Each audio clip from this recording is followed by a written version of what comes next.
What's up, everybody? It's your girl, Constance Carter, and this is Fly Nubian Money, where we help you to master your mindset and maximize your what? Come on, ladies. Money. It's monies. Let's go.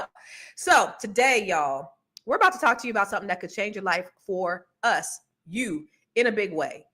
So far, your boy, your mans, some people call him the orange guy, the orange puppet. Some people call him 45. Some people call him Elon Musk's sidekick. But I guess he might be the president. He has signed 53 executive orders. But after taking a closer look, we find that there might be 8 out of those 53 that could be especially harmful to who? You. And that's all we really care about, right? We only care about what affects you, Black people. So they're not just words on the paper. They could actually reshape where we work, where we live, and what kind of future we have and we can build for our kids. Now, every major shift in history starts with a government order, civil rights laws, affirmative action, mass incarceration, and other opportunities. And now this. Some of these policies strip away protections. It strips away funding and everything that we've really fought for as a people, that our people have fought for since post-Civil War. If we're not paying attention, y'all, we could actually wake up in a country where Black businesses, schools, and workers are left behind. We got to change the game. So we're going to break it down. We're going to break it all the way down to the very last compound round. I got bars for days, but we're also going to make it interactive. And that's the thing that I want you guys to have fun with. We're going to make this interactive. So after, this is how you guys are going to be able to participate. Okay. And we want you to just put this in the chat. So after each executive order, we're going to rate how dangerous this is to our community from a scale of 1 to 5. Now, 1, it's a small change and it could dismantle everything that we work for. And then 5 is like, okay. No, 1 is not that bad. 5 is horrible. Okay. So we want to play the game. We want you to play with us. You know, this is not just a dialogue. This is not just a monologue. This is a dialogue. So we love for you to talk back to us and talk Black to us as always. Okay. So we love for you to engage with us. Now, first thing we're going to do, let's take a look at this video by Al Jazeera that just and here's the thing, you guys, y'all got to just stop looking at MSNBC. Yeah, we know that's a right-wing news station. You got to stop just looking at Fox News. Hopefully y'all ain't looking at that bullshit, but you kind of do need to look at that just to kind of see what these motherfuckers is really talking about, because they are really people who have tinfoil on their heads. But we really need to look at other news stations just around the world to see what's really going on from an unbiased perspective, or just what's happening globally, right? So let's take a look at this this video so that we can get a little bit of a breakdown. On his first day in office, Donald Trump signed 26 executive orders. That's not unusual. US presidents issue an average of 67 executive orders every year. AJ Labs looks at what they are and how they are used. An executive order is a directive from the US president to the federal government telling agencies how to operate. This power comes from the Constitution and is one tool presidents use to shape policy without congressional approval. Executive orders have driven significant change throughout history. They've abolished slavery, ended discriminatory policies, and supported peace efforts. But not all uses of this power have been noble. In some cases, the language has been chilling, targeting entire groups. Franklin Roosevelt issued more executive orders than any other president, thousands. More recently, however, US presidents have issued far fewer executive orders. That's because Congress and the courts have strengthened their checks on presidential power. When Trump took office on January 20th, his first day signing of executive orders set the tone for his administration. Some fulfilled his campaign promises, such as further securing US borders and rewriting immigration rules. Others reshaped federal policies, made new energy plays, redefined social norms, halted a TikTok ban, and reversed Biden-era decisions. He also issued a pardon order for hundreds of people involved in the US Capitol attack in 2021. Executive orders are powerful, but not invincible. Courts can overturn them through legal challenges and may be declared unconstitutional. They can also be revoked by the next administration, as several Y'all is real serious. And just to give you guys context, let me just tell you, because he said, who did he say signed the most in history? Was that Franklin D. Roosevelt?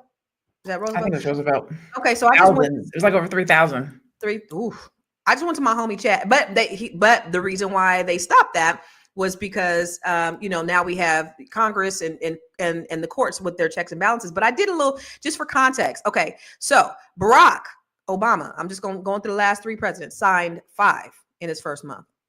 George W. Bush, he didn't sign any. And then Joe Biden, he signed 25, which was the most in this modern era that had been since Roosevelt. So now, first month coming in the door, first week, 53. He ain't done yet. So before we get to the game and before we kind of break down, and I just, very quickly and concisely, y'all, what did you guys think when, what was your thoughts on like him signing those executive orders? Did he look like a madman to you, or do you think, he's doing his job as president? Dr. Alicia, we'll start with you. Thank you. Starting with me. Okay. Yeah. So there's a term in a German term called Blitzkrieg, if I can say it in my German accent. And this is a military tactic. It's akin to what's called lightning war. And the strategy is that you have this really swift, overwhelming attack. And it's like all of these executive orders all in one day at one time. And it is a warlike strategy at causing disorientation and just causing a bunch of mayhem.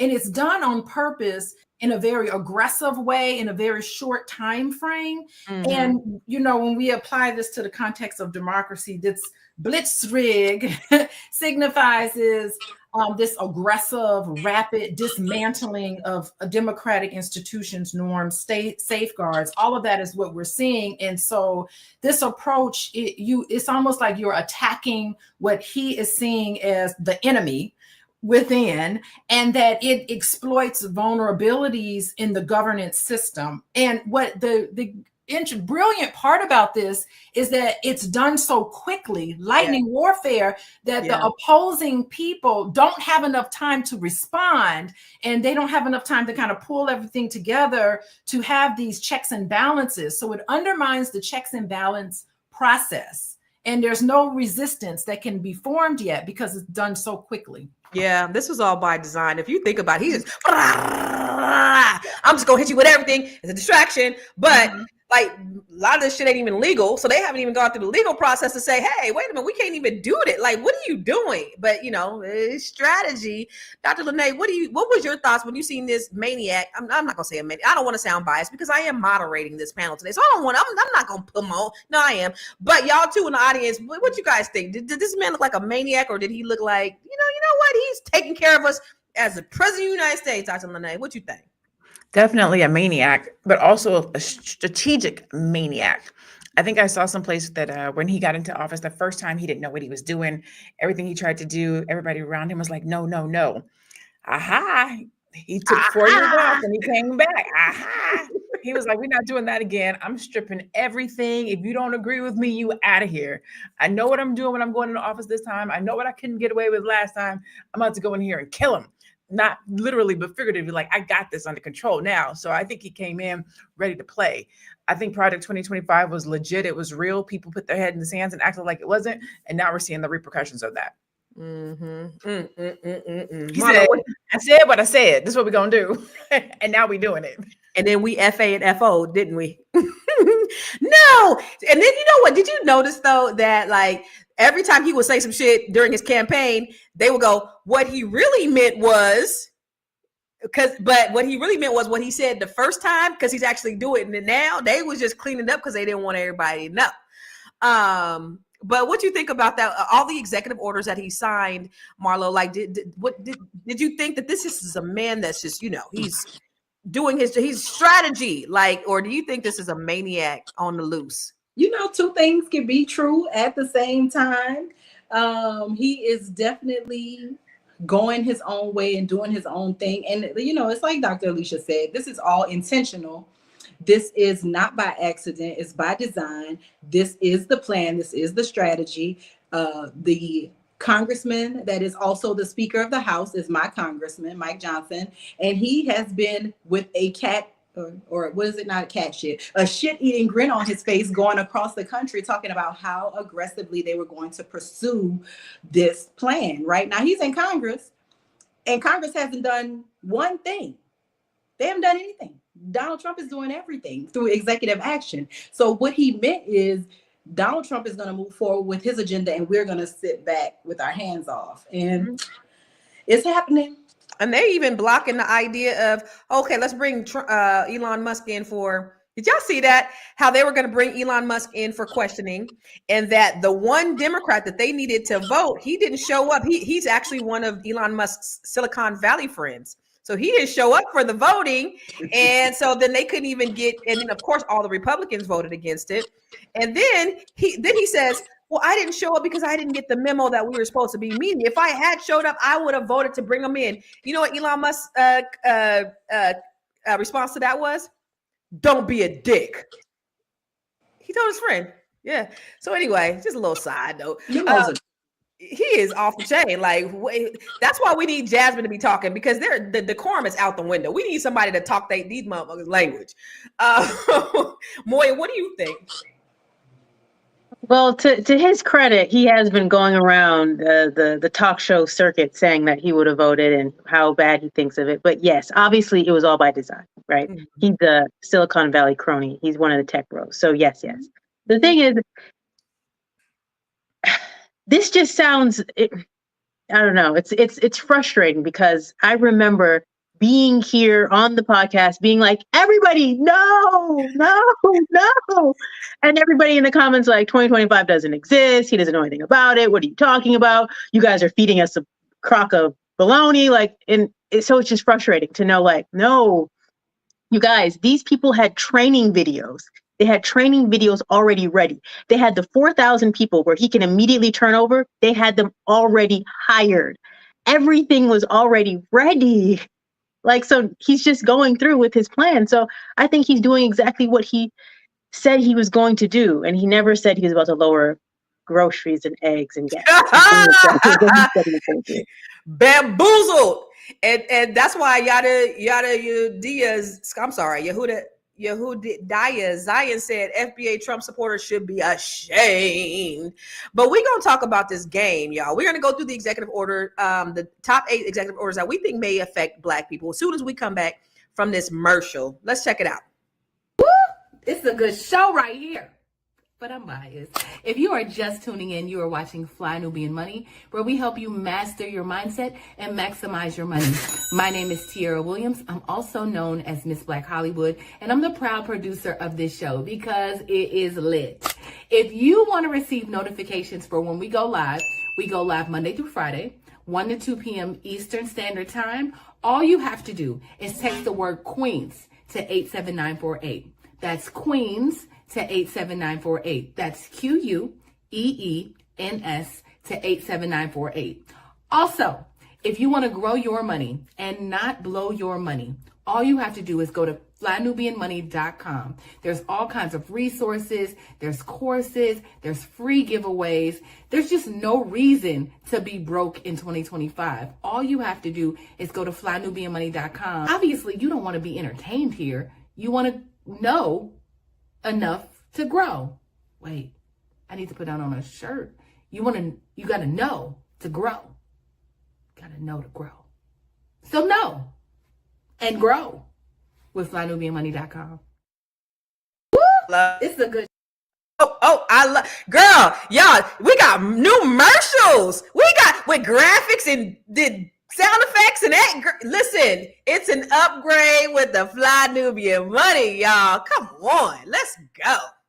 That's what I'm talking. And she look cute too. All right, let's jump right into it. Dennis Spraggin said this is going to be a magnificent show. I couldn't agree more, because now we're about to hop into it. All right, let's go to the 8 executive orders that affect Black people the most. All right, y'all ready? Okay, so wait. Let's go back. Put me on, coach. Put me in. Okay, so this is what we're gonna do.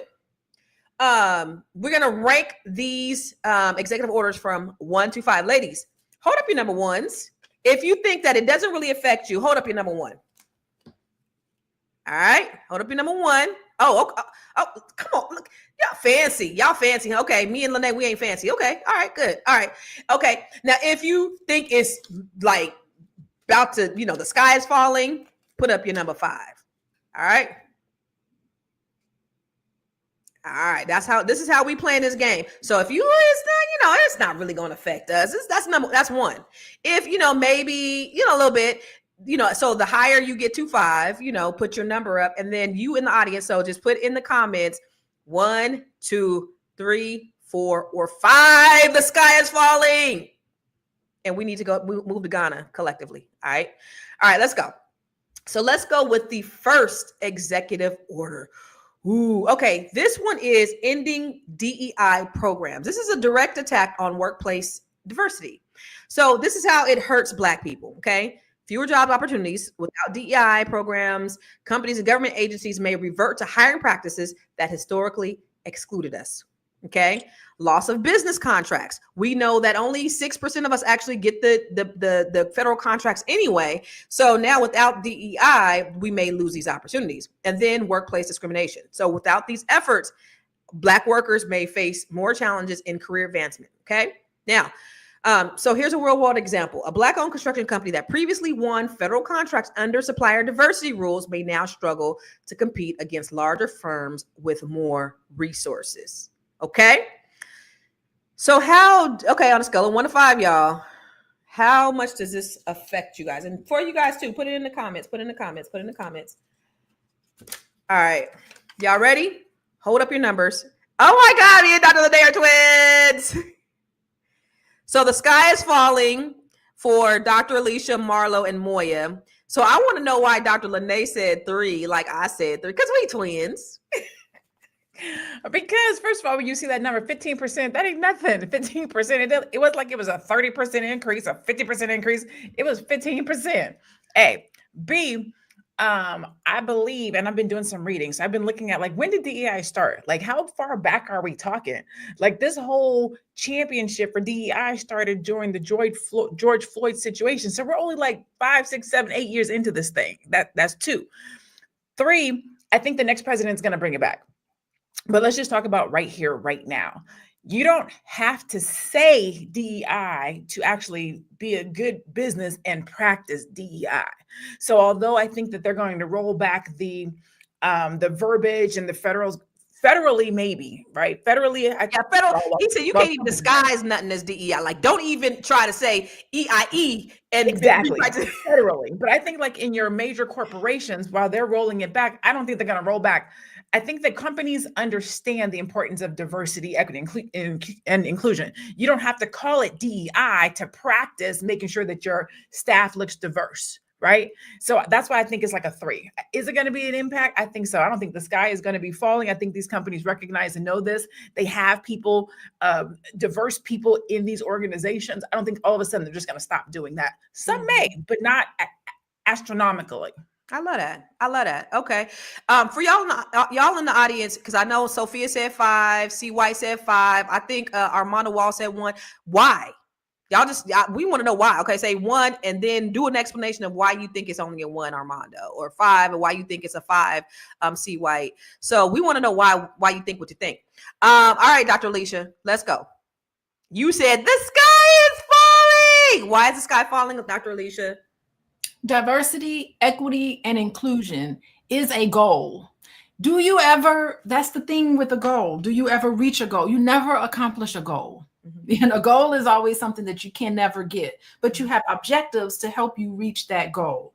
So I think that in terms of objectives and trying to get the diversity, which is just having a variety of different people from different backgrounds, because evidence shows that the more diversity you have in your institution and organization, the better that institution flows. That's right. Data. Equity means making sure everyone's paid the same, everybody has the same amount of... Which still ain't even happening, right? Still not happening, but it is a goal. Mm-hmm. Okay, that's the objective. Inclusion is to make sure not only are people, is there diversity? Not only do we know that everyone has quote unquote a seat at the table, but inclusion means your voice matters. Mhm. It is a goal. Those are objectives. So yeah, 5. Okay, that's good. I like it. I like it. I like it a lot. All right, Marlo, what about you, girl? What you think? Oh no, you said the sky was falling. Why is the sky falling? Only because of the contract issue, right?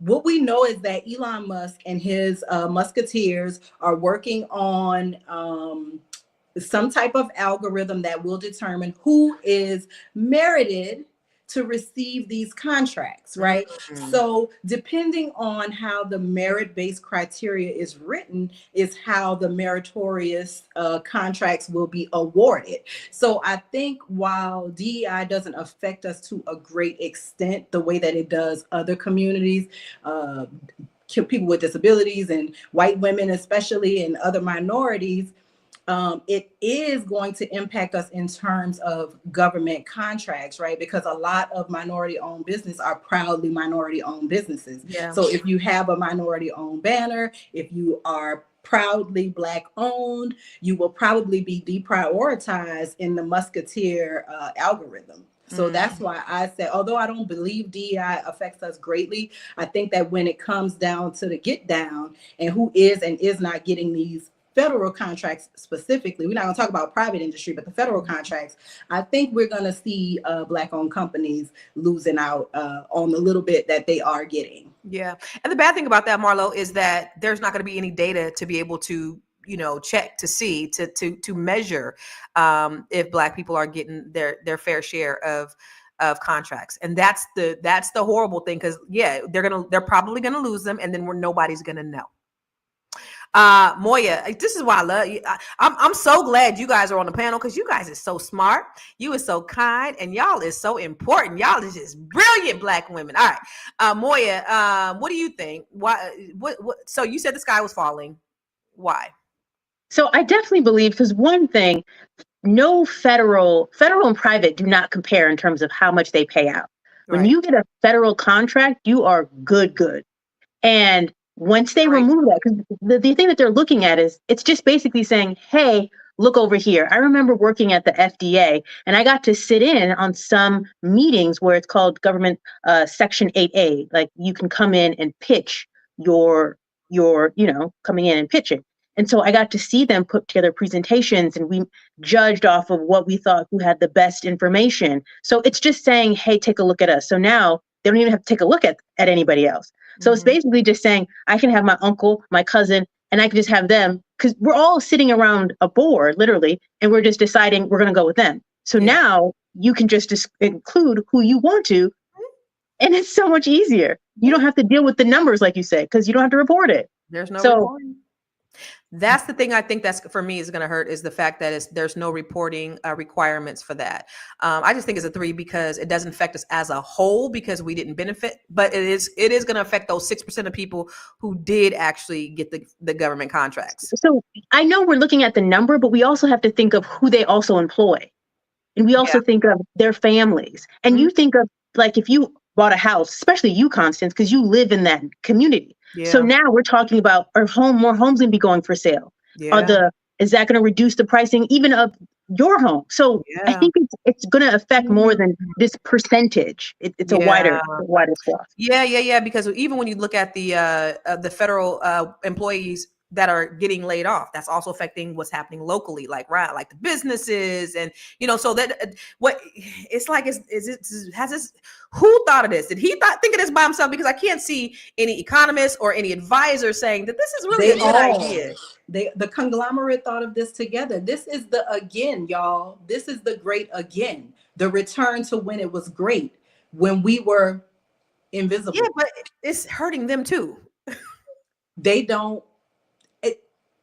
You don't have that mindset, girl. What's the next question? They're going to cut off their noses, break their face. They don't care. Okay, let's go to the next one. I'm going to get beat up. Okay. Yeah. Okay, number 2. Merit-based hiring. So that's EO 14173, a smokescreen for cutting affirmative action. How it hurts Black people. This may remove policies that help Black professionals and students overcome systemic barriers in hiring and education. They get limited access to education. Black students may find it harder to gain admission to competitive universities. A Black student from here's a real world example. A Black student from low-income neighborhood who qualified for an affirmative action scholarship may now lose the opportunity, further widening the racial economic education gap. All right, y'all. Okay, so in the comments, all right, in the comments, all right, y'all ready? So what y'all think? The affirmative action. Y'all ready?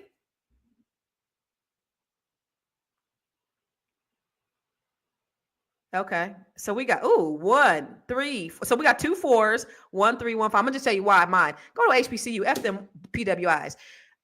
So that's all I got to say. F them. Let's take our boys out of these sports programs and put them in all HBCUs, and let's see what they little funky ass institutions do then. All right, Moya, why you say 4?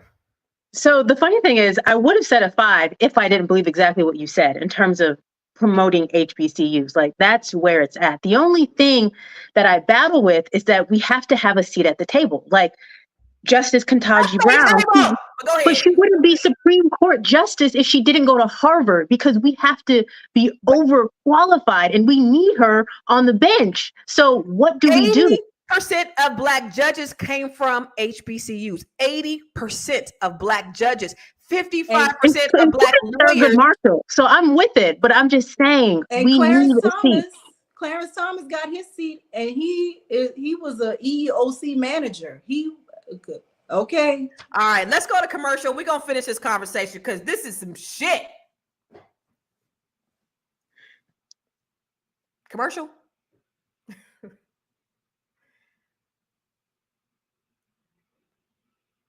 Everybody say cheese. We having some technical difficulties. Go to commercial. I gotta go pee real quick. Go. It's Gremlin Day in here. I really do. Please go to commercial. The Gremlins have taken over the show. All right. So listen. Okay. So since we're not going to commercial, because I don't. Hey, it's Dr. Javette, Brand Your Brilliance coach and monetization strategist. I am partnering with the Fly Nubian Money Club to help you turn your natural gifts into big business. I help my clients build 6- and 7-figure businesses by branding their brilliance. You know, that thing that comes easy to you, the thing that you can do with your eyes closed, that thing, that's your brilliance. And now it's your turn. Join me on February 22nd at 10 o'clock a.m. and I'll walk you through strategies that can change your life and business forever. Don't miss this opportunity to brand your brilliance. I'll see you in class. Let me tell you one thing. Dr. Lene Javette is going to give shoulder, baby, and she's going to give you the game. You hear me? She's going to give you shoulder and the game. You hear me? You know, see, let me tell you something. I can't stand this heifer because she always be coming up in here looking good and stuff. And you know, that's what she make me want to step up my game, but I still not going to. But you make me, you inspire me to step up my game, even though I ain't gonna do it. So listen, this is the Brand Your Brilliance coach, and I just really quick, I just want to tell you about her. She is so dope and amazing. She does her what is it called? Power. What is your power thing called? I'm sorry. Black Power. Black Power. She does her Black Power conferences. I've been fortunate enough to speak at her conferences, and they're amazing. This lady is absolutely amazing, and she's brilliant, and that's why she's going to teach you how to become brilliant. So make sure you go to flynubianmoneyclub.com so that you can sign up because this one, she might give you a little shoulder on that day too, y'all. Come on. So, and I know the men's want to see the shoulder. So go on and get on there. Dr. Lene got lotions and creams y'all ain't never heard of, and she smell good. She look like she smell good too. Don't she look like she smell good? She look like she I do smell good today too. You used to look like you smell like all kind of white diamonds and shit. But anyway, y'all, who's next? Okay, we did Moya. Okay, let's talk to you, Marlo. What do you think? The affirmative action, you said 3, I remember if I recall. Mm-hmm. You said 3? Okay. Why? I'm with you on the HBCU, so I don't feel like it's a critical mass error in terms of affirmative action and universities. I do, but it's 3 because of the hiring practices at other universities, because I do believe that, you know, for all intents and purposes, we're not going to be able to keep all the Black kids going to the HBCU. Somebody going to want to go to the PWI. And for the babies that just got to go to Florida State, they just got to go to Harvard, they got to go to Nebraska, they got to go wherever they got to go. I feel like there should be someone on that campus that it look like them and offer them support. And I think that, you know, they're not going to get it. They're not I feel you. Yeah, I get it. Okay. All right. That's why you did a 3. Okay. And then I know that Dr. Lene, you did a 4. I think I did do a 4. And it's just because like when I'm reading it, merit-based hiring, right? So I feel like, so when I'm listening to you guys talk about it though, and you're talking more about education. So the merit could potentially be the school that they went to. But I feel like merit-based hiring, who holds the merit wand? Who gets to decide what the merit is? And that's why I think it becomes more of a sky is falling, because if we're going to make it about education, if I went to Harvard and they went to HBCU, the merit is placed at Harvard, not the HBCU. Mm-hmm. If I have a background in technology and I want somebody who comes in to have background in technology and this person doesn't have technology, then they're not going to be hired. Mm-hmm. So we're turning merit over to whoever is hiring. And that's where I think it's going to be a bigger issue, because if one of us aren't sitting at the table, we have a major problem. Mm-hmm. But that's where that's where the rollback of DEI comes too, because if they're rolling back DEI, then that's already that's where the idea of meritocracy comes in, right? So F them and they employers and F them and they PWIs. That's what I say. But I want to hear what Dr. Alicia got to say, because she said the sky was falling. She said this is everything, even though she went to Tuskegee. Didn't you go to Tuskegee or no? Oh, you went to a PWI? Ooh. I did. I went to PWI. But you have to understand, I was born and raised in the blackest cities in America. Born in Tuskegee, raised in Gary, Indiana. They don't get blacker than that. So right. I needed to have that exposure to other cultures. Mm-hmm. I needed the exposure to other types of Black people. Okay. In a way, I did need exposure to whiteness. For the first time, I was able to see it. I learned that not all white people were the same, because I sure did think white people was all the same. Only time I saw white people was when I went to the movies, and I was in control of it. And so I had thoughts about, I was segregated. I was divided. Diversity is not just for Black people. Diversity is also for everybody. Mm-hmm. Being around a bunch of diverse individuals lets us celebrate and appreciate diversity. Now, I am speaking from the perspective of a social worker and a mental health therapist. All right. So I'm speaking from that perspective. And so we understand and we study and explore and we challenge to make sure that we are jumping up and down when diverse. So I'm just leave it at 5, because it's probably going to be my answer for everything, because this is a big deal. We weren't doing enough. We were making some progress and it wasn't enough. And we were continuing, charging ahead with speaking truth to power and making sure that every place is inclusive of everybody. And we built this country, so we have a right to be in there too. Yeah. It's everything. So there we go. Thank you. And I still say, F them. Go to a HBCU. That's where I'm going to stay. Somebody says something in the comments that I can't remember. But first of all, I want to give a shout out to Dr. Lene, who just got into a PWI in a program. What program did you get into, Dr. Lene? It's a program at Cornell. So I have a girlfriend who did a entrepreneurship program at Harvard, and I was so not jealous, envious. Okay. And so when I saw this program at Cornell come up, I was like, well, let me just apply and let me just see, right? And I got in. So it was a 12-week accelerator on entrepreneurship for women. And I started in March, so I'm pretty geeked. Let's go. Give it up for Black excellence. That's right. Yay. Congratulations, lady. Somebody said that, people will go wherever the scholarships go. And that's my son said, well, what if I get a scholarship at UCLA? Then you'll get a scholarship at Howard too. You're going to Howard. Your Black ass going to Howard. So anyway, let's go to number 3. EO 14174, revocation of COVID-19 workers' protections, making Black people workers more vulnerable.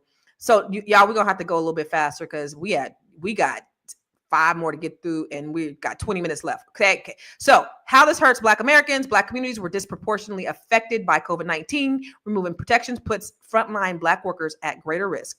Job losses. Without workplace safety rules, Black workers in government jobs could face terminations or unsafe work conditions. A real world example is a Black healthcare worker who relied on a paid COVID sick leave could now be forced to work while sick or risk losing their job. All right. How it affects Black folks. All right, y'all. In the comments, 1 is meh. 5 is the sky is falling. I'm gonna go with I'm gonna agree with you, Dr. Lene, and you, Moya. For me, I'm just thinking like ain't nobody really doing the COVID shit anyway. So yeah, and it affects everybody. Yeah. Okay. So say why, Dr. Lene? I said it affects everybody. Like it's not targeted at Black people. I don't think that this is a Black target. This is just saying you got to come back to work, and if you get sick, then you deal with it. Like it's like the flu at this point. COVID is the flu, so it's not that big a deal. Okay, Marlo, you said 3. 3 only because it really is going to affect people that deal with that long COVID stuff more than anything, right? It's going to affect the people who have long-term ramifications. We have somebody that works here with me who is constantly in and out of the hospital because they have long COVID. So for somebody like that, like Dr. Lene said, this is a everybody kind of thing. But what's the saying when, America gets a cold, Black people get the flu? That's why it's a 3 for you. So that's why it's a bigger deal, because it will disproportionately affect, like with all the other protections gone, right? And you have this health issue that is of no control that you have, you're going to be SOL. Shit out of luck, y'all. I love the way you just did that abbreviation. I'm going to go ahead and say it. Shit out of luck, y'all. No, I'm kidding. All right. We got to get through this. 45, 60 seconds, Moya. What do you think?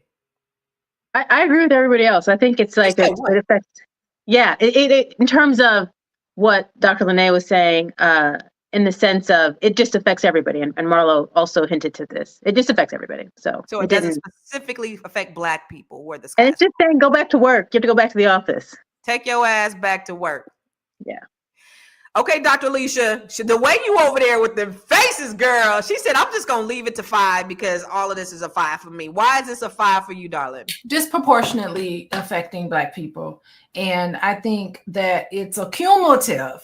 I mean, think about it. It's like, okay, you're struggling to try to get a job and you have to break through a lot of barriers. We know that the month that Kamala Harris lost her election, there were like the lowest rates of Black female employment hires that month. I saw that somewhere and I checked it and it was true.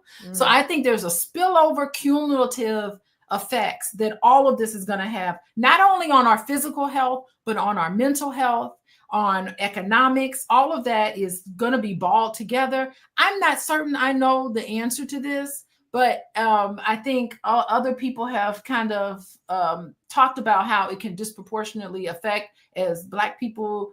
The rest of the world gets a cold, we get pneumonia. That is why it's going to be a 5. I'm just going to, spoiler alert, it's 5 for me all the way through. I'm not even erasing it. Okay. Good stuff. So, all right, let's go to the next one.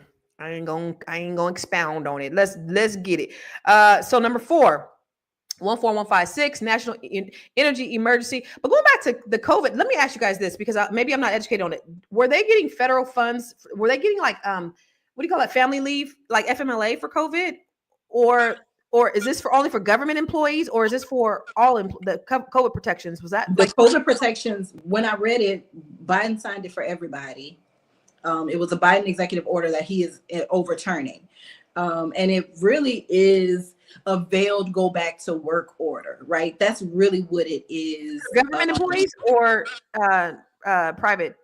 For remote, well, it kills the protections for everybody because it wasn't a federal, or it was a everybody blanket mandate. It wasn't specifically federal. So it's just one of those things where, it's a go back to work order, but people will be disproportionately affected. Got it. Okay. So national emergency, more pollution in the air, how it's going to affect Black people. Many Black neighborhoods are near industrial zones. Did you guys know that? A lot of, after the Civil War, we had lots of communities across the country, and they did things like urban renewal, where they displaced us and they put us in areas that were closer to toxic sites where the cancer rates are higher. They took us out of these neighborhoods and they put us in these projects, and the projects are in these areas where where we are more affected with a lot of the environmental issues. So if deregulation happens, it'll lead to price increases. Black households, not just environmental, right? So now we have health risks, but we also have increased prices. Y'all, okay, so I'm from California. Y'all, our PG&E bill used to be like $50. Now it's like $900 to have, for your energy bill to be more than your car payment is crazy. But they're gonna struggle. So they're already struggling to afford. I'm already giving y'all my opinion, but they're already struggling to afford, electric and gas. And now there's no regulation on that is just crazy. So a real world example is a Black family in Louisiana already living near a refinery could face worsening air quality, leading to asthma and other health issues. And then, like I said, when you got a goddamn electric bill that's more than your car note, or it's crazy. So I'm not for deregulation, and that's for everybody. I think it's just bad for everybody. So I'm gonna give it a 5. What about y'all? What y'all think in the comments? I'm gonna give it a 5. All right, let's go. I definitely want to hear from Moya. Why is it a 4 for you? Because I feel like while it's an extremely important issue in terms of Black people are going to be living uncomfortably on two sides, your health and your wealth will be affected. Mm-hmm. I do believe there's issues that are way more important. Like if we had to prioritize our issues in terms of what do we need to do right now we need access to jobs. So that's my biggest thing. So if I had to prioritize it, that's why this is a 4. Okay. So you're just saying that it's important. It's just not the most important on the list for you out of 8. Yes. Okay, that's not how we was doing this, but yeah, that's fine. Just kidding. I'm just messing. All right, we're gonna go with Marlo. My mama is blowing my ass up right now, y'all. That's why I keep looking down at my phone. But anyway, Marlo, go ahead. What you said? Yeah. 5. Y'all know I'm from Louisiana. Somebody just mentioned in the comments. Cancer Alley is a South Louisiana corridor that goes from New Orleans to Baton Rouge. There are so many. It is a Black majority congressional district, and those people are suffering. So while I agree with what Moya said about it isn't the most important, if I can't get up to go support my family, if I can't breathe, if my kids are living in a toxic environment, it's hard for them to learn. That is a big issue. For people, and it happens all over the country. But look up Cancer Alley. It's been going on for a really, really long time, and those people have been fighting for environmental justice. And now we in this deregulation, and they are not going to get much relief at all. That just pisses me off to the highest festivity because of how they placed us in these places and spaces, which really pisses me off. So for you guys who are just tuning in, Melissa said, "What y'all playing?" So we're going through all the executive orders. And what we did is we said, we want to just make this, we want to break it down. What are the top, out of the 53 executive orders, what are the top 8 that really affect us as Black people, kind of disproportionately affect us as Black people, and how important from a scale of 1 to 5. And that's why you see the numbers in the comment, in the chat. And that's why you see us holding up our numbers. Like 1 is, kind of, but 5, this is like the sky is falling type situation. And so we're going over the top 8. And these are all that what we're saying are the top 8 things that affect us directly as Black folks. So that's what we doing. And, we got brilliant minds here that actually come from different perspectives and different parts of the world. So it's good to get all of these different perspectives. It's really great. So Dr. Alicia, she said, I'm keeping mine on 5. So why? Look up the DuPont dumping sites in Chicago, where those paint companies were dumping all of those toxic chemicals into the soil. I went to a presentation with a nurse that talked about that. Remember transparencies? She used the transparency to, talk about it. So she had a map of Chicago, and then she had on the map of Chicago, she overlaid the DuPont dumping sites where they were in Chicago. Then she overlaid race and ethnicity, and boom, would you believe African-American and Latino populations surprise. Where they lived. And then over that, she had cancer rates. Boom. She had birth defects. Boom. She had all of these things on top, and it was a perfect sync. It is a 5. It is completely despicable. But so this is my thing though. If we had access to more money and more income, wouldn't we be able to just move? Like, isn't that the biggest thing here? Is that we need access to more we're not saying money and upward ranks, mobility. We're not saying what ranks highest on the list. We're just saying, on a scale of 1 to 5, is this a 5 or is this a 1? We're not saying this is number 1 and this is number 2. We're just saying on a scale of 1 to 5, how important is this to you personally? So in terms of deregulation, just think about fracking, right? There are people who have private land, and fracking is causing issues there where the government is going in eminent domain, digging in people's lands. And there are places in West Virginia, Kentucky, Tennessee, where people can set their water on fire. So when you talk about deregulation, right, we are talking about things that will immediately impact our health, immediately impact our well-being, immediately affect our ability to go out and earn a living and earn money. So I think that this deregulation, everybody, no matter what pocket of the country you live in, you should be a little bit concerned. Whatever they produce in your area of the country could end up in your soil and end up in your water. Ooh, come on. I'm from Gary, Indiana. We had the steel mills and it was toxic to our air. Listen, maybe we need a part 2 because there's so much to talk about. There's so much information and knowledge out there that needs to be had. I don't want to rush through these. I would rather have us dig in deeper into these topics, but I don't know. I'm passionate about it. And so maybe I need to just button it up. This is good. This is great dialogue. So we go. If our producer has to drop off because I know she got to go, she may have to leave. So we may have to, and then there might be a hard stop for some people. So we may not be able to go past 1, but we got to run through these. All right. So Dr. Lene, you said 5, baby. Yeah, I'm gonna make it really simple. Flint, Michigan. Any Flint, Michigan, DuPont, whatever you want. Who name anything, and that's what we have with regulation. So. This is what we got with regulation. Imagine what it will be without it. Oh my God. Oh, you could just drop the mic right there. You said, look, it's fucked up with regulation. I don't like what Anonymous is talking about. I don't care about Latinas. I saw that. Listen, let me tell you something. You know what? This is a stupid mentality of people. I'm sorry. I'm out of turn for you got to stop. I'm gonna get in trouble. Right. No, but that's their thinking. We don't think like that. Like what you think of the least of these is also what you do unto yourself. So you got to stop. Don't do that, Anonymous. But you the dust of the day. So anyway, we're going to go to commercial. We're going to come right back. Por favor. I know. You're busy, you got things to do, and you can't take us on the go with you every single day. Good news for you. We are now on Spotify. So if you can't watch us, now you can listen to us on Spotify.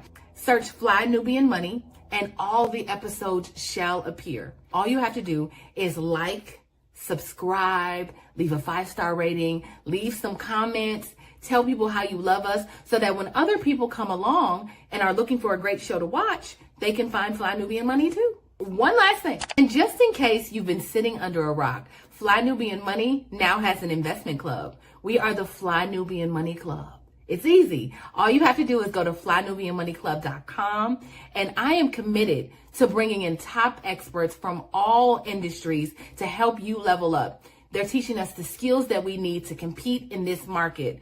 We often say that nobody is coming to save us, not the government, but guess what? We're coming to save us. I'm coming to save you with the Fly Nubian Money Club. So listen, all you have to do again is go to flynubianmoneyclub.com. We have a 30-day free trial set up just for you, just for those people that are struggling. Even if you ain't struggling, you ain't got to struggle. I'm coming. Okay, let me stop playing. I'll see you soon. Yo, she got the sound effects. I love that. Gotta steal that. Okay, so let's go to the next executive order. We're gonna just try to get through as many of these that we can. But here's what I know: we have a lot of passionate women on here, and we got a lot of great information. And when you have these brilliant, smart women, and you talking about such critical things to our communities, it is hard to contain in a 1-hour show. I get it. All right, so this is one that I think is important. EO 14157, expanding law enforcement against cartels. more over policing. So how does this affect Black people? Well, there's going to be more racial profiling, right? So they're bringing back stop and frisk. They're going to be disproportionately targeting Black neighborhoods, leading to more police interactions and arrests. Now, we know for a fact that Black people don't commit most of the crimes, but Black people are arrested most of the time. Ooh, bars. And then mass incarceration. So tougher sentencing laws could worsen. And this is all by design, y'all. They are trying to get more free slavery from you Black people. They're trying to, so real world example, a Black man in a high crime neighborhood may face more random searches or wrongfully accused of trafficking under expanded enforcement. And then they're getting immunity for these atrocities. Y'all, listen, back after the emancipation and after the Civil War, when slavery went away, they said, okay, well, you know what? The only way we're going to still be able to get this free labor is through indentured servitude or prisons, right? So then they start coming up with these Black codes. Y'all know what Black codes are, right? That's when they started criminalizing Black people for doing things like loitering. I'm sitting out in front of a store and I don't want you out there, or making up things. Oh, there's this pandemic or this epidemic of Black men raping white women and all those things. So then now we're in prison, they're in prison for the rest of their lives. So we've been criminalized since after their free labor left, so that they can continue to get this free labor or to build wealth off of the backs of Black people. And so I think for me, what y'all think in the comments? Is it a 1, 2, 3, 4, or 5? What y'all say?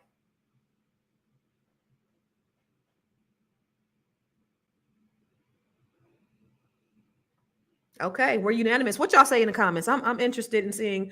I don't see no. Okay, 5, 5, 5, 5. Anybody think it's less than a 5? All right, Dr. Lene, why is it a 5, hon?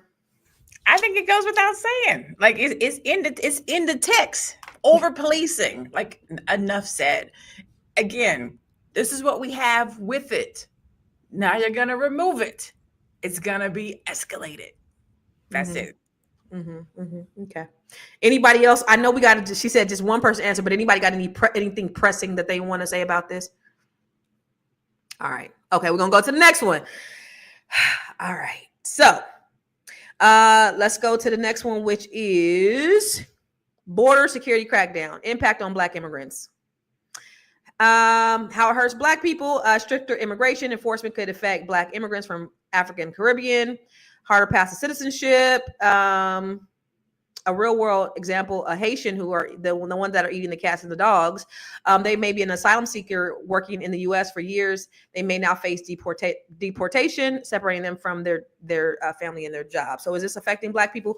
What y'all say in the comments? What are y'all saying in the comments? Is this affecting Black people? 1, 2, 3, 4, or 5? What y'all say, ladies? What you guys say in the comments?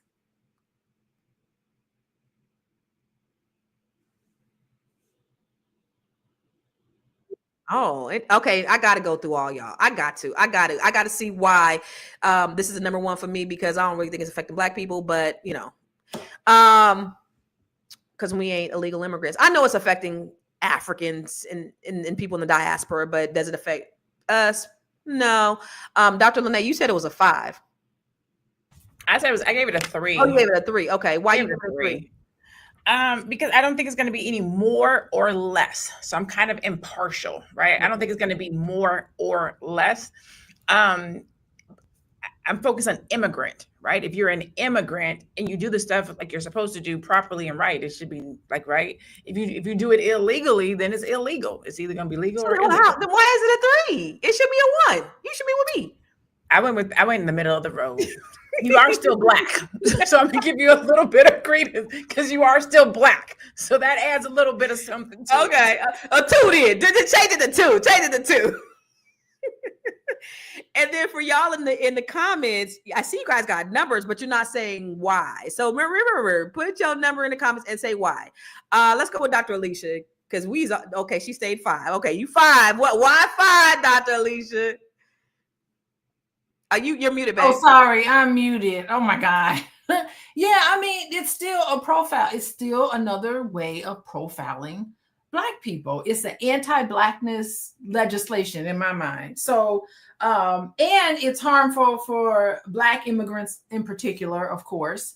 And so I think, here's the thing, when we set up these ICE centers, we really thinking, oh, we don't need to worry about that because that's all for Latinos and we don't need to worry about that. But you have to understand that they set those centers up, and as soon as the so-called Latinos, because there's a lot of illegal immigrants from European countries, by the way. I do live in Chicago. I do know a lot of Eastern Europeans who did a lot of stuff, housework and stuff like that around the house that did not have their papers, by the way. So rhetoric, don't get me started. But you think they're going to set those things up and just have Latino? As soon as the Latinos are gone, you don't think your Black butt is next? That's right. So when Anonymous says something like stuff like that, it's like, yo, the same grave you digging for somebody else, or somebody is digging that grave for your ass. Digging that grave for you. So I think that injustice in one place is going to be injustice everywhere.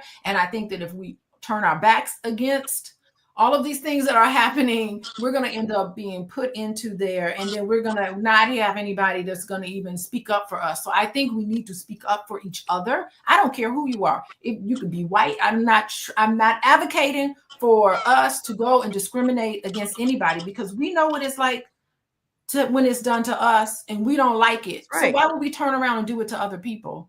That's right. All right, real quick. Does anybody got a heart out? Oh, no. You do, Moya? You got a heart out? Okay. I want you to answer that question. So the thing is, I feel like it affects us just because I live in California. What's your number? 5. Oh, you did a 5. Okay. Yeah. So it affects us because we live in California. So we're having talks with our kids about if ICE stops you, how do you even answer the questions that they're presenting to you?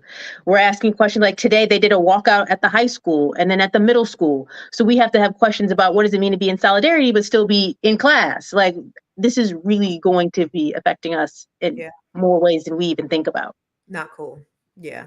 Did you want to go ahead and bounce out and say bye to everybody? Because I know you got to go. Yes. So, I feel like all of these are very, very important. I'm so glad Tiara did this very fun game. And if you guys ever had any questions in terms of taxes, scholarships, you can always reach me at moya.business on Instagram or the website moya.tax. Yay. Bye, Moya. See you later, alligator. Okay, y'all. Okay, so Marlo, what you give it, a 3?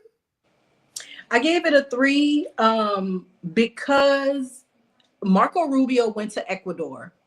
I think El Salvador, I'm sorry. The El Salvadorian president was saying how great his jails are. Donald Trump loves the jails. You can send your immigrants. Then he says, you can send your citizens who've committed crimes. And Marco Rubio never pushed back against that. So I think while it may seem far-fetched to many minds, we do have to remember that it wasn't a long time ago that our grandparents, great-grandparents had to have some kind of proof of who they were and why they were meandering about the town. So I think that just in terms of who this country is, who this country has been to us, it is just a little bit alarming that the sitting Secretary of State didn't push back and say, hey, we got our own jails for our citizens, right? We don't have to send our citizens to El Salvador. We could just send the illegals. And so because he went along with that play, I'm just like, they're not playing by any set of rules. So that's why it's not super alarming, but yeah, I'm watching them. That's why Dr. Alicia said 5 on everything, because they're not playing by any sets of rules. 5 on everything, because we don't know what they about to do. Yeah, that's interesting. And you know what's crazy is that in Puerto Rico, because they're a American, I don't want to say colony, but they're part of America. But do you know that they are deporting the Dominicans from Puerto Rico? The ICE is out in Puerto Rico deporting the Dominicans, and they all really look the same, right? And you feel kind of sorry for them because they're like, Poppy, he didn't do nothing wrong. But then you think about what happened on the island of Dominica with the Haitians and the Dominicans and how they discriminated against the darker skin, so it's like, you feel kind of bad, but are the chickens coming home to roost? You had something to say? Oh, Dr. Alicia, did you have anything to say on that or no? Okay, we're going to go to the next one. I just thought you were saying, want to say something. Okay. All right. Okay. So the next one is cutting foreign aid. Struggling Black nations get left behind. How it hurts. Many Black immigrants send money home to relatives in countries that rely on U.S. aid. Cutting that aid would worsen the poverty abroad. So countries like Haiti and Nigeria depend on U.S. assistance after hurricanes, earthquakes, or droughts. So a real world example, a Black American who regularly sends money to their family in Jamaica could now struggle to support them as financial aid to the country decreases. I don't know how that would, why would she struggle to send them money? Why, does it mess up their infrastructure or something? I don't know why that would affect the lady over here that's sending money over there. I understand why it affects them, but for y'all, okay. So for everybody in the chat, what do you guys think? Cutting foreign aid, struggling Black nations get left behind. What do you think about that? 1, 2, 3, 4, or 5? Okay, hold on. Struggling foreign aid. Okay, I know. This is my first 2. Okay, wait. What you got? What you got, Dr.? You got 1, 2. Y'all don't think this is okay? Oh, I gotta know why. You're 2, 2, 1, and 5. Okay, I already know. The sky's falling with you, Dr. Alicia. I'm gonna go last with you, but I want to see Marlo. No. Dr. Lene, why a 2?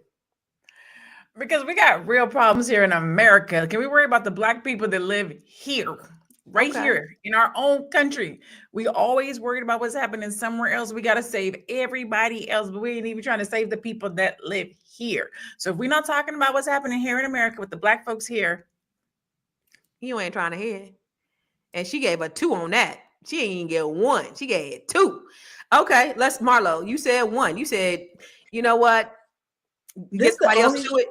Get somebody else to do it, because foreign aid is a colonizer fix, right? They have gone through and they have disrupted these countries. They have destabilized these countries' economies. They have plundered and stolen their resources. This is them trying to do a solid to people that they already effed over. So while I understand the importance of it, I am definitely with Dr. Lene. Help the Black people here. The Black children here need reading programs. The Black children here need food programs. Help them. I'm not saying everybody don't need the aid. I'm just saying if we got funds to send over there, we got funds to keep over here, and then we can let nonprofit organizations do what it is that they're supposed to be doing. I love that.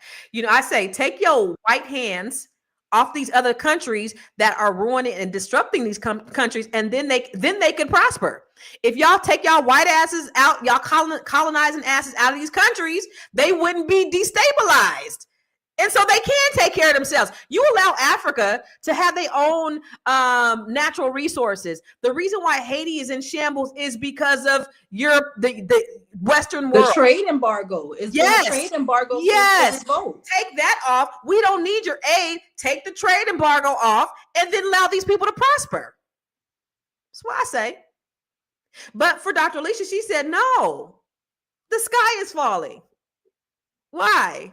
I'm not playing this game correctly. I got 5 on it. I got 5 she on got 5 on everything, man. I ain't playing correctly because, listen, I have been following what's been going on in Sudan. There have been recently, this is just recently, there have been millions of people who have been murdered in Sudan, by the way. But recently there was 800,000 Sudanese murdered, million displaced. I just what, and the federal government is helping in what way though? They still dying. To provide and try to provide some aid to those people. There's some really good-hearted people that provide aid. To me, my allegiance is not necessarily, I mean, I could be a nationalist, but my allegiance is to all Black people. And if any Black person in this world that has to suffer because I have ties to them, I feel like I am, it has an impact on me. Anything that happens I live in a community that I don't live in, and it's something bad that's happening to another Black person or a group of Black people or all of that, it has an effect on me. Yeah. And so because I'm closely tied to it by blood, DNA. And so I don't want to see that. And so It is. I'm not answering. I'm not playing along correctly, and I do understand that. But these are things that you lead with your compassion. Become a social worker. That's why I wanted to become a social worker. I'm more fired up than ever. Thank you, Trump, for at least doing that, because I just have like this ability. You know, I'm a Fulbright scholar. I've gone to other countries. I understand the importance of just sharing and just attached at the hip with all other dark-skinned individuals. And I don't care where you happen, where the slave ship happened to drop you off, Right. the Caribbean, South America, all of that. Cousins. I'm attached at the hip with them. And so I just feel like it is injustice, not just for this country. So it's an injustice against all African our people of cousins. African descent. And that's where I am. So, well, if they take their white colonizing hands off of them, maybe they could prosper. What was you gonna say, Marlo? That's all. That's it. They just meddling. Get out of there. Yeah, get out of there.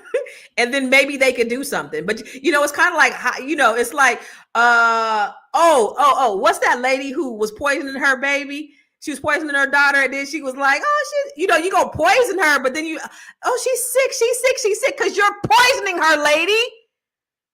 Like, stop poisoning these people and then try to put a Band-Aid on to fix them. And Just get out. deranged. And don't forget, People we are always choose deranged. their leadership, and we always choose wrong. And the coup, you know, the CIA and their coups and all the stuff that they do to set up these people in these places so that they can make sure that their hands are, just leave them alone. Focus on the United States, and you can still focus on your own national security and focus on the people here. That would be awesome. All right, let's go to the next one. This is the last and final one, y'all. This might be the grand finale. Y'all ready? Let me see what it is. Oh, it might not be. All right, let's go. The U.S. withdrawal from the United Nations. Oh, God. That's kind of big. Less global protection for Black people. I think it's less. Okay. The U.S. is stepping back from international human rights groups means fewer efforts to combat anti-Black discrimination worldwide. I don't think there was no anti-Black discrimination protection from the United States, but that's just my opinion. Okay. Less global pressure on racial justice issues. When incidents of police brutality happen in the U.S., international organizations like the UN have pressured the government for accountability. Without that, the domestic racial justice efforts lose leverage. So, in real world example, when George Floyd was killed, the UN Human Rights Council condemned the U.S. for racial violence. Without U.S. involvement, similar cases may not receive international attention. Meh. I don't know that really affects that. Like for me, but anyway, I'm sorry. Let me not get ahead of myself. For y'all in the comments. So, what do you guys think? 1 or 5? The UN. The U.S. backing out of the UN. What are you guys thinking in the comments? I gotta think about this. Like, okay, so how does the UN? So I do believe. So okay, I'll start with me. I do believe. Okay, I'll say 4 for me. I do believe that it'll affect, but for everybody, but I don't think there's any anti-Black protection that we have, that the U.S. has for. So I don't think that reason is the reason for us to be concerned. I think as we travel globally, there are no protections for us, period, right? Because they're going to say, oh, you're American, and there may be retaliation against us just because we're American. It don't matter that, you know, so I don't think there's anti-Black protections out there globally. But what are you guys' thoughts? I said 4 for me. What y'all? Where y'all at? Where y'all at? Dr. Alicia? 5, 2, 2, 4, and Alicia, go on and put the board up. Somehow I just feel like it's gonna affect us. We're just not gonna have. We just don't know the unknown. I don't know. It's probably not a 5, but that's what I'm gonna put it. Okay. And I've made mine a 2 because I have a friend who spoke in 2 years at the UN before their Human Rights Council about the jailing processes in the United States. And there's been no change other than my man has gotten 2 trips to Switzerland and made some international connections. The state of Louisiana has actually gone backward in our prison reform. So that's why I gave it a 2, because in theory, the UN is a great thing, but they gonna sanction the U.S. and do what? They just gonna say y'all was bad, slap on the wrist. There is no nothing that the UN can do to the US because Right. the US created the UN. So it's just We come to everybody else's aid. They come to us. Like with social media, we can broadcast what's happening right. here. Right. We don't need the So- UN to say, hey. Yeah, we don't need that. Mhm. But I didn't think about it from the perspective that you said, right? If you think about when we travel abroad, if they already know that there's no protection here, how they treat us in their country, if we get locked up, if something happens, right? They know that there's no real protection. They don't even like you in your own country. They're not going to try to get you back or try to help you or save you. So Right. there might be some of that. But overall, again, we're talking about impact 1 to 5. That's why I gave it a 2.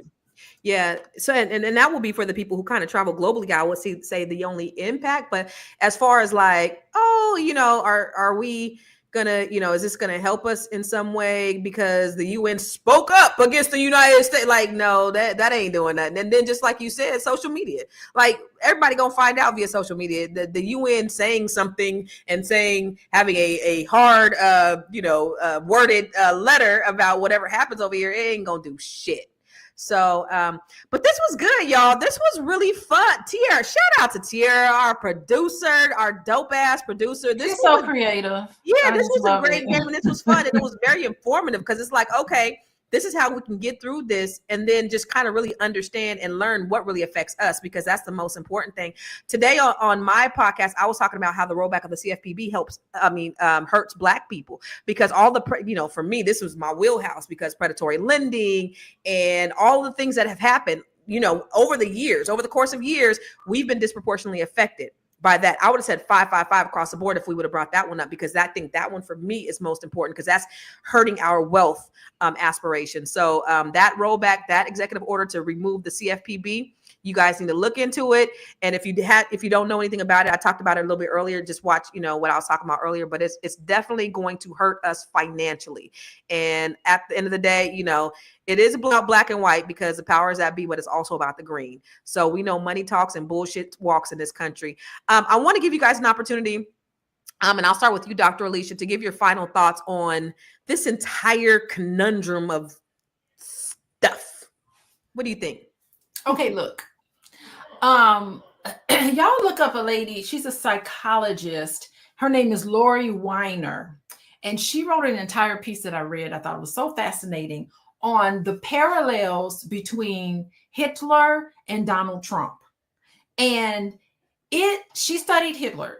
It took Hitler 57 days to collapse the institution of democracy in Germany. And when she wrote that piece years ago, everyone talked about, well, this is America, this ain't Germany. We have checks and balances. There's going to be resistance. There's going to be people who's going to slow him down. But it looks like nobody is slowing him down. He's moving faster than most people think he has. And there's been discussions on how bad it's going to get and how quickly these things have been happening. And I just want to say something about foreign aid.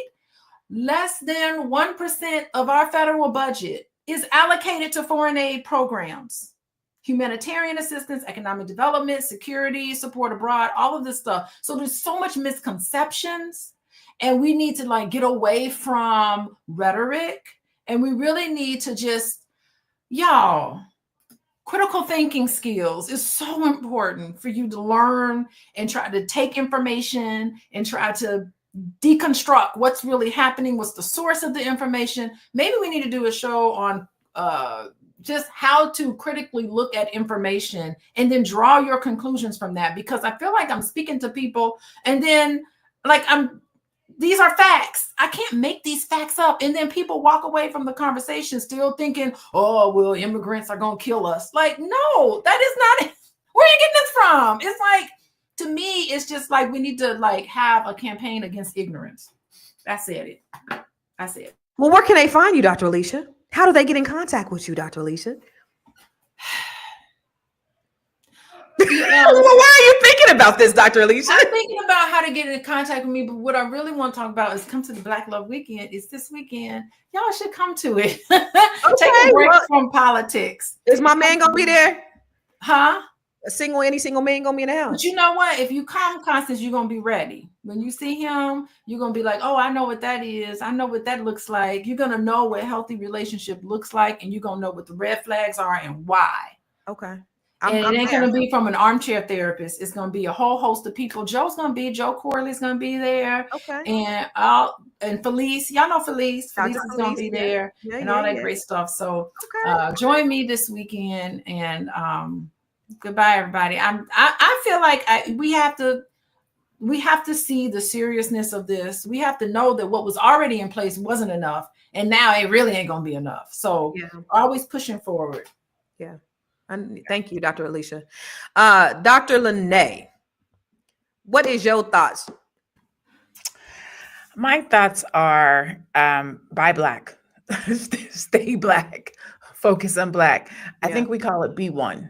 I think if ever there is a season or a time for B1, it is now. Everything we do, every thought we have, every place we buy, every group, every community that we're in, every friendship that we have, every place that we travel, all things, every conscious thought needs to be made with, how does this affect the community? How does this affect my kids? How does this affect my business? How does this affect my career path? We need to be thinking about wealth. We need to be thinking about legacy, generation, because we say it all the time, no one's coming to save us, right? We have to make it through these next 4 years. I don't know what's going to happen after these next 4 years, but I definitely know we have to make it through these next 4 years. I think that everybody needs to have some type of a way. Dr. Boyce used to call it FU money.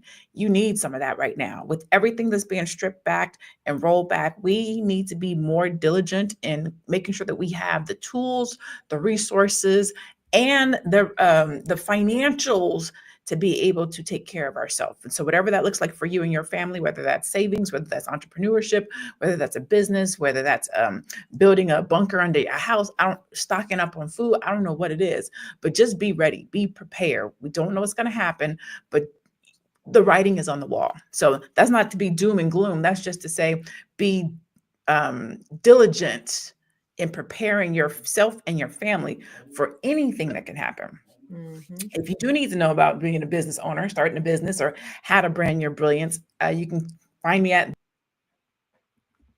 And on February 22nd, I'll be at the Fly Money Club talking about how to brand your brilliance. I can't wait, Dr. Lene. It's gonna be so good, y'all. This is a really great conversation. Marlo, give us your final thoughts. I love all of you guys' perspective. And so just from a woman, of your knowledge and your brilliance and coming from where you're coming from, I love your worldly perspective on how this all will affect us as Black people. What are your final thoughts? So I want to piggyback on what both Dr. Alicia and Dr. Lene said, which one, research, right? When you see one of these, Donald Trump did XYZ and it triggers you, let it trigger you to Google. Let it trigger you to research. Let it trigger you to go and read and digest what this is without a media narrative, without your friend who's screaming the sky is falling, without, some meme joke that kind of waters down what's really going on. Get into how this policy is going to affect you. Don't be looking up saying, oh my God, where'd this come from? Because it's here now. The other part is preparation. Be prepared for what the known knowns and the known unknowns, right? Like the Boondocks character said. Be ready so that my dad used to say you stay ready so you don't have to get ready. Be prepared for what you know. Be prepared for what you don't know, and teach yourself something. Every day be trying to learn something. Every day try to figure it out. This Republic of the United States is our thing. If you want to go somewhere else, go live there. I'm not leaving. So we need to learn how it works. And we need to learn how to navigate it, because it's not really set up for us to win, and we know that.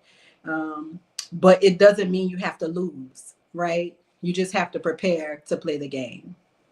If you're looking for me, I am Marlo Layson. I create content under my name. You can search for things I've written. I write about policy and legal, environmental, entertainment news. And you can find me on Instagram over Marlo. That's my name right there on the screen. And as usual, this is my favorite midday thing to do. Yo, guilty pleasure. I love it. So I'll say this, Black people, we have been in a slumber. We've been asleep for the last 50 years. We really have been asleep.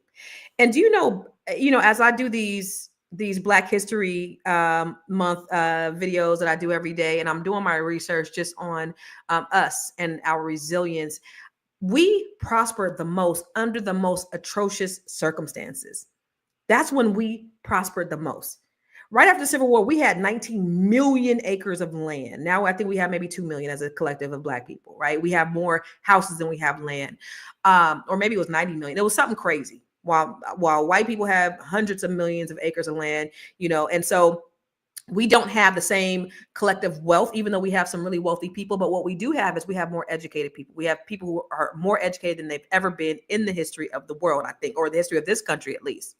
So I think we have the great equalizer. We have the knowledge and information. We have people, we have thought leaders. We have broadcasts like this that are here to give you information. Okay. We have money. We have to, I'll say it all day, start doing business with people who look like you.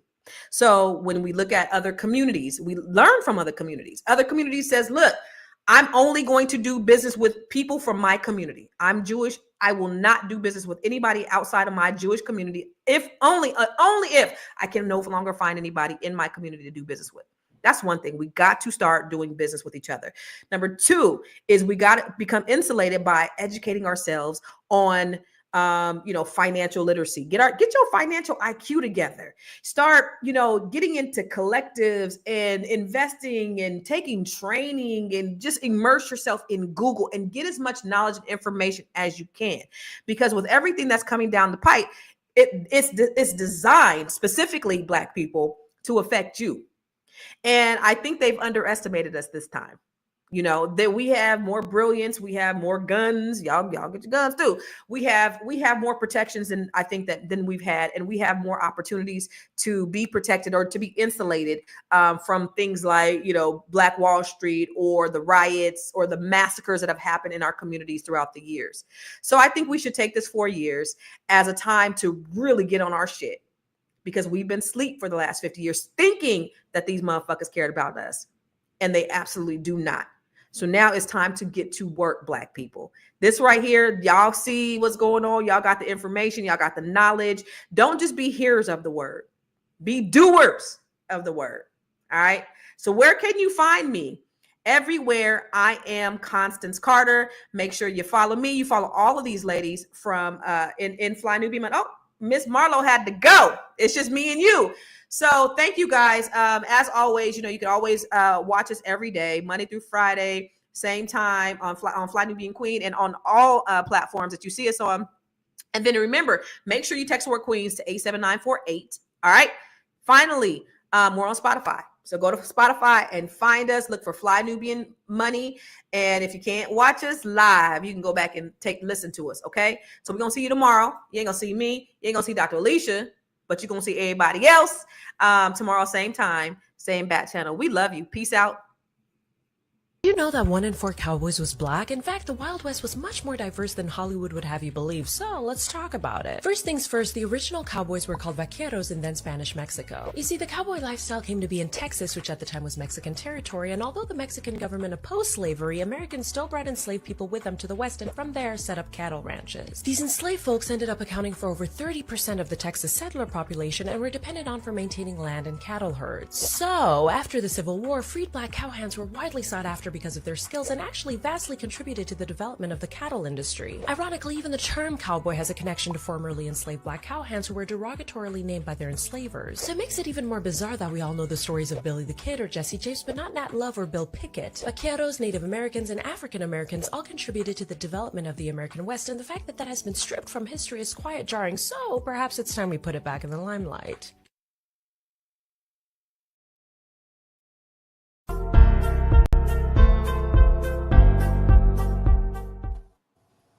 my gosh. What's up there? Look at this beautiful panel here. Hey, everybody. What's up? This is hey. Joe, you better say hey. You bet. I can't stand here. What's up? Listen, y'all, this is the Fly Nubian Money, where we help you to master your mindset and maximize your money today. We talking about power, controversy, and the cost of staying on top. Now, first up, we're going to talk about Drake. Drake versus Kendrick Lamar and the NFL. The internet is on fire with rumors that Drake is preparing to sue the NFL for defamation after Kendrick Lamar called him a pedo on national TV in front of hundreds of millions of people. If y'all didn't know that they had beef before, if the world didn't know that they had beef before, they certainly knew after the Super Bowl. Did you guys know, by the way, that the halftime show was the highest rated halftime show in the history of the NFL? People came on just to watch the halftime show and then logged back off. Did you guys know that? Were you guys aware? Well, so is this bad for, he did this from hundreds of millions of people. If this lawsuit is real, it could change the future of rap battles forever. Is Drake standing up for his name, or is it just a bad move that could backfire? And what does this mean for Kendrick Lamar, the rap industry, and even the NFL's role in entertainment? Then we have this motherfucker, Kanye West, who is proving once again that controversy sells. He's now selling swastika t-shirts for $20. But an influencer, one of our own, one of baby sis, says that there's more to the story. Is Kanye's truly untouchable? Is he? Or is he playing a dangerous game? These aren't just rap beefs or publicity stunts. These are billion-dollar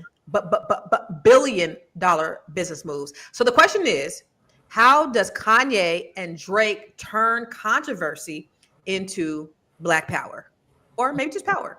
And when does the backlash finally cost them? We're going to get into it, y'all. We're going to get into it. But before we start the conversation, I have the most wonderfulest, most amazingest, most dopest panel on the planet. Whoa, this chick right here, who's this? She is the dopest producer, actress, singer, dancer, triple threat, Miss Tierra, Miss Black Hollywood. Hey, girl, hey. And then over here, we got Miss Vanessa Gopal. You know what, y'all? I think she has a master's in public policy. She ain't got no AA. She ain't got no bachelor.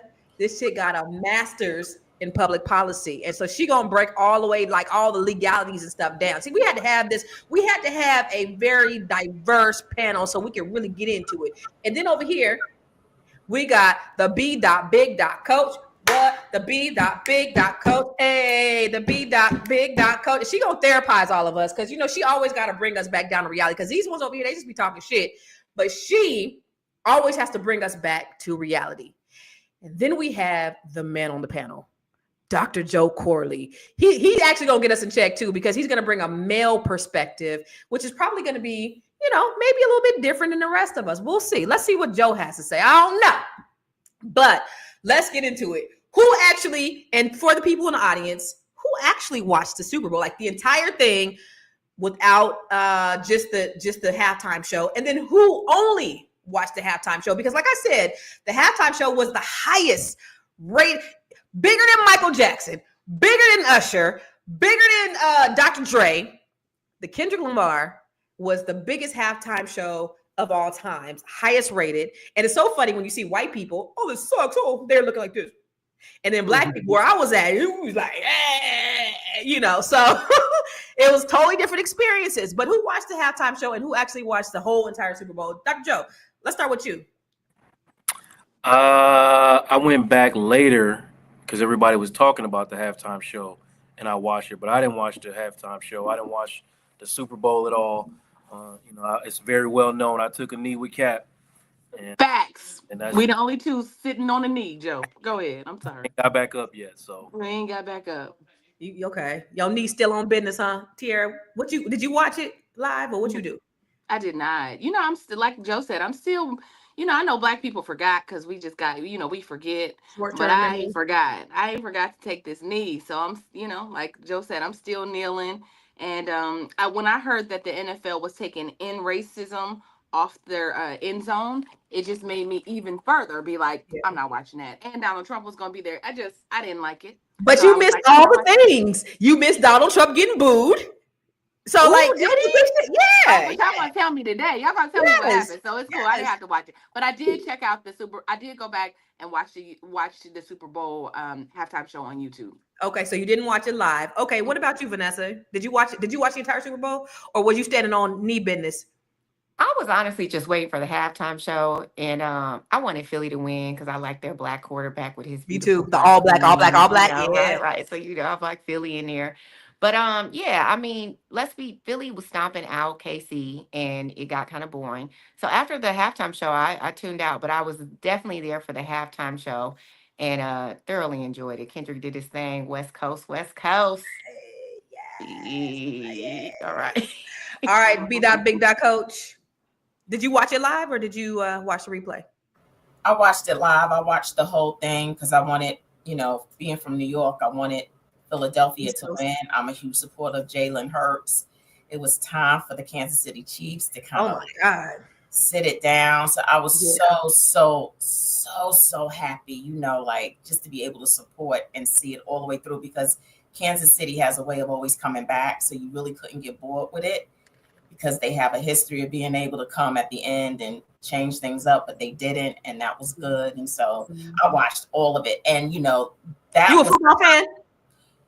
I'm I'm not gonna say anything, but yeah, I like football, and that was the highest rated NFL show too. Like that was the highest rated Super Bowl period. Like 126 million people tuned in. So it was just highly rated overall, and it probably had a lot to do with Kendrick Lamar. Yeah. Well, I watched it live. I went to a little shindig, but I just went for the men. So I'm gonna just keep it real. And I watched it because I needed Kansas City to lose, because they keep beating out my Niners. Like, no. So I was ready. And I have a friend who, I couldn't take another KC win. So I was definitely going for it. Now let me ask you a second question. This is part 2 of the question. When you watched it, before you seen all the explanation of what was really going on, did you understand? I know you couldn't understand all the symbolism because they really had to break it down, but did you understand, some of the symbolism that was happening? Did you understand that Samuel Jackson was Uncle Sam? At the time when you were watching it live, before you got the commentary, because I know for me, I was just, hey, but after I went back and there's a game. So I didn't, notice live because I was too just into the song. Vanessa, did you notice the symbolism initially? Not initially all of it, but for sure, the way that Samuel L. came out and he played Uncle Sam, I thought that was genius, especially when they said, "You too loud, you too ghetto," and then he immediately went into squabble up. I missed the coordination of how they did the flag with the colors and the dancing initially, right? Yeah. And I went back and got to see that. But I definitely knew once we saw Samuel L. and he was saying that, I was like, oh, he about to send a message. And he opened it up with saying, "You picked the right time, but the wrong guy," letting you know off top, I'm not going at gunpoint. So, I mean, I love Kendrick. Tierra knows Kendrick can do no wrong in my eyes. So, yeah, I loved all of it and the breakdown. But no, initially, not everything. I didn't pick up everything because I was like you, Constance. I was bopping and, getting it in. And I was having fun. walking over there. I had to Yeah. represent the West. So, I was doing I was showing out, I was doing all the things. What about you, Felice? Did you notice the symbolism? I noticed the red, white, and blue, and all the black people in the red. So I noticed the flag. I did notice Uncle Sam. I noticed Serena Williams.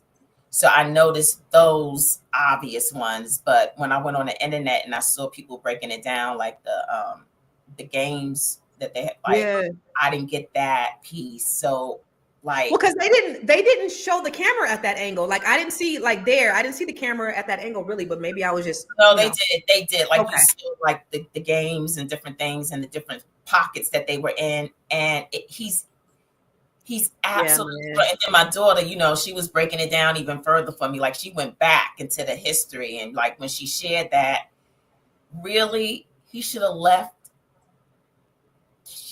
Kendrick Lamar alone. She was like, he was asleep, spending time with his God. And he should have left him alone. That's what he should have done.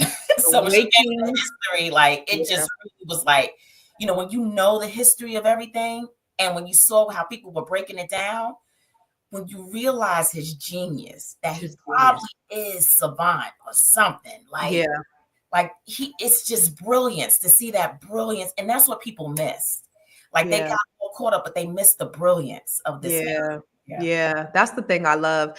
And then I'm gonna ask you two who went back and seeing, did you guys get the cheat code and you guys kind of, got the answers to the question, or did you know what it was? But we're gonna talk about it when we come back from commercial.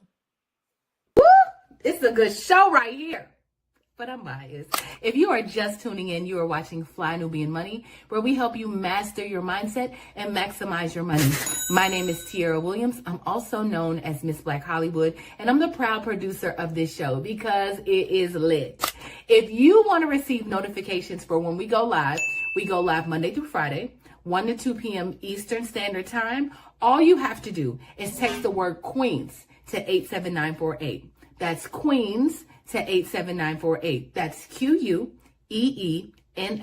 to 87948. Also, if you want to grow your money and not blow your money, all you have to do is go to flynubianmoney.com. There's all kinds of resources, there's courses, there's free giveaways. There's just no reason to be broke in 2025. All you have to do is go to flynubianmoney.com. Obviously, you don't want to be entertained here. You want to know enough to grow. Wait, I need to put that on a shirt. You got to know to grow. Got to know to grow. So know and grow with flynubianmoney.com. Who said my sis didn't have bars? Who said my sis didn't have bars? You got to know to grow. Flynubianmoney.com. All right, so the two of you, did y'all get the cheat code, or did you like just go in like real, like virgin, like the rest of us? I'll start with you, Tiara. Oh, me. No, I was virgin. I didn't, Lauren was like, oh, we gotta watch him. Oh, we gotta watch it. I said, okay, because she is the biggest Kendrick fan. So we watched it together, and well, actually, she had already seen it, so she was like, you need to see it. So I just was watching, and I was like, I mean, and then I kind of was like everybody else, like if you're expecting, I didn't see all the angles, I couldn't see the controllers. All I saw was him with the mic, and I was like, I got Samuel, and I got there was just dancers. I was just like, okay, right. I get it. But when you said it was what he was saying, like the revolution is about to be televised, basically, and all of the things, right? So I caught some of those things, but I also know that Kendrick also takes the moment to make it a moment. Like that's just who he is in his artistry. Then we went back and watched him at the Grammy. He's always going to make a statement. So I knew that there was a statement being made, even though I was watching it like from one angle. Again, it was just I didn't see the controller, right? And, and then Sony owns the controllers. All the things. It was like, okay, I see what's going on. All right. Yeah. So it was like, okay, I don't know anybody who sat there and was in the moment watching the Super Bowl who actually like, oh yeah, I know he talking about, I think everybody had to really analyze. But Joe, did you get the cheat code when you ended up going back and watching? I didn't know all that stuff was going on. So I went back and watched it, I think like right after the Super Bowl.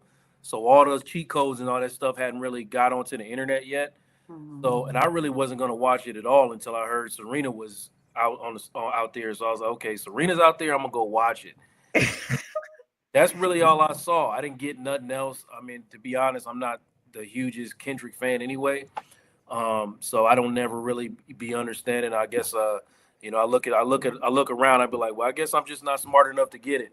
Cause I don't always get it, but I'm gonna go back and look at one of those broken down posts on Instagram and see if I can get all the symbolism involved. I mean, if it's important, but I'm not looking for it. I'll be honest with you. Let me ask you this. Oh, go ahead. Go ahead. No, I was gonna say you have to have a certain appetite for Kendrick Lamar all the time. You got to be in the mood for Kendrick. I don't know, Vanessa don't, but when I'm listening, so I understand. Sometimes I got to be in the mood to be like, okay, I'm gonna do Kendrick Lamar. My daughter does not. She be like, anytime. Mine But too. but I understand. I initially, I'm not gonna lie, y'all. I said, now if this would have been Drake got more like singy hits, because in my mind I'm thinking that's what the Super Bowl is about. The Like entertainment. commercial, the yes, and the commercial hits and how many songs people can sing along with you. And I was like, does Kendrick have that? Like, Yeah. I mean, outside of like They Not Like Us, but Yeah. he showed me that it doesn't matter, because as long as A minor is a thing, people going A to minor. Now let me ask you this. There's so many things I want to ask you, but let me ask you this, because people was up in arms about Cash Money and Lil Wayne, and for me, and I was like, who wants to see Lil Wayne on the Super Bowl? And he was crying that he wasn't on. The Super Bowl has never been about, like, just because it's in New Orleans, like we got to have New Orleans. They had Harry Connick Jr. That's all y'all New Orleans. That's all y'all needed. Let us see she really from New. That's all y'all did. But like they act like it's not a rap concert. Just because it's in New Orleans, it doesn't mean you have to have like. Did you guys feel some kind of way by them not having Lil Wayne on there, Vanessa? Did you think that they should have? Absolutely not. I didn't feel a kind of way. I mean, if you look at the Lil Wayne that we grew up with, and the Lil Wayne that's now, I mean, when Lil Wayne talks, I don't even understand what he's saying half the time. He seems Right. incoherent or drugged up, if we're being honest. Right. But with Kendrick, what I thought was absolutely dope is I thought that Kendrick brings a realness to hip hop that is unlike anything in current culture. He actually talks about things that matter. His messages are actually deep. Like he's actually trying to uplift people, trying to educate people, and do it in a way that's witty, still cool, but still uplifting. He really doesn't care about fame. Dr. Felice mentioned, he was chilling with his family, and then Drake decided to wake a sleeping giant. And so, if you know hip hop, right, then you can respect the artistry, the deep thoughts, all the double entendres. Like this man is genius. So I think that when I'm looking at the Super Bowl and I see, and he's so black, right? So when I see him Unapologetically, baby. unapologetically black, Yeah. like he's not looking to be stamped by white people or none of that. He's like, this is who I am. This is what you get. You know who I'm for. I'm unapologetic about it. And I really love that about the whole TDE camp, if I'm being honest. But I just feel like the Super Bowl, it was such a great moment when you go back and you dissect it from Serena C walking, because it's like y'all always trying to tell us how to behave, how loud we are, what to look like, what we can and can't do. And you see the game of America. That's what the game of America is. So like I think he brought that, and anybody that looks at that and dissects that, can take that away. That like, listen, we gonna do us.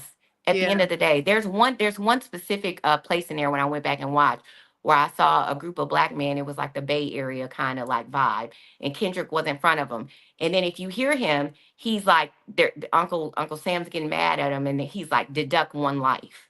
And that's literally how they do it. It's like, oh, it's a group of black men just hanging out. How can we break this up? How can we Gotta go back kill and one look of at them? that. Girl, listen. Yeah. Whoa, okay. Let me go Yeah. back. Go ahead. Yeah, I love that. So I could go. He knows. Listen, I'm with intelligent hip hop. I'm with Kendrick. that. I don't like And can this we also watered down. mention? And can I also mention that Vanessa spent some time working in the music industry and toured with Kendrick and them, so she has an extra layer Okay. of love for Yeah, Kendrick so nobody Lamar. knew, and that's So she didn't actually good mention that. context. She didn't say that. She spent months and months What? and months on tour with SZA. That's and good Kendrick. context to have. Yeah. What makes it is because all he did was read. So you got these hip hop artists that coming out. You don't understand what they saying. They off lean. This man don't smoke, don't drink. All he does is read. Like he is so respectful of hip hop and rap culture that anyone, in my opinion, that don't like him, you just don't like hip hop.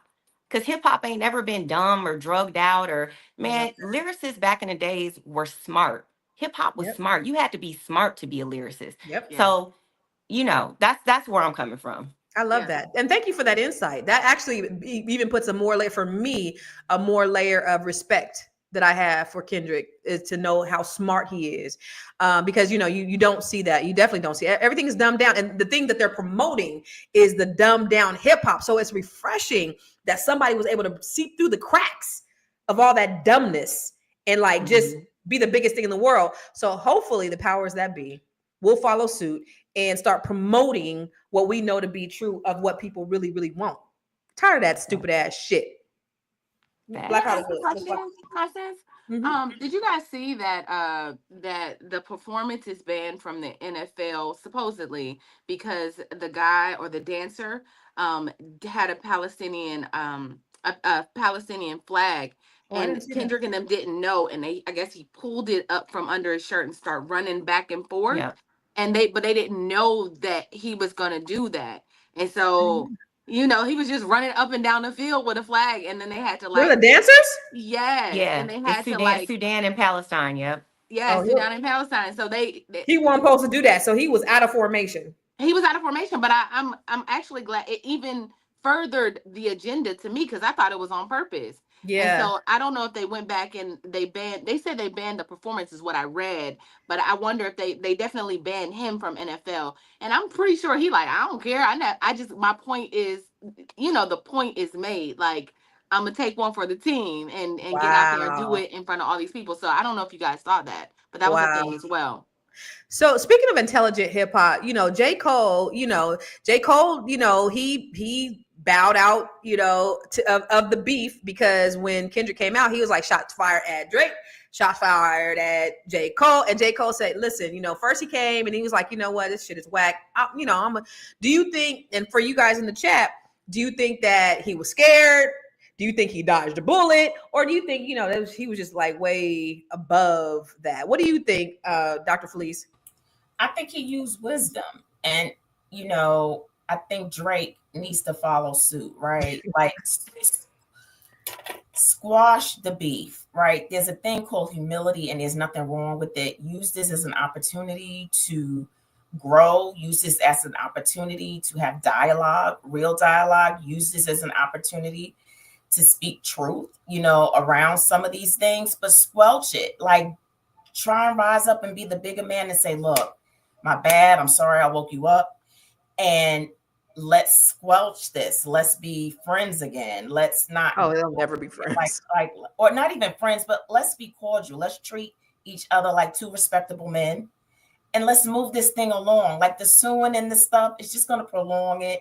I don't think it's going to help Drake in the long run. I really don't. I don't think it's going to feed or subside the truth. The truth is that Kendrick Lamar is a brilliant man, period. And thank you, Vanessa. I stand behind you 100% what you said. I grew up with hip hop. I grew up with the KRS-Ones and the Public Enemies, Sister Soldier, who was dropping knowledge, right? Yeah. No more missed that. We missed that. And we had a platform where people who didn't like it because they weren't entertained, those people don't read. And so if you start going back to the basics, just learning how to read, expand your mind, grow. People were uncomfortable. And I said, I did a post this morning saying, let's lean into the discomfort and see what that means, right? Mm-hmm. You felt uncomfortable for a reason, and why? Why were you uncomfortable? And it has something to say about you, not Kendrick. And so if people can just kind of step aside and just really dissect the bigger meaning, like, he wasn't even trying to cast shade. He was just trying to educate. And he used this platform that we don't normally get to educate people about the plight, that what's going on in America, because if it affects us, it affects everybody. And so you just can't come from us, because when you come for us, you wind up paying, right? When you come for us and you put drugs in our community, who winds up becoming the addicts? So when you come for us, you come for the whole thing. And so he wasn't just educating. He was literally making a statement saying, if you want to save America, get educated.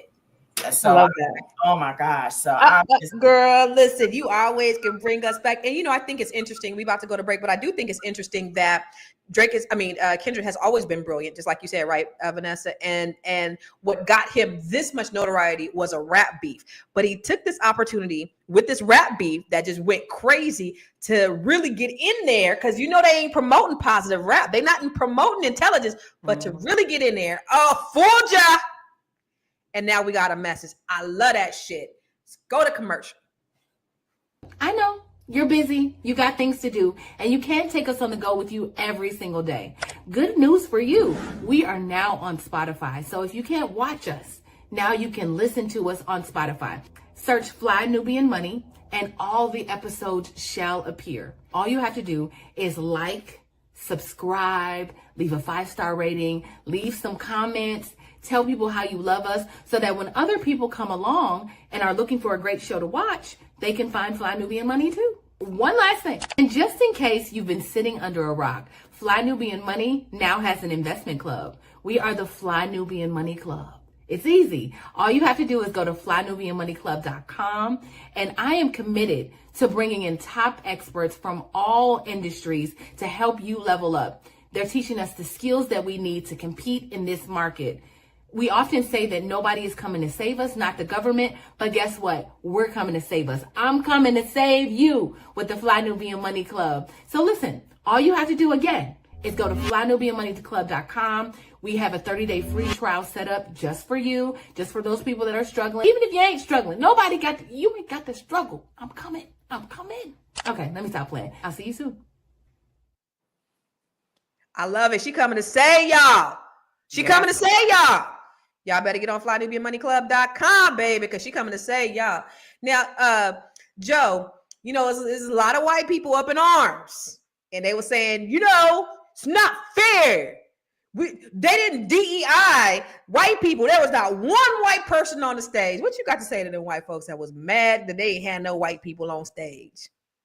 Yeah, like I said, man, I'm not the biggest Kendrick fan, and I really wasn't trying to tune in to watch that. But when I started seeing the white people online reacting to it, you know, I started to fall in line. Like, man, why is this making white people so uncomfortable? Like they were incensed. Yeah, they were in there. Yeah, that part right there was kind of what made me tune in and pay attention more. And you know, it's the same old. You know, they cry one way and behave another way, and you just get sick of that shit, man. I'm sick of it. Like I told y'all at the top of the year, I'm not going back and forth with these people at all. I'm going back and at all. We're hiring based on merit, and you know, black people just dance better. Yeah. Oh, right. Sorry. Wow. Yeah. We've taken DEI off the table, and we're hiring black dancers that can dance. Straight up. I loved every Merit bit of that. based. I loved it. Hey, really quick. I want you to do something. Say Drake. I heard you like him. Let me just see that real quick. Real quick. Say Drake. Say Drake. Say Drake. I hear you like I'm young. I never go to sell Black One to any. You know what? Wait, what's the meme that could come out of that? You know how they be saying memes every time I'm gonna play this. What's the meme that could go with that, man? Oh my God. Okay. So you know what? My baby sis, I love her to. Oh no, this is not that one. Okay, let's do the breakdown. No, we got a breakdown of the Not Like Us, right? We got a breakdown of the NFL video that we can watch real quick. No, we don't got no video for this segment. Okay, all right, we ain't got no video for this segment. Okay, my bad. All right, so really quick. Didn't we already watch it? No, we didn't watch no video. We got an NFL video, don't we?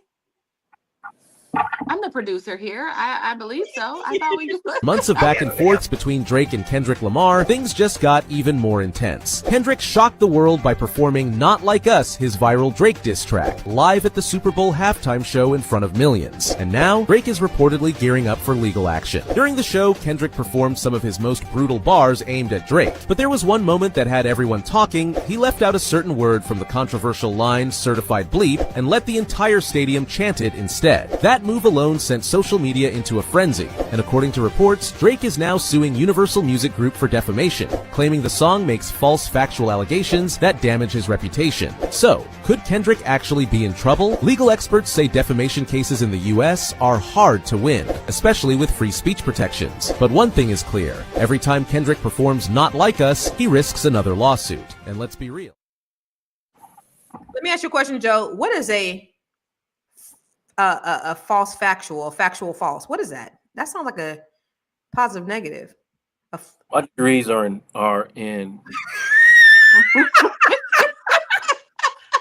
I got 3 or 4 degrees and none of them in English literature. Okay, I don't know what the hell that means. But I do. Okay, but here's the question for Joe, right? So like, because I do think, I mean, I think there is something to say about, I'm not mad at Drake for suing anybody, because I feel like being on a platform where somebody is telling hundreds of millions of people that you are a pedophile and not having any evidence for real. Like, that wasn't the text message or DM that was sent does not signify that this man was. And I see why he's upset. That's not something that I would have wanted to happen. If it was me, I would sue everybody. Everybody, it wouldn't even matter. So my question for you is like, in this situation, is it okay for, I mean, is this just a beef, or is it okay that they can say things like this and, and be falsely accused in public like this? Is this Good defamation? question. So let me ask y'all this to counter that question. Is Drake a pedophile? Is he a certified pedophile? We don't know. We don't know. Yeah. Have you ever been accused of being a pedophile? No. Okay. So I have. So I can tell you I don't like that. I don't respect that. If you don't have the evidence to prove or back that up, I don't respect that. That's just me. I mean, maybe that's coming from a personal place, but going on like all these platforms and the biggest platform in the world and calling this man a pedophile and not knowing, and we don't know for sure if he is one. If he is one, by all means, call him a pedophile over and over and over again. I don't believe he is. But saying that over and over again, I would be incensed. Nobody likes to hear that. If you are not actually a pedophile, it is not fun. It is not pleasant. It is not to be. And I don't play with white people like that. I don't play with white people like that, because somebody could take that up and really start digging to this man or find something. It's just too much. And you don't need evidence. I can tell you firsthand, you don't need evidence to get somebody caught up in some court situations over some shit. Like, you don't need evidence. Yeah, you just need accusations. That's it.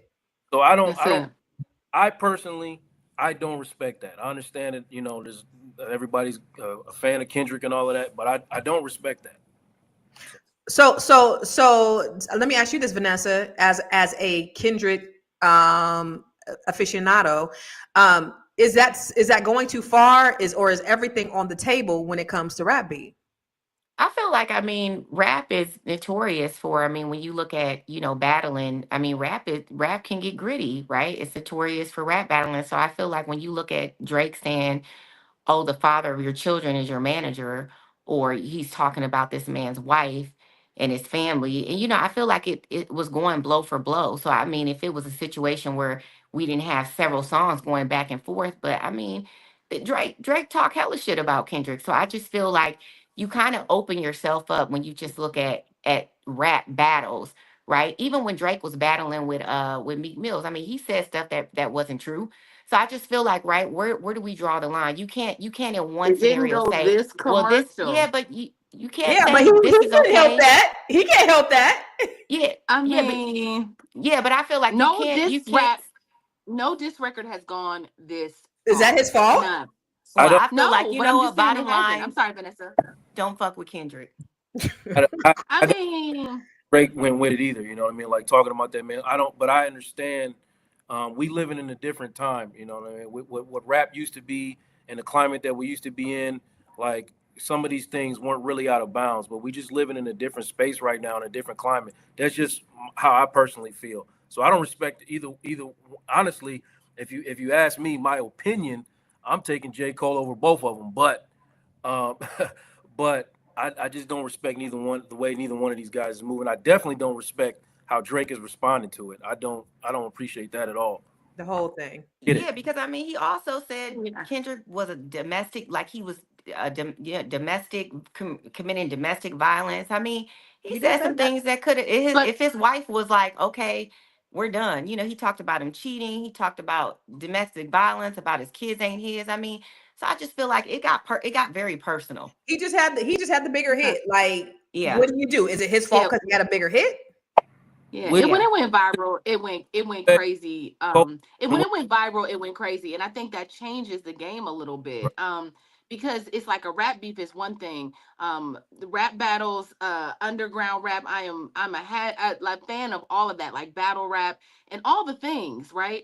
But it's like once it goes commercial and literally the babies, I'm talking about my 3-year-old niece or my 3-year-old little cousin was like, A minor. Like, I think it just changes something. Like, we gotta, maybe there's some, I don't know about regulations, but it's just, it changes things. It changes it for your reputation and you being able to live the life you were living. Because let's not act like Drake didn't give us 15 years of excellence.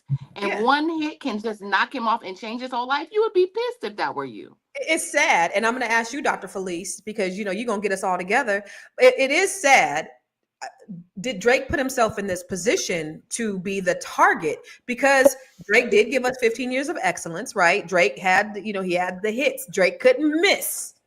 But one of the things you said, Tiara, was that Drake had an album that came out in the summer that nobody noticed. I didn't know. I don't know. But then, you know, it was like blow for blow. So is it really Kendrick Lamar's fault that his just went viral? Because if you could talk about somebody's kids and somebody's wife and all that, then it's like free game. And I know pedophile though, Constance. So this is what I say: do whatever you're willing to pay the price for, right? If you pay the price on the end of it, by all means, have your way. We live in a country with free speech. We live in this country, and that's what it means, right? Does it make it right? I don't know who's going to be the judge and jury, but don't do anything you're not willing to pay the price for. And so, and I also believe, and you know, I always go back. We all, whether you're famous or you're not, we all have a responsibility of how we handle people. How we lead people is huge in how we handle them. And so, yeah, we can justify it, you know, in the name of Blackness and all that other stuff. But at the end of the day, we all going to meet our creator and we're going to have to answer for everything and how we treated humanity. And so you just want to be careful. And if you're willing to pay the price, by all means, do you. That is your right. Yeah. But I believe that we all matter and that we all have a responsibility of how we lead people and how we help them, the way we carry ourselves. Everything matters. And it's all a ripple effect, because people are like, well, I don't matter. Yes, you do. You do matter, and how you treat people, how you treat your neighbor, how you treat the stranger. And so that's just my take. You know what I can't get with is that there's all this going back and forth, and everybody loved Drake. I don't know anybody who didn't love Drake at one point, and now everybody has turned against him. All the features that he had and all the people that loved Drake and all the people who was down for him, now he has nobody. Now, on one hand, I can't respect the fact that you're going to start a beef, but now you're going to sue. That's kind of like, you know, that's kind of bitch assness. But like everybody who turned against him based upon this rap beef, that shit wasn't cool. That's what I can't respect out of this whole thing. But we're gonna talk more. We're gonna shift gears after this break, and we're gonna talk about this other maniac. This it's ridiculous. But we're gonna get into it right after this break. Hey, it's Dr. Sonia Javette, brand your brilliance coach and monetization strategist. I am partnering with the Fly Nubian Money Club to help you turn your natural gifts into big business. I help my clients build 6- and 7-figure businesses by branding their brilliance. You know, that thing that comes easy to you, the thing that you can do with your eyes closed, that thing, that's your brilliance. And now it's your turn. Join me on February 22nd at 10 o'clock a.m. and I'll walk you through strategies that can change your life and business forever. Don't miss this opportunity to brand your brilliance. I'll see you in class. That's my dog. I am so proud and I'm so happy to know such amazingly wonderful people. This one over here just knocked it out the park with sales. Then you had Athena, and then you had me, and then you had like it's just going down. Who? I wonder who's next. This is some good shit. You guys better get on Fly Nubian Money Club, because she said she's trying to help y'all. She's trying to help y'all. She said I'm trying to save y'all. So make sure you go to FlyNubianMoneyClub.com so you can get all this game, so you can get saved. Like E40 said, I want to be saved. All right, let's shift gears, y'all. There's this goddamn fool out here he's a billionaire, but billionaire, but he out here acting a goddamn fool on these internets. And I know for me personally, like I like the first day he started coming out with all this really weird shit, I was reading that first and I was like, this is just too overwhelming. Let me stop. I cannot spend another moment. But what's happening is Kanye West is now selling swastika shirts. So let me ask you, Felice, when you saw that when you saw this guy was selling swastika shirts, What was your first time? Another case for shock value. Like, so everything he does is about the shock, you know. And I think that's Kanye's way of staying somewhat relevant and in the game. And so what better way than to have your wife come out naked or to, you know, have a swastika shirt, right? So I think it's all about the shock value.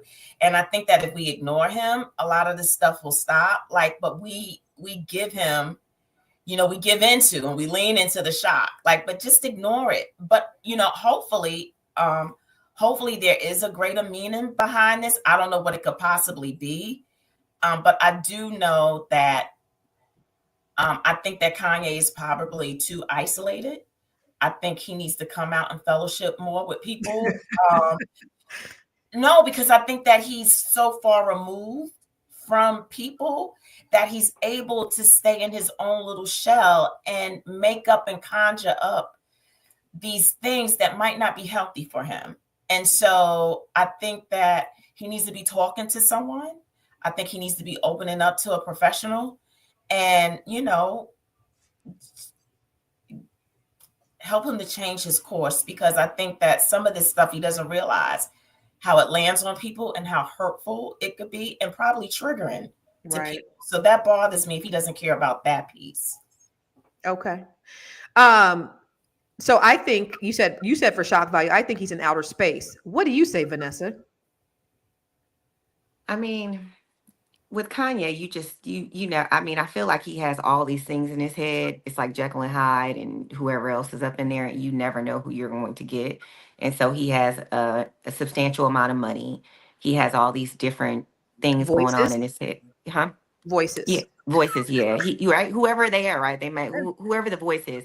But I think that he doesn't really like he's going for too much attention, and he really doesn't care, you know, who he hurts.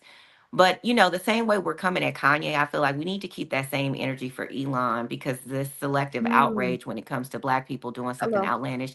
And I don't agree with what Kanye is doing, by the way. I'm just saying that it's interesting that when we have Elon doing a whole Heil Hitler sign, you know, twice, nobody says anything about that. Nobody says anything about how he's trying to, you know, say that South Africa is hurting the white minorities and all this other stuff, right? He's very much so driven by a racist agenda. But we have selective outrage for Kanye, who clearly has some mental health issues, by the way. Like, it's very well known that Kanye is a little, you know, he needs some help.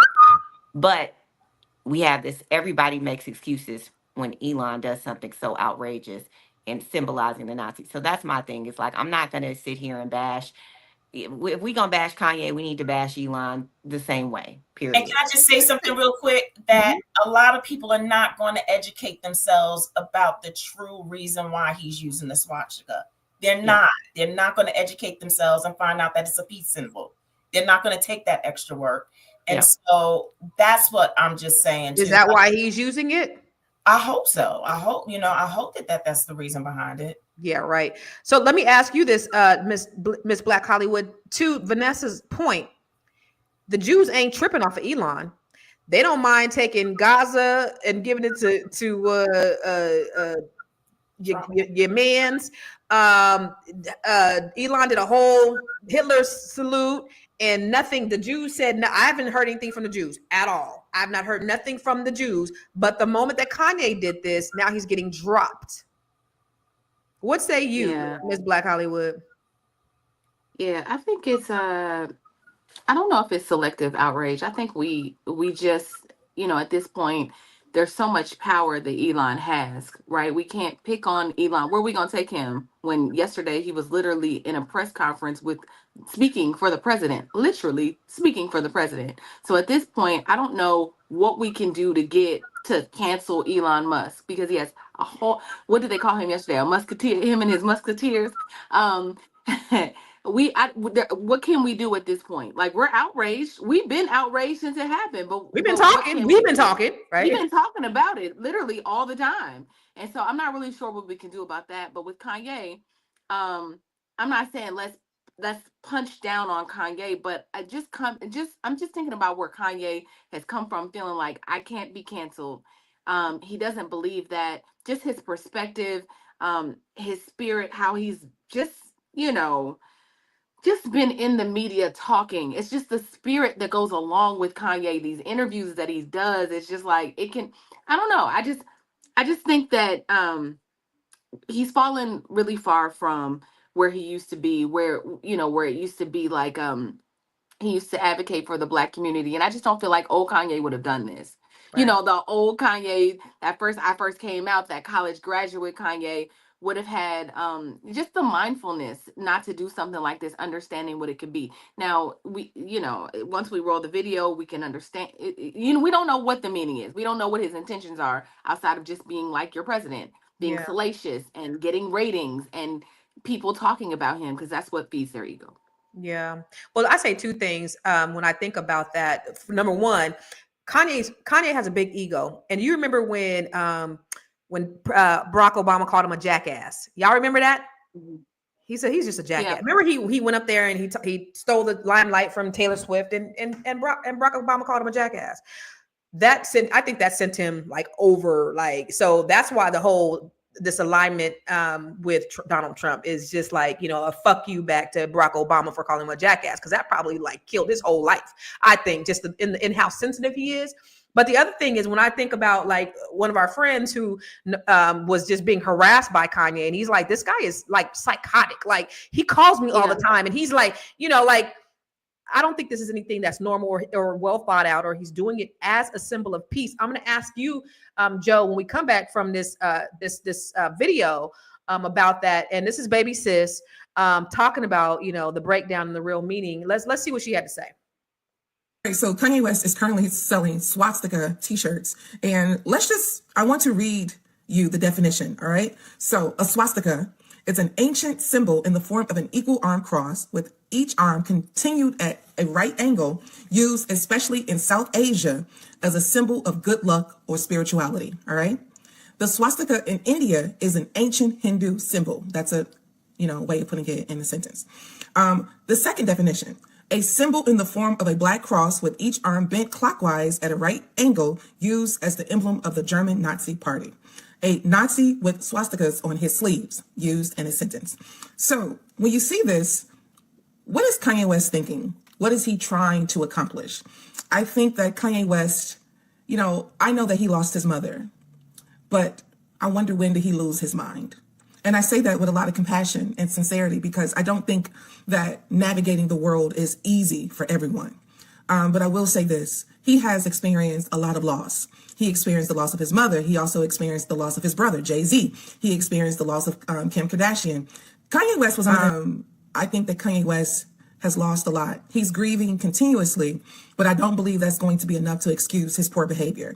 I think that he believes that he is clever. I think he believes that he is so clever that, no one would know what part of the swastika, he means when he puts it out for a $20 t-shirt. But how the mind works is, here in America, this symbol is not a healthy one, and it would never be a healthy one or a sign of good luck. It's actually a sign of deep hate. So I hope that he gets the help that he needs. But mental health is real for everybody. All right. You said that here, what it means here is, it might have meant that back then, but here, what it means here is. So Joe, like seeing this behavior and seeing him on the Grammys red carpet, and his woman, he's sitting there like, take your jacket off and show them, like all of this. What is he thinking? I know you study human behavior. I do. And I agree with everything Madam President said about, she kind of extended some grace to him compassionately. And, but I remember the first time I heard College Dropout, and like I almost teared up. I was thinking to myself, like, wow, like hip hop will never be the same. Like, it's really, there's a savior coming. And he was spitting all that realness over those soul beats. And then all these years later, I'm looking at this man, and I can't help but to feel anything but disappointment. So I'm not in on anything Kanye's doing. I don't pay it any attention. He doesn't, he serves himself. He doesn't serve me. He doesn't serve any purpose to my community. other than to, uplift himself and antagonize people, from what I can tell. So to get behind his mind, I don't know, but I'm gonna follow in line with Madam President and just extend him compassion and grace, and also let him know I'm tapping out. You can have it, bro. Tapping out. Yeah. I need to hear what Dr. Felice. I need you. I need you to therapize this for me, sis. What? I can't hear you, sis. There's some possible narcissistic traits laced in this. And I think a lot of ego. I think a lot of possible pain and trauma. I think it's all different layers with Kanye. I think he's a complicated individual. And I think that, he should be talking to someone. That's what I think. I think that he should allow somebody to come into his life and help him to work through those things, right? And so that, he can show up better for himself, mainly for himself. Because I think he's got a lot of layers going on, and I think he shows it and displays it to the world in ways that aren't received well. And I do believe that he's highly intelligent. And it's just so weird when you look at the comments, how we pick and choose people's brilliance. Some people can see Kendrick Lamar's brilliance, but they can't see Kanye's. Some people can see and recognize Kanye's brilliance, but they can't see Kendrick's. So it's just, it's just interesting how. I guess it depends on where you're sitting, right? But both these men are Black men and they're brilliant. They really are. If you take away all the stuff, they are brilliant Black men, which speaks to who we are as a people. And that we're complicated individuals who have the ability to reach these great heights, and the power that we hold and the messaging and what we share. And so that, if we can get back to that, if we can get back to our original state and the power that we have and the creativity and the innovation and the things that we bring to society as a whole, I think that's where we need to concentrate on. Okay.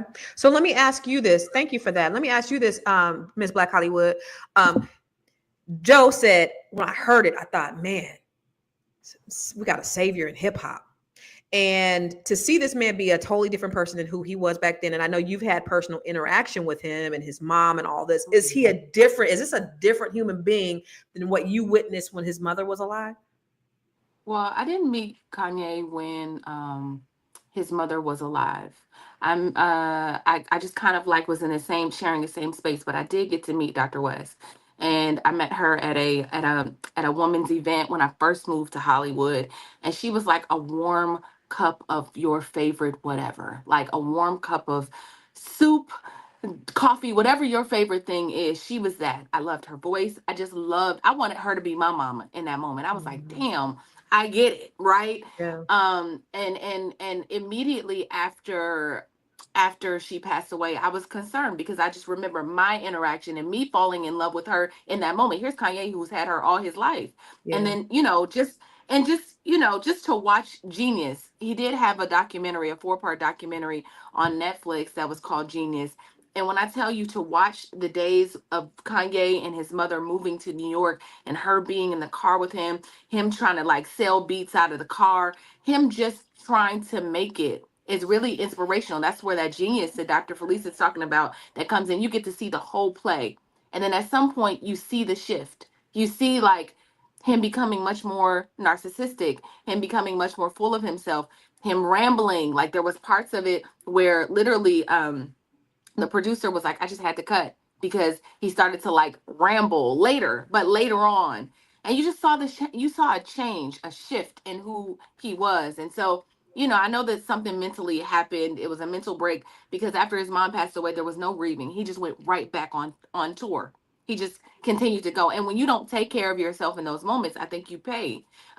You pay tremendously. You don't stop and say, okay, I gotta figure it out. For me, I think it catches up with you. And I don't know if he's ever stopped, y'all. And this is something, and maybe the therapist on the panel can say, when you never stop, when you don't even know how to stop, literally somebody got to take you to the 3rd floor for you to stop. What happens when you don't stop? You just become a version of what Kanye West is, being around people who will just be like, that's just Kanye. Yeah. Like, what happens? You know? You know what, man? Before I get to that, and we got to get out of here. But I heard somebody say like Kanye West he was like that balloon that had helium in it, and he would just kind of go. And his mom would have that string, and she would be that person to just kind of pull him back. Yeah, but now the person pulling the string back down is gone. So now he's just. But Vanessa, I do want to ask you. So you love brilliance, and Dr. Felice said these are both genius Black men. These are both brilliant Black men. And you was able to, dissect and break down Kendrick. What is the meaning of this for Kanye? Because you have that, that forethought about, what does all this really mean? What is Kanye doing? I mean, with Kanye, I do agree that he is brilliant. I think that the way that his mind thinks and the way that he moves musically and as a business entrepreneur, I think that he's brilliant, right? He's so creative. But I wonder if like a mixture of, and please correct me if I'm wrong, but in my experiences with mental illness is that as you age, it can progress and come out in different ways. So if there was some mental illness there in the beginning and his mom was kind of like that string to pull him down, and then now the mom is gone and now you're aging and, to my understanding, and correct me, Dr. Felice, if I'm wrong, mental illness can show itself as you get, 30s, as you age. So I'm kind of wondering, is that kind of what happened to Kanye? I think that he's still brilliant, but when you have, and I mean, I don't know what it's like to have a mental illness. I've been around people with mental illnesses, and which is interesting is because I had a really good friend with mental illness, and she was brilliant. I mean, UPenn a brilliant valedictorian at USC, brilliant, but she ended up having a lot of mental illnesses that kind of took her off of a lot of the things that she had worked so hard for. So when I look at Kanye, I kind of match it to that. Like, is that what happened to him? Because he seems so, like Joe was saying, he seems so far from the Kanye that we were all introduced to on College Dropout. Like, he seems like a completely different, like his value systems, his beliefs. He seems like a different person. Still brilliant in a lot of ways, but just you can't look at that Kanye and tell me that this is the same person. So you mean to tell me, Vanessa, you can't decode what this man been doing? You can't decipher. He need a doctor for that. I'm with Joe. My degrees ain't in that category. Then we'll go to the doctor for that. Because that's what I wanted. Like the way you was able to break down Kendrick, I wanted to see you break down. No. I ain't got the capacity. Okay. There All we go, right. Dr. Felice. There she We're go. gonna let the doc talk, and then Doc, go ahead and say your point, and then let's do your final thought with it. Okay. So I don't necessarily think it's an age thing that he's aging. I just think that when you don't take care of yourself, this is what can happen. It just doesn't stay in the mental health realm. It's the physical realm too. If you've got a ache in your body and you don't take care of it, it's going to take care of it for you, right? And so I just think that him not taking care of himself and knowing that there's something there and he's not doing something proactive about it, I think that's why it's showing up the way that it is. And it's getting worse over time because he's possibly, not doing his coping skills. He's possibly not on his medication or whatever his original prescription was for what he's going through and what he needs to show up better. I just think that when you ignore something, it shows up for you instead. And so I just hope that we are able to extend grace to all of our geniuses and what they're going through. And we really don't know what a person is going through because we're not walking in their shoes. And I don't know what it's like to walk in their shoes. And so I'm going to extend grace, and I hope that he gets the help that he needs. I hope that Drake doesn't sue.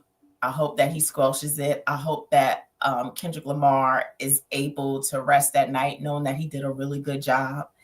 And I am Felice Hightower Britt, your Be Big Coach.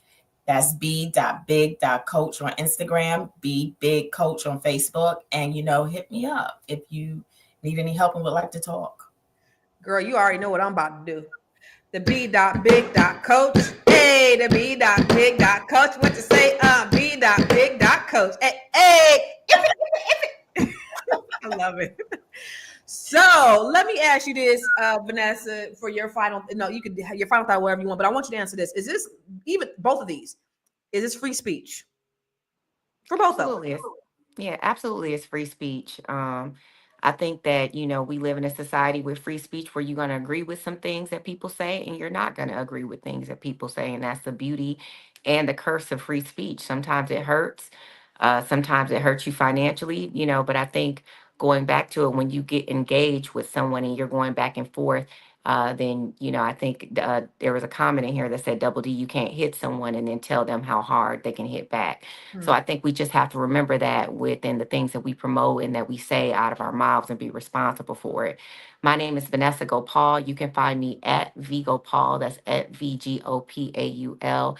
I had a great sales class that I did this past weekend on the Fly Nubian Money Club. Listen, if you guys have not joined the club. It is really amazing. There are some dope queens on there, great information. I'm also having a sales training this Sunday, so you can hit Tierra up out of the Fly Nubian Money Club and get that information as well if you want a more in-depth training. I appreciate everybody in the comments, and I hope y'all have a blessed week. Yo, thank you, Vanessa. She said, if you don't sell, your business gon' fail. If you don't sell, your business gon' fail. Hey, you don't. All right, Joe. What are your final thoughts, my brother? I think everyone can see it's very clear that Constance don't have no friends whatsoever. What? Shots fired. Bang, bang. I just want everybody to take heed of that and extend her grace too. She's doing the best she can with what she's got to deal with. You're my friend, Joe. I am your friend. Right. You're right. But yeah, no, mind your business, man. Extend people grace, and as we got to move forward together. That's all I got to say about that. I'm realuconsulting.com. You can see my website right there. Come book yourself a free consultation.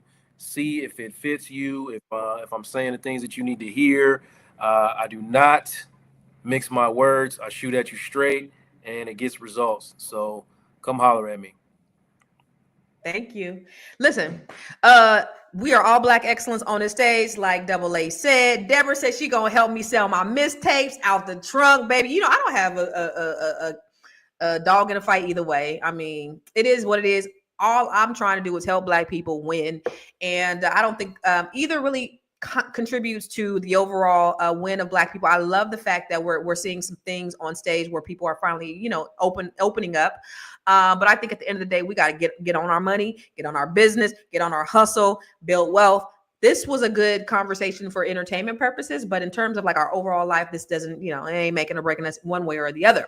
But I appreciate the conversation, the dialogue, and all the good things that y'all had to say. And what I did learn from Vanessa is that Kendrick is a very smart and amazing and brilliant brother, which is really good to know. And so, shout out to him. And he did his thing on the Super Bowl. But, I love us. We Black. Say Drake. I heard you like them young. All right.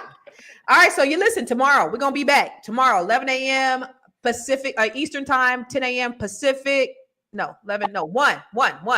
And make sure that you go to Fly Nubian Money. Make sure you subscribe to Fly Nubian Queen. And we are on Spotify. So if you cannot find us or watch us live, you can go and listen to us on Spotify. Also, every time we come live, we want you to get notified. So if you want to get notified, text word Queens to 87948. That's QUEENS to 87948. We're going to see you tomorrow. Same bat time. And I think we got a little Black History Month video, do we, Gwen? Same bat. So y'all stay tuned, right?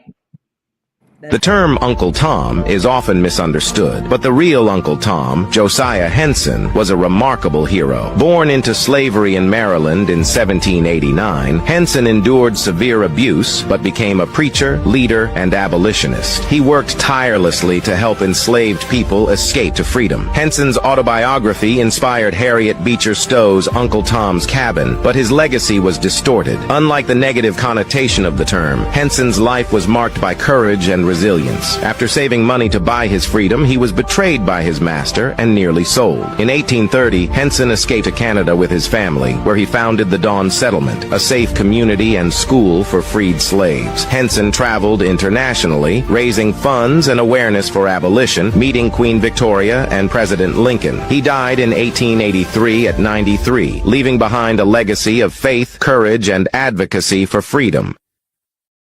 Welcome to drboycetv.com, the home for intelligent Black people.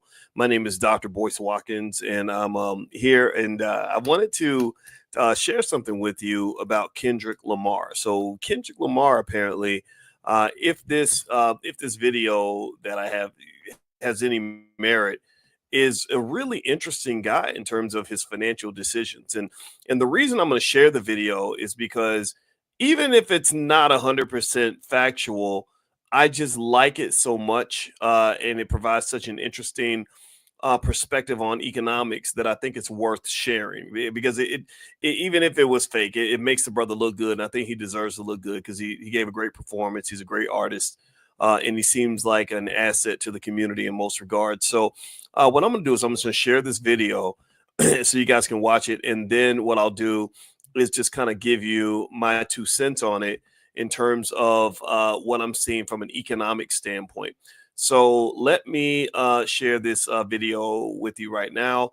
No negativity in the room, please. And also definitely no negativity, because we're not doing that here. We're going to respect this man.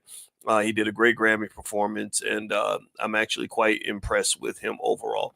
All right, so here's the video. So I'm going to play it right now. Here it goes. Oh, wait, no audio. There. 5 Grammy winners. Even the suit he wore when accepting the award was rented. He is Kendrick Lamar. Despite being one of the winners at the 2025 Grammys, Kendrick Lamar is the poorest among the bunch. Even the suit he wore to the ceremony was rented. He lives in a modest townhouse in East Los Angeles with a rent of just $2,800 a month. The spoon he uses was left by the previous tenant, and he rides a mountain bike to the recording studio daily, with the bike lock costing more than the bike itself. He's turned down all luxury car endorsements and only drives a $13,000 Chevrolet Suburban, once owned by his cousin. After 6 months with a personal nutritionist provided by his agency, he asked them to leave, as he prefers to cook his own meals. So, where does Kendrick Lamar's money go? He invests 35% of his income into youth music programs, having built 8 underground recording studios. He is the poorest celebrity among... Okay, so the video got cut off. Actually, I need to put the whole video up there because it was really impressive in terms of what I saw. I got to get the whole video and play the whole thing. I put it on my Instagram. I thought it would play the whole thing, but it didn't. But basically, they went on to say that he did a few things that were really interesting with his money, and I have no reason not to believe it to be true. But then again, you feel free to go verify it. He supports youth programs. He has invested in supporting families during the pandemic. He also, according to this video, worked to actually invest in Black-owned businesses, right? To actually help entrepreneurs get their brands off the ground and stuff like that. Maybe taking equity stakes on whatever it is, right? Now, I really like that. If that's the case, I think that Kendrick deserves a round of applause. And the reason that I want to bring that up as a financial person, you guys know my background, I'm a finance professor, is because this shows me that this man understands the value of money. This shows me that he understands what wealth actually looks like. And one thing that he even mentions is that something about even when his bank account is low, his ethnic bank account is always very, very big. So even when he doesn't have a lot of paper money, he's got something more valuable than money. And that's all the things related to culture and Blackness and stuff like that. So here's what I want you to kind of pick up from this. With Kendrick sort of choosing to use money in the way that he does, first off, that's just in deep contrast to a lot of rappers out here. The only other rappers I can think of who live that way, who do the similar things, are a couple of friends of mine. Killer Mike, who just swept the Grammys. He's an amazing artist. And another very good friend of mine, D1. D1 has a song called I Hate Money. And D1 raps about money, but he raps about money from a conscious perspective because he's very conscious of what money does and does not do for you. He's very conscious of how money can help you and how money can harm you. And in fact, actually, I'm going to bring D1 to class so you can really understand the nuance when it comes to money.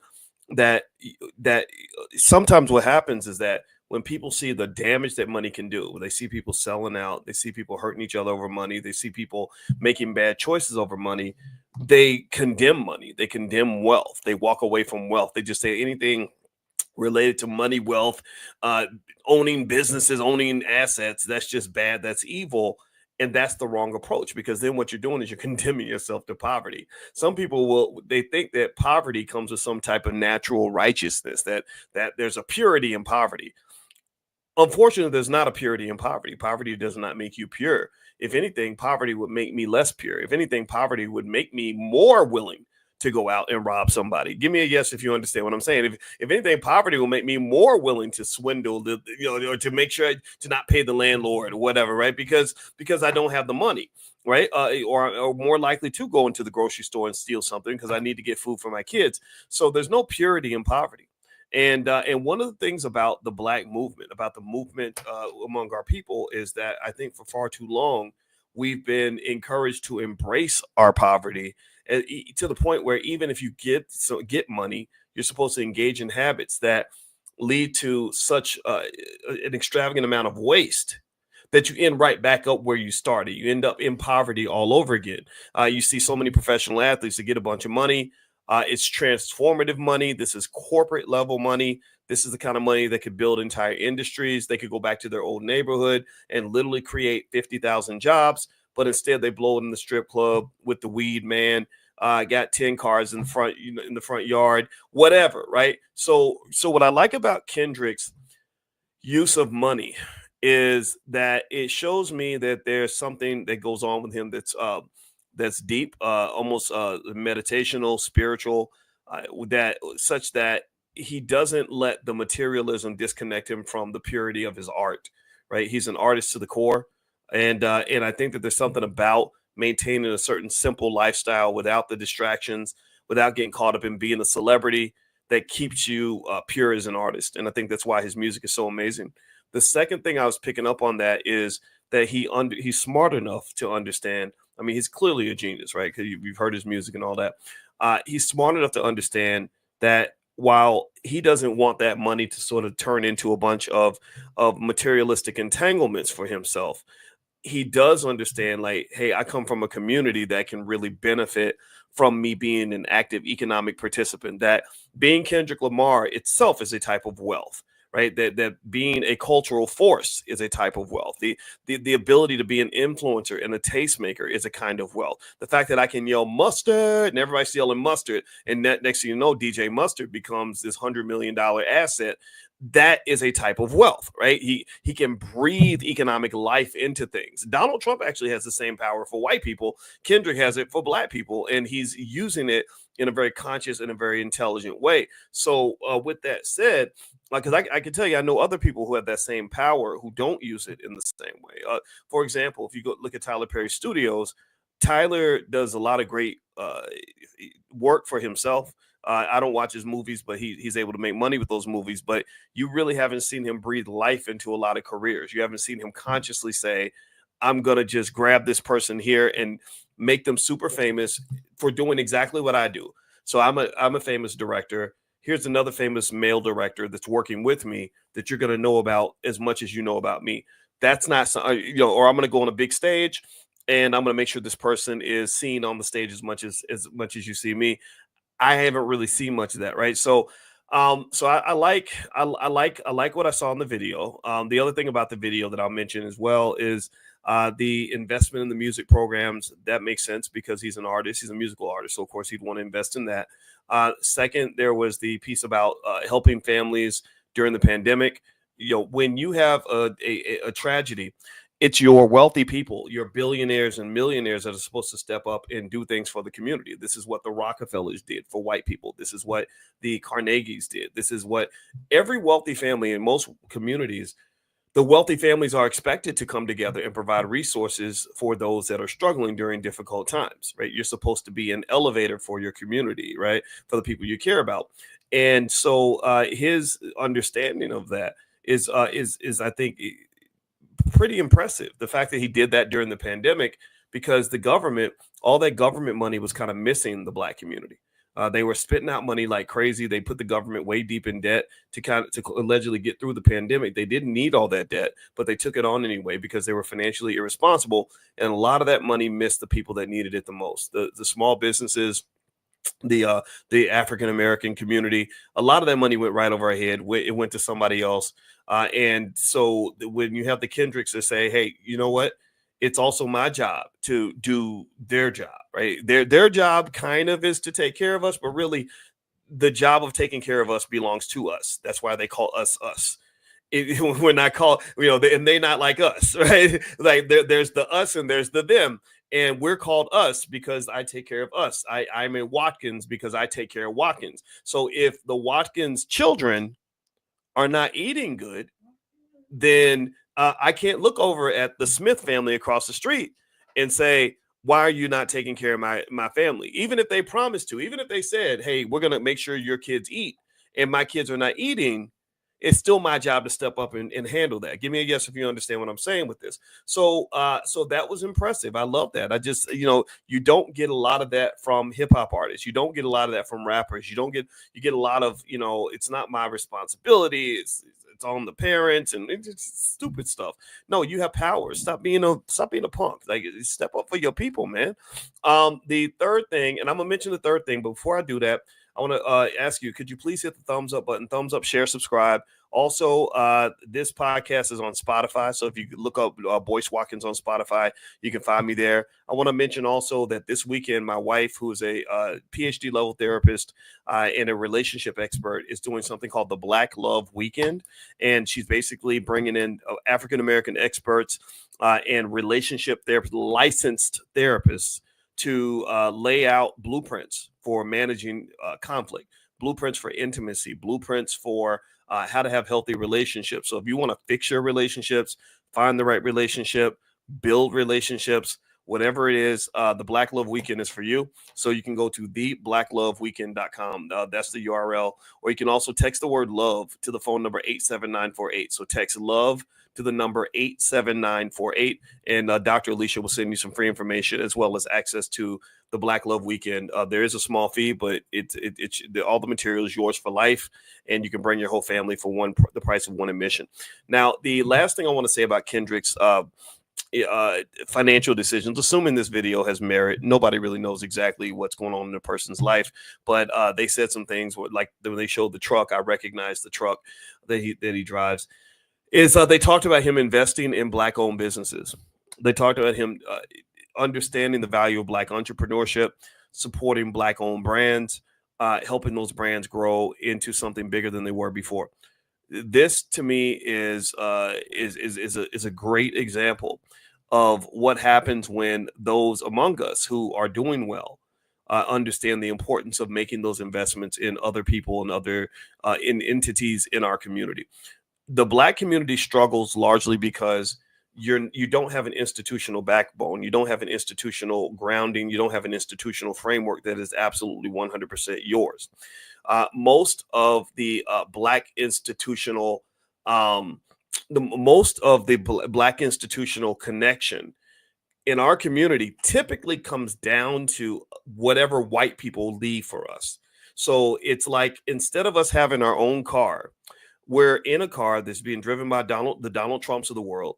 And the Donald Trumps are deciding, if we say, hey, I'm hungry, they throw food in the back seat. If we get out of line, they put us out of the car. If we say, hey, I want to go north, they say we're going south, whether you like it or not.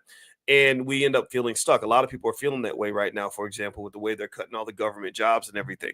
And so one of the things that has to occur is we've got to stop just raising a whole community full of employees, because what you're doing is you're not raising the kinds of people that know how to build a car and drive a car.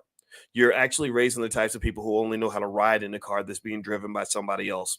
You need people that can develop businesses, build businesses, create jobs, create opportunities, not just people seeking opportunities. If everybody's looking to eat, but don't nobody know how to cook, then everybody is going to starve.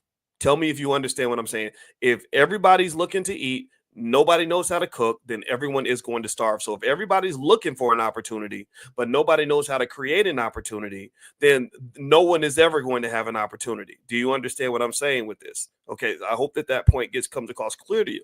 So we need entrepreneurs. DEI needs to stand for development, entrepreneurship, and investment.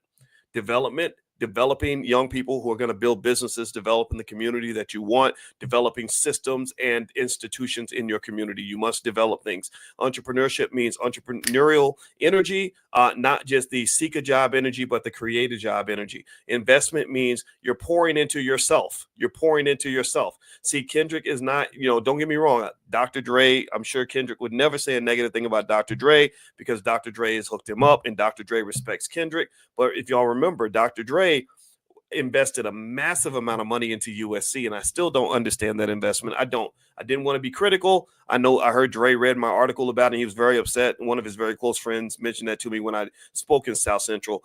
And I feel bad. I didn't mean to be mean to the guy, but I didn't understand it. I just didn't get it. This is the kind of reason. This is why I don't have any friends, because I'm friends with Cube, but Cube is friends with Dre. And then if I say something about Snoop, that's why I don't like being friends with celebrities, because it just kind of makes things awkward. But I have to be honest. I have to say I did not understand $70 million going to USC when USC don't need the freaking money. USC does not need a nickel from the Black community. So what they got white people doing that. They got have y'all been? I don't know if anybody's ever been to USC. Oh my God. That campus. Lord Jesus. It's like a luxury mall. That's what it is. Anyway, so what I like about that Kendrick story, and I don't know about Kendrick's whole economic life, but when you're taking that kind of money and you say, let's pour that into the Black community, let's pour that into our business, let's invest in ourselves. That leads to my question that I ask every Black person. I say, what are you investing in? What are you investing in? If you wonder why the Black community is depleted, it's because of one simple rule. My mother explained this to me when I was young. Your mother might have said the same thing to you. Whatever you invest in is what's going to grow. That's it. End of lesson. Y'all can go home now. Whatever you invest in is what is going to grow. If your relationship's struggling, then ask yourself, are you investing in your relationship? Are you spending time reading books and taking the time to learn how to have a good relationship, seeing a therapist and all that? Or are you neglecting it? If your health is failing, are you investing in your health? Are you going to the gym? Are you eating right? Are you doing? Because if you're doing those things, your health typically will not be failing. If your money ain't right, have you ever bought shares of stock? You ever take the time to buy real estate? If you get $10,000 in your pocket, what's the first thing you think to do with that money? Are you thinking, let me go invest and let me go, because people think that to be a business owner, everybody thinks I want everybody to be an entrepreneur. I don't want everybody to be an entrepreneur. Why the hell would I want everyone to be an entrepreneur? I never, or better yet, I don't need it. I'm not saying everyone needs to be a full-time business owner. I'm saying everybody should own something. That's what I'm saying to you. I'm saying that you want to have entrepreneurial ability in case that white man ain't giving you no job. What you gonna do? Beg on the street? What if all the Donald Trump start taking over like they are right now, and they just say we don't want to hire any Black people? What you gonna do? You just gonna tell your 4-year-old, hey son, you're gonna be hungry because Master Trump don't want you to eat, boy? Is that what you're gonna do? You gonna get like bug-eyed, become a bug-eyed slave, or you gonna solve a damn problem? So when I say that entrepreneurial skill is essential, I'm not saying everybody needs to quit their job and start a business. If you like your job, keep your job. But also you need to be a business owner. What does that mean? Let me explain. I'm not saying go out and buy your cousin's liquor store. I'm not saying go out and start a business. What I'm saying is get your ass on an app and buy you some shares of stock. You can be a business owner by getting on. I could get on. Look, it's what time? Shoot. Okay, it's 3:48 Central, so which is 4:48 Eastern. So the market's closed, but there's some stocks that trade after hours. Let me show you how I can be a business owner in 30 seconds or less. There is a stock that I like called SMR. It's NuScale Power. They make small modular nuclear reactors, and I heard from Sam Altman that industry is going to do well. So I think I want to be a business owner in 30 seconds. So let me get in here. I'm gonna buy me some shares of SMR. Let me see. It's the shares are what $26 a share. So I'm gonna buy me about 20 or 30 extra shares. There we go. Boom, boom. Guess what? I just became a business owner. It's that easy. It's that easy. So don't ever think that owning assets is for white people. Don't ever think that wealth is for white people. The word wealth does not rhyme with white. I'm sure Kendrick could find a way to rhyme it because he's smart like that. But where I come from, you can't rhyme the words wealth and white. So stop doing that. Y'all be rhyming wealth with white, thinking that black rhymes with poor. No, black does not rhyme with poor, and wealth does not rhyme with white. Get your stuff together and go do something for your family. Do something for your community. Do something for your people. So I ask black people this question, basic question. What are you investing in? Are you investing in yourself? Or are you investing in other people? Are you investing in each other? Are you investing in your future? Because I can tell you what, when I saw the Super Bowl that Kendrick performed in, people say that was the blackest Super Bowl ever, right? Yeah, I mean, it was very black except for the owner's box. It was black on the stage, it was black on the field, but it wasn't black in the owner's box. People that got the money, that was the white people. They're not going to get CTE to make money. They're just going to sit back and watch us get CTE so they can make money. Okay. If you're talking about navigating this economic system, one of the things that you have to do is you have to know how to play chess and not checkers. And you have to understand the value of money, and you have to understand what it means to pour into yourself and not pour into other people. Because while we know that most of the money that's made from the NFL goes to white folks, we are among the biggest investors in the NFL. There's no team owner that's ever gotten CTE in order to own a football team. There's never been an NFL owner who's ever got paralyzed from the neck down to be an NFL owner. There's no NFL owner that's ever had to go to 2-a-day practices in 100-degree heat since they were 5 years old. That hasn't happened, right? Let me know if you get what I'm saying, right? So we are investors. We were doing a lot of the work, and others were getting the money. And this is the economic rope-a-dope that occurs if you don't understand how this stuff works. Also, when you talk about what are we investing in, when you go to work every day, when you get up and you go to the job every day, you are investing in someone else's company. And they're giving you a paycheck, but they're keeping the equity. So their wealth goes up. You get enough money to pay your rent just so you can keep coming back to work. That's why you have people that are retiring now that have a lower net worth than a newborn baby who's never worked a day in his life. That's not how it's supposed to work. Your wealth should be like a bucket. It should be a bucket where you pour water in and you have more water when you're done than you started with. For some people, it becomes a bucket where you pour in 80 gallons and you end up with negative 50 gallons. That's not a good bucket. So Robert, great question, Robert. How are we going to learn to invest in stocks? Well, I teach that stuff every day. I thought you knew that. drboystockmarket.com.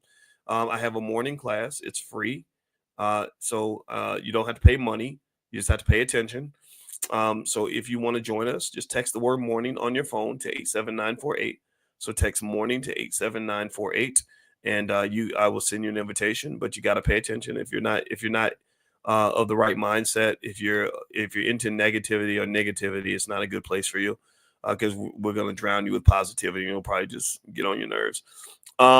Kendrick has more money than all of us in this chat. Why count his pockets?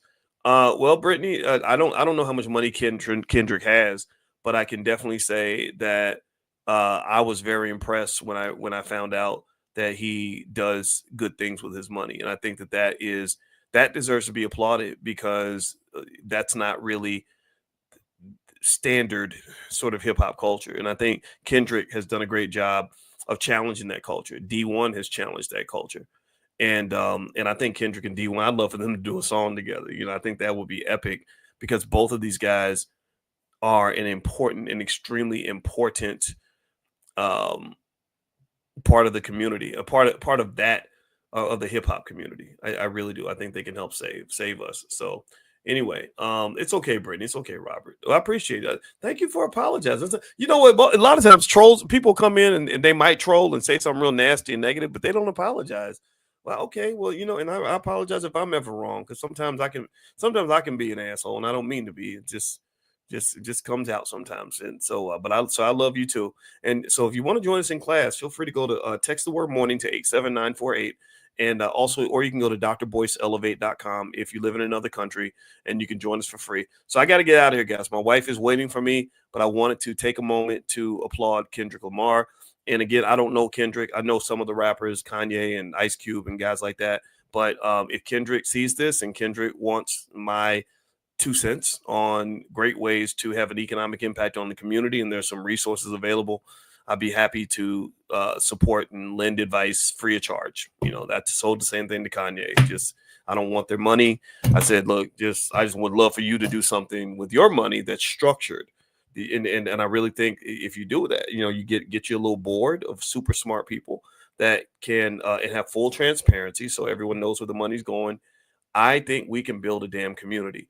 We can build the infrastructure that we need. We can build exactly what we need. And I ain't gonna lie to you. I don't hate white people, but I'm sick and tired of sitting around with it. I think it's a myth. It's an embarrassment that everybody thinks black people can't do nothing without massa, without white folks taking care of us. I'm not anti-white at all. I just am anti-negativity. I'm anti-poverty. I'm anti-broke assedness, right? I'm anti-backwardness. That's what I'm anti. I'm anti whatever the hell it was that we've gone through the last 20 or 30 years.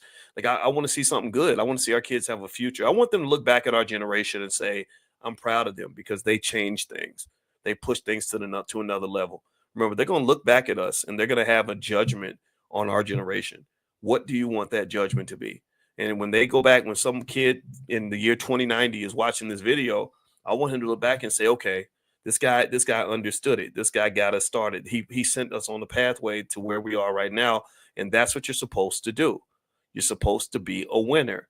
That's what your ancestors were. They were winners. Be a damn winner. That's it. I'm out of here. Have a good day, everybody. God bless you.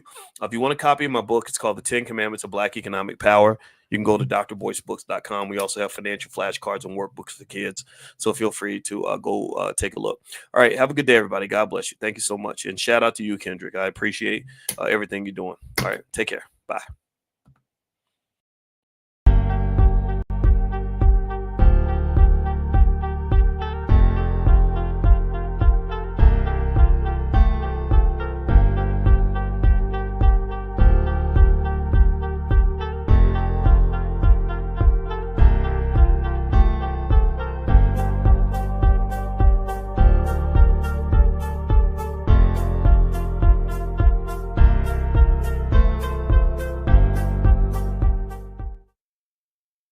Woo! Good morning, good morning, good morning, everybody. Happy Friday. It is Friday and it is all about love. I think one of the singers said, they're to be loved, to be loved. Oh, what a feeling to be loved. I am so excited to have one of my favorite people on today, the Dr. Alicia. I'm going to bring her on shortly. You already know what we do when we do this here on the Madam President Morning Show. You know what we do. We have got to start the show with our theme music.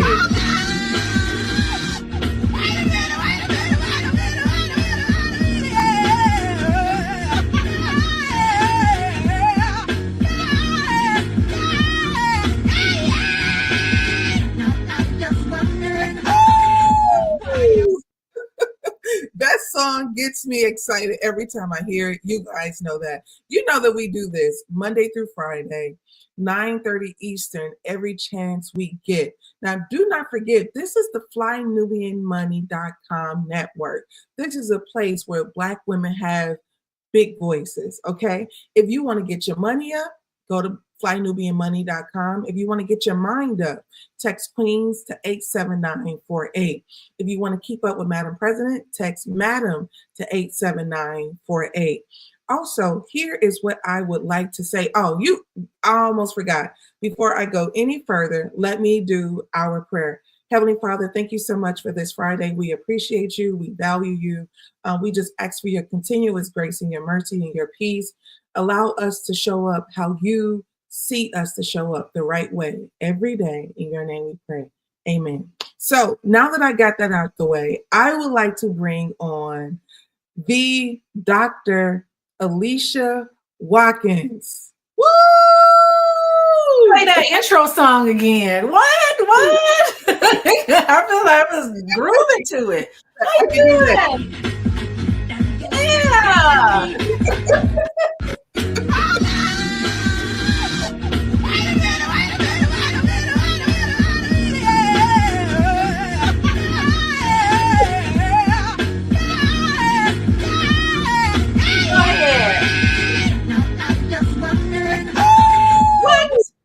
Come on. Oh my God, Dr. Alicia, do you know, I just think Black people are just so talented, because this woman did that song, picking up her friend, pulling up in the car. She just she did all types of, vocals that you just this is just your talent, just pure talent. Let me tell you, Black people, my favorite people. I'm glad to have you. Oh my gosh. Exactly.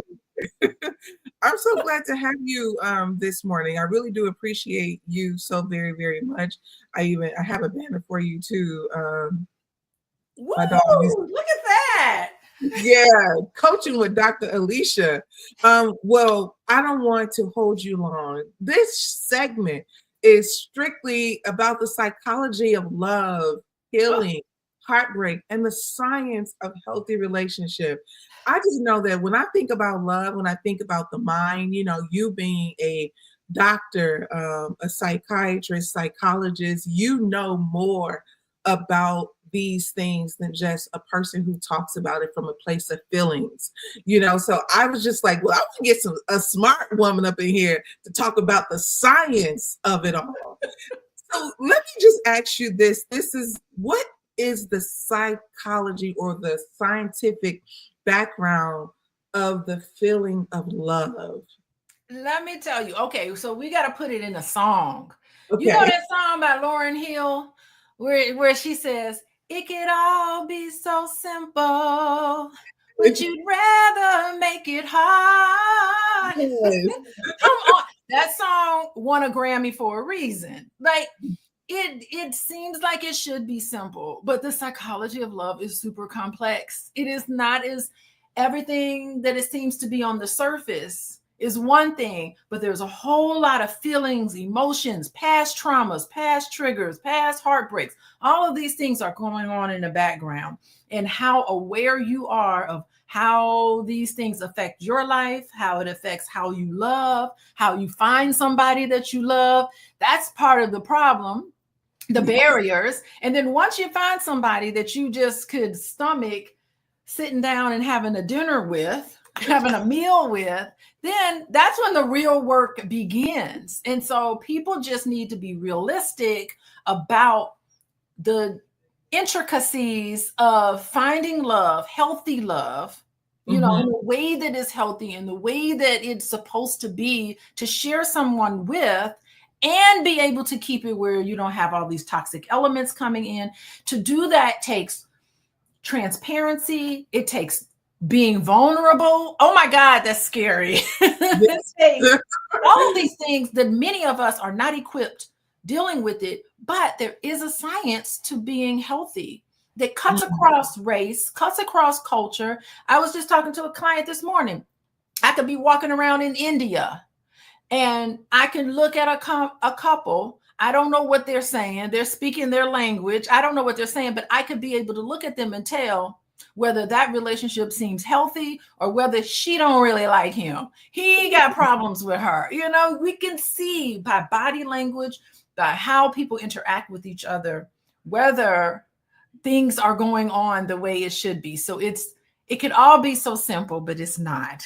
Oh my God, you're singing the real song too.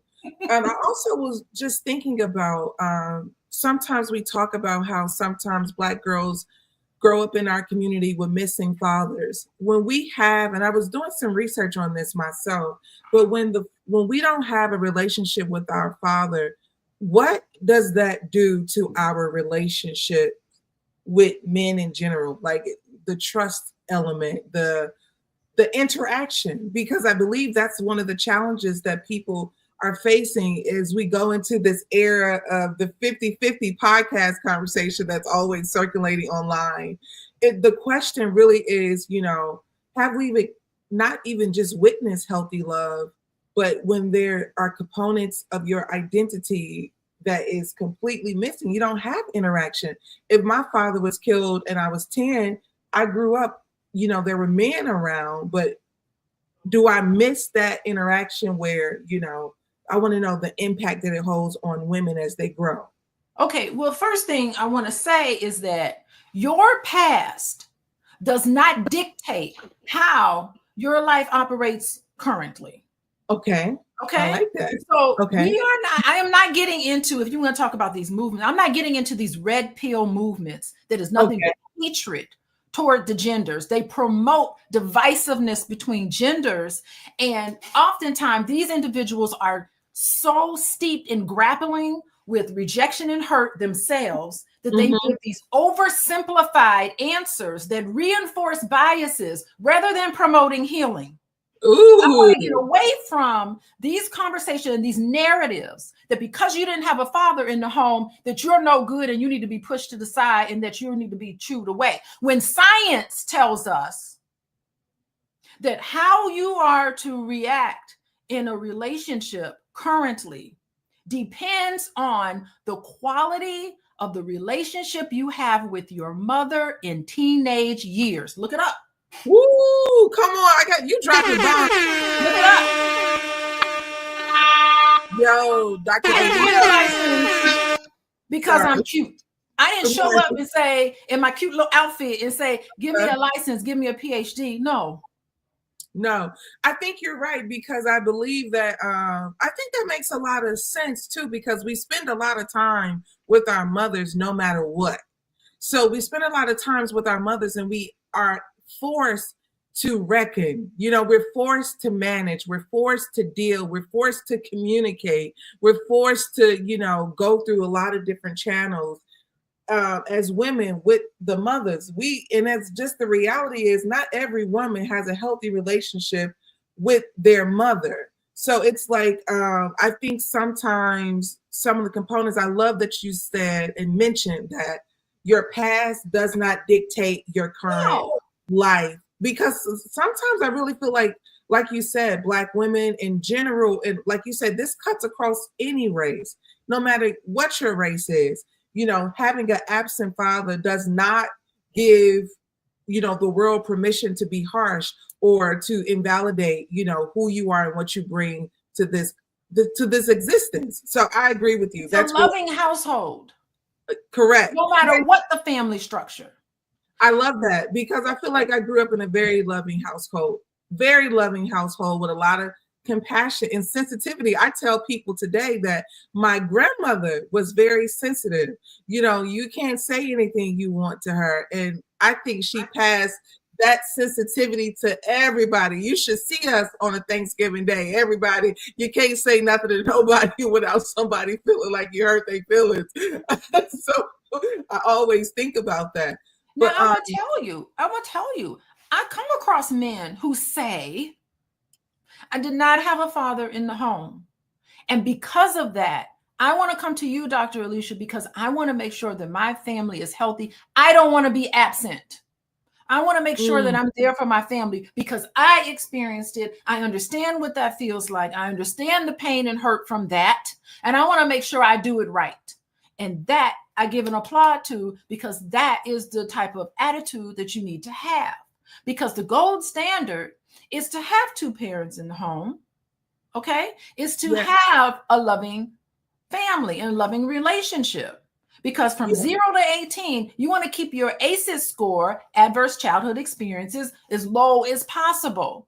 But there are people who believe they grab only onto one concept of family structure, and they think that everybody else that don't follow some prescriptive family structure is garbage. Yes, you're right about that. That's not true. So let me ask you this. Yes. People always say, how does childhood trauma show up in our romantic relationships? And what are the first steps to breaking toxic patterns? Okay, well, first of all, if you grew up traumatized as a child, your outlook on the world is that I live in a world that's dangerous. So when you start to feel like you live in a dangerous world, you need to start looking at some of scary instances that happened to you that made you form these perspectives. So if you feel like the world is not to be trusted, if you feel like there's nothing but betrayal and that everybody is out to get you because you never really had a calm, peaceful, wonderful childhood like this, where you've been able to see the world in its totality, but if not, it's distorted. It gives you cognitive distortions. And if you haven't had a chance to process it, because let's just face it, there's no such thing as a perfect childhood. You need to have a space to process all of these imperfections that happen to you. And when you can process it, that's when you can start seeing the world in its whole totality and be able to learn how to trust, because you have to be vulnerable. You can't get into a relationship with somebody if you're not willing to be vulnerable. How's that person supposed to know you? How are you supposed to get to know yourself? How are you supposed to get know another person when you have all of these trust issues because you have this belief that the world is dangerous? Wow. Wow. And you know, speaking of this, first of all, let's give you some more hand claps because you're preaching.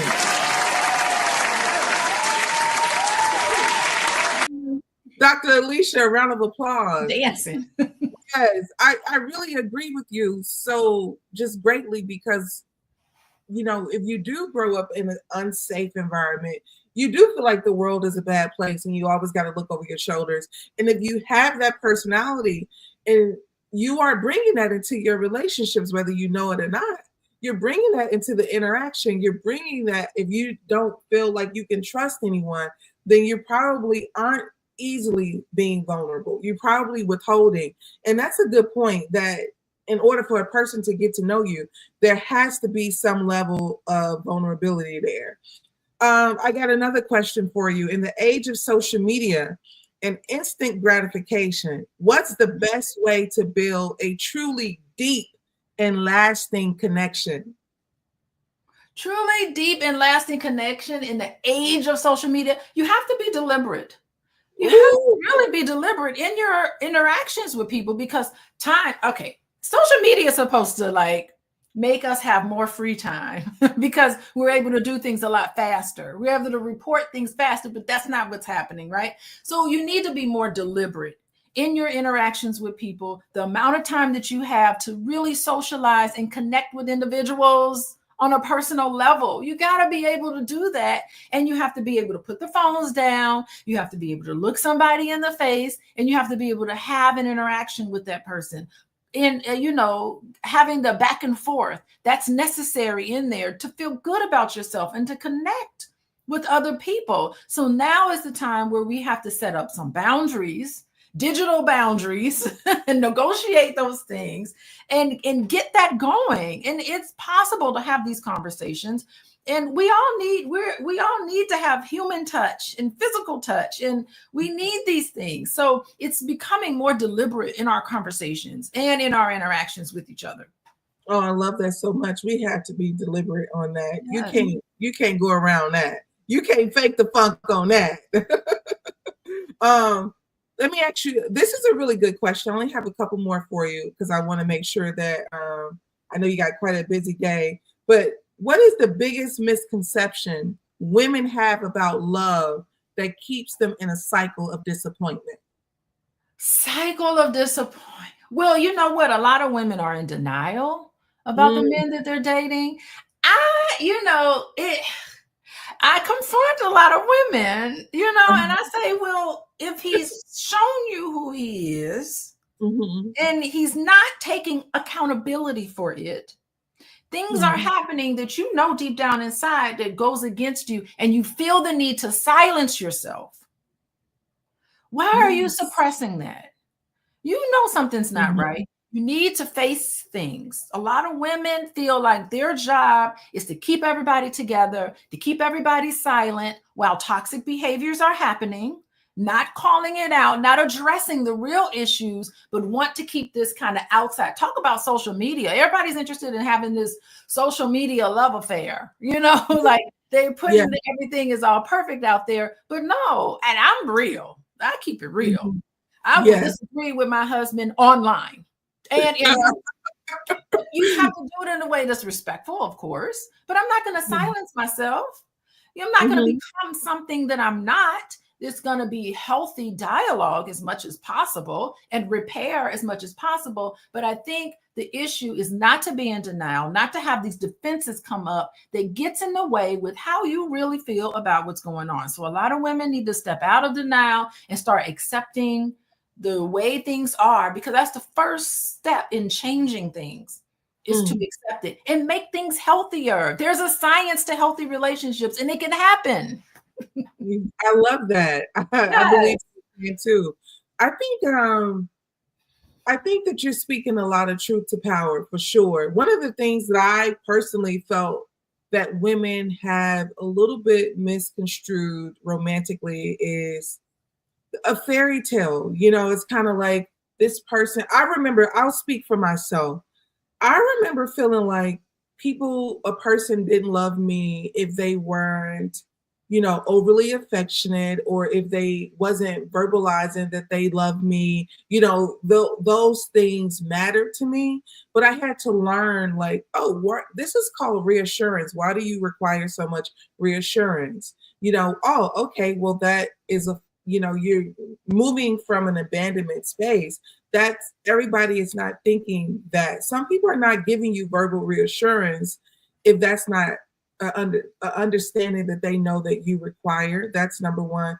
And number two, people love you and they don't always make you feel loved. And I'm not speaking from abuse, but I think that you, as a married woman with, children, you love everybody in the house, but there's some days you are not, telling folks, hey, pick that up out of love. People can easily misconstrue how you may feel in moments, or throughout the day when you're not really giving them that much attention, because, Dr. Alicia could be giving her clients attention. So it's like, knowing what you require as a grown woman is important. You can't put that off on many other people. Right. That's just something that I would like to add to, your sermon. Yes, what? Abandonment is a childhood issue that you need to come to terms with. And as a result, you need to start parenting yourself through abandonment issues, because as an adult, no one can really abandon you as an adult. Okay. They can leave you. They can choose to do something different, but abandonment doesn't happen in adulthood. It happens in a childhood, because these are boundaries for a relationship. You can't look for your partner to give you that level of validation. You need to come into the relationship filling yourself up. So when I do on Sunday nights, sometimes I'll do Healing Haven Book Club, and we're talking about that inner fountain. You got to keep that fountain going on inner side. And if you tune in, we talk all about how to deal with your own abandonment issues by loving yourself and parenting yourself and giving yourself the attention that you never got, the validation you can give yourself, so that you can have your internal fountain going on, because you can't look for a partner to fill up this fountain from within, because you're putting too much on that other person. Correct. There. Yeah, I agree. I'm gonna ask you this one final question, Dr. Alicia. If you can give every woman one psychological truth about love that will change her life forever, what would it be? You know what I would say? Self-care is self-love. Okay. I think getting into self-love is so important. What happens with a lot of Black women in particular? You alluded to this before, and you were spot on. That was the other part of your question that you asked me before, was as Black women, we carry the emotional load of everybody in the household. We are the center of everything, as it should be, because I think it's okay, because I have been to households where there have been Greek household culturally. I've been to Italian. One of my really good friends was Italian. And you go to her house and those women were running those houses. You know what I mean? So why is it derogatory when Black women do it, but not derogatory when you have Greek culture, Italian culture, oh, dare I say Hispanic culture? Hispanic women are running them households and everybody falls in line, right? So some of these things are cultural, but at the same time, carrying on as culturally as it is, it's not negative.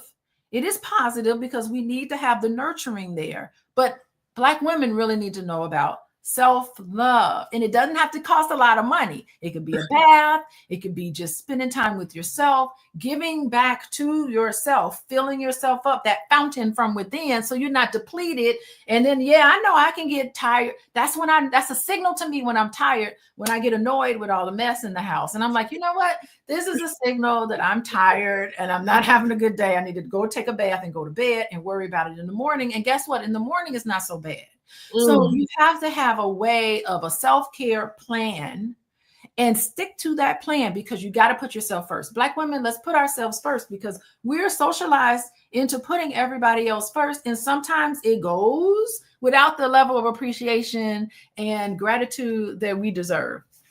Absolutely. Well, Dr. Alicia, I would like to say that I just love you. I love who you are. I love what you represent. And I appreciate you so much for being here today. This wouldn't have happened without you. People know exactly where to find you. Dr. Alicia online is Coaching with Dr. Alicia on all social media platforms. Follow me on Instagram, please. And come to the Black Love Weekend. We talk about this and then some this weekend. And you can get the recordings if you're busy. And you're trying to find somebody, come to the Black Love Weekend. It's this weekend. Okay, absolutely. Make sure you all hit the Black Love Weekend this weekend. Log on with Coaching with Dr. Alicia on Instagram. Connect with her. Follow her. And remember, only love is light. Keep that in mind. Love is light. Love produces so many beautiful things. So when we lead with love, when we act out of love, there are so many good things that comes behind it.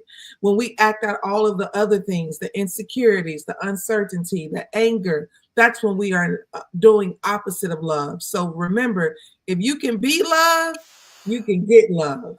All right, guys, I'm Madam President. You all have a good weekend. We out.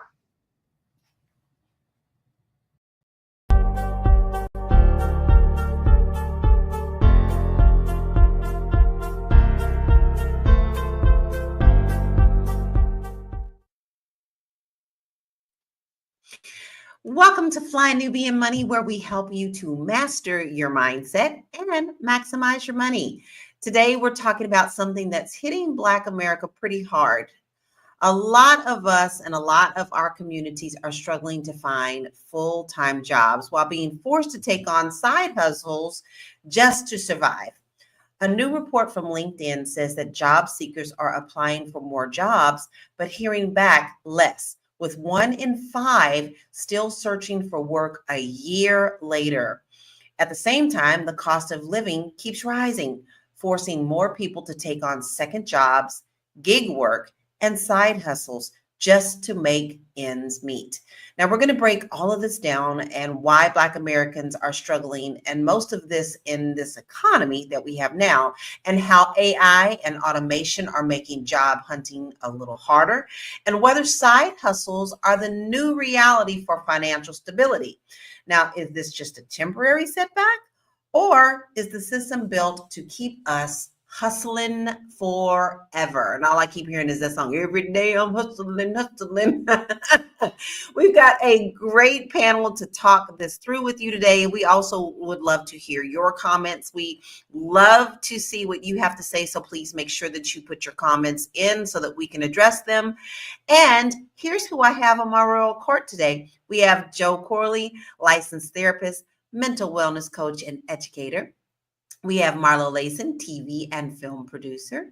We have Erica Lewis, author of Faith in Transition, and Moya, our tax professionals. So we got a little bit of everybody on the panel, but let's start off with this video. It's a little heartbreaking to me because I've actually had a lot of friends kind of feel the same way. So let's check out this video before we get the conversation started. I'm just gonna do this long form. I just met with a Black woman who gave me some really nice career advice. And it was a great conversation. As far as, you need to find your passion, you need to find this. I'm like, I know my passion. I just can't be paid from it, And the thing was, like, I came from fashion design. I did fashion design since 2012. And I'm still doing freelancing, right? But I'm like, at this point, I just need to pay my bills, right? I can't get hired in retail. I can't get hired in customer service. I can't get hired in, the most basic shit. Not with my resume. Not with my resume. And not even if I redo my resume. I'm like, I have a retail resume, but I haven't worked retail since 2015. I'm like, what am I supposed to do when I have bills to pay?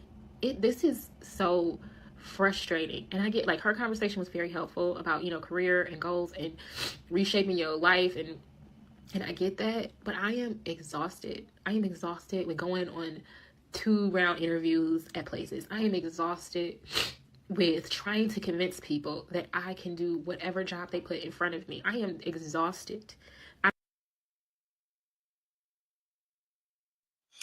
So that's heartbreaking, and I can relate to that because I do have a lot of friends that are doing that. I currently have 2 or 3 friends who have now said their job is job hunting, because about the time they fill out all the paperwork that they all want them to fill out over and over and over, and then they go back to 2 or 3 interviews and they still never get the job, they're exhausted. And that was what she said. They're exhausted. So I'm going to ask our viewership, does anybody just work side hustles right now? I would love to hear that. But as for our panels, have you experienced this recently, or someone that you know in your inner circle is struggling with this? And I'm going to start with you, Marlo.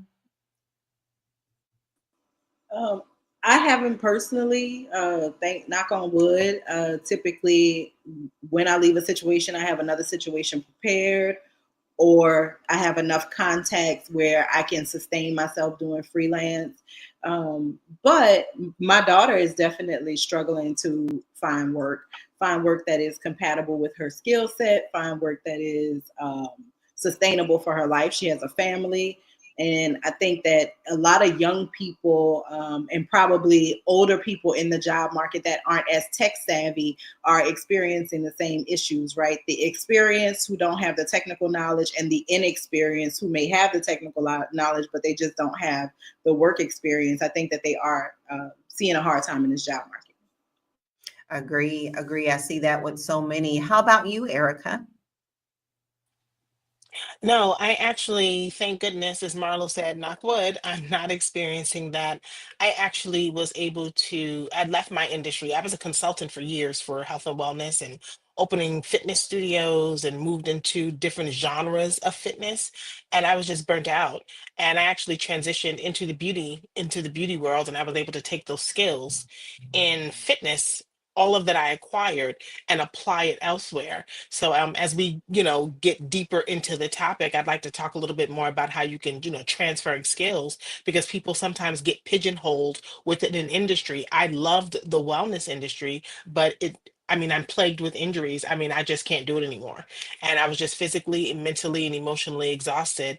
And I just, made a nice segue out. So I'll chip in a little bit with information later. Great. How about you, Joe? Yeah, man. When I was out, when I was under that indictment, I was actually trying to find work. And despite having all of this education, no doors were opening.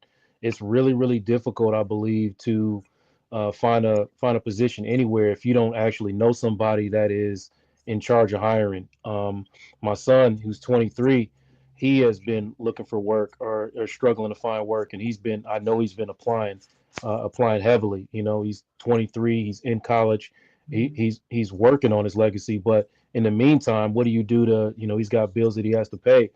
So it's been very difficult. I've observed how difficult it is, and I've been participating in how difficult it is. In the process of even applying is like really complicated these days. Like you upload your resume and then you got to fill in everything that you did on top of them. Like, man, this is redundant. So the whole process of it is like, who's willing to, put up with all of this? How desperate are you to put up with this without getting irritated?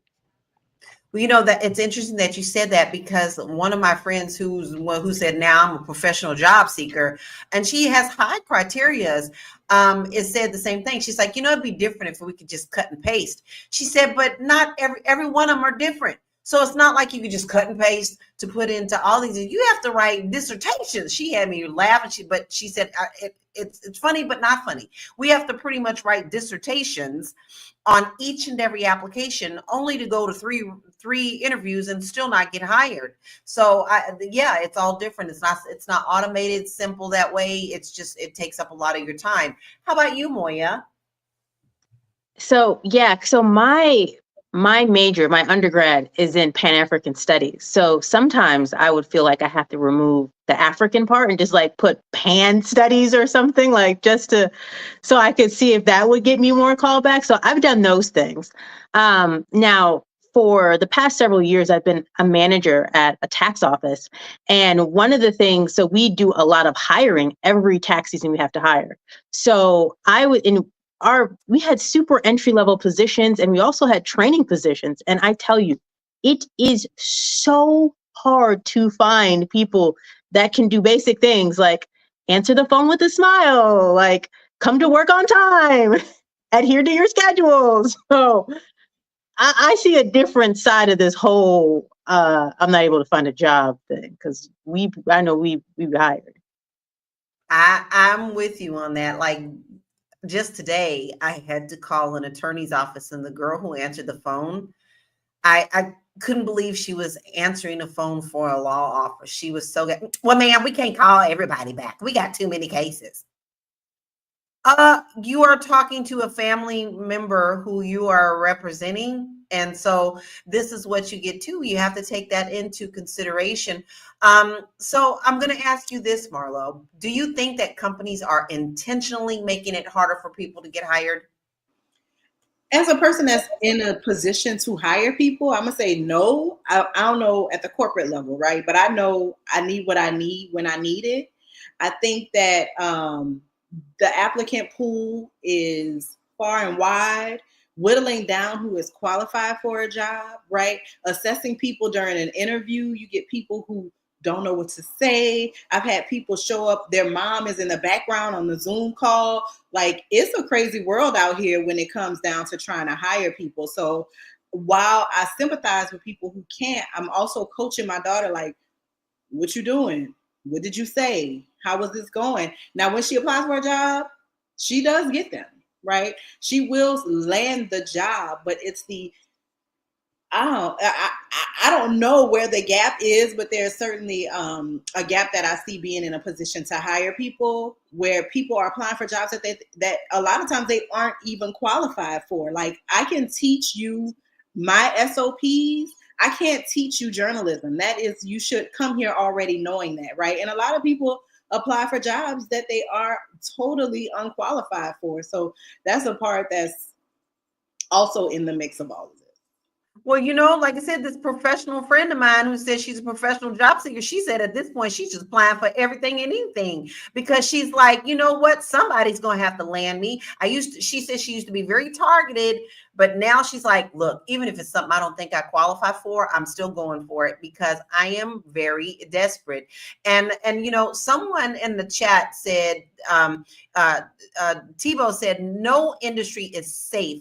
Even us in tech industry are getting laid off. Now, with that being said, guys, today is supposed to be a big announcement from the Zuck that's not what I really wanted to call him. I wanted to use Zuck in a rhyming word, was going to come out and actually tell people that they were going to be let go. Like under everything now, I mean, he's like, if you're not performing, you've got to go.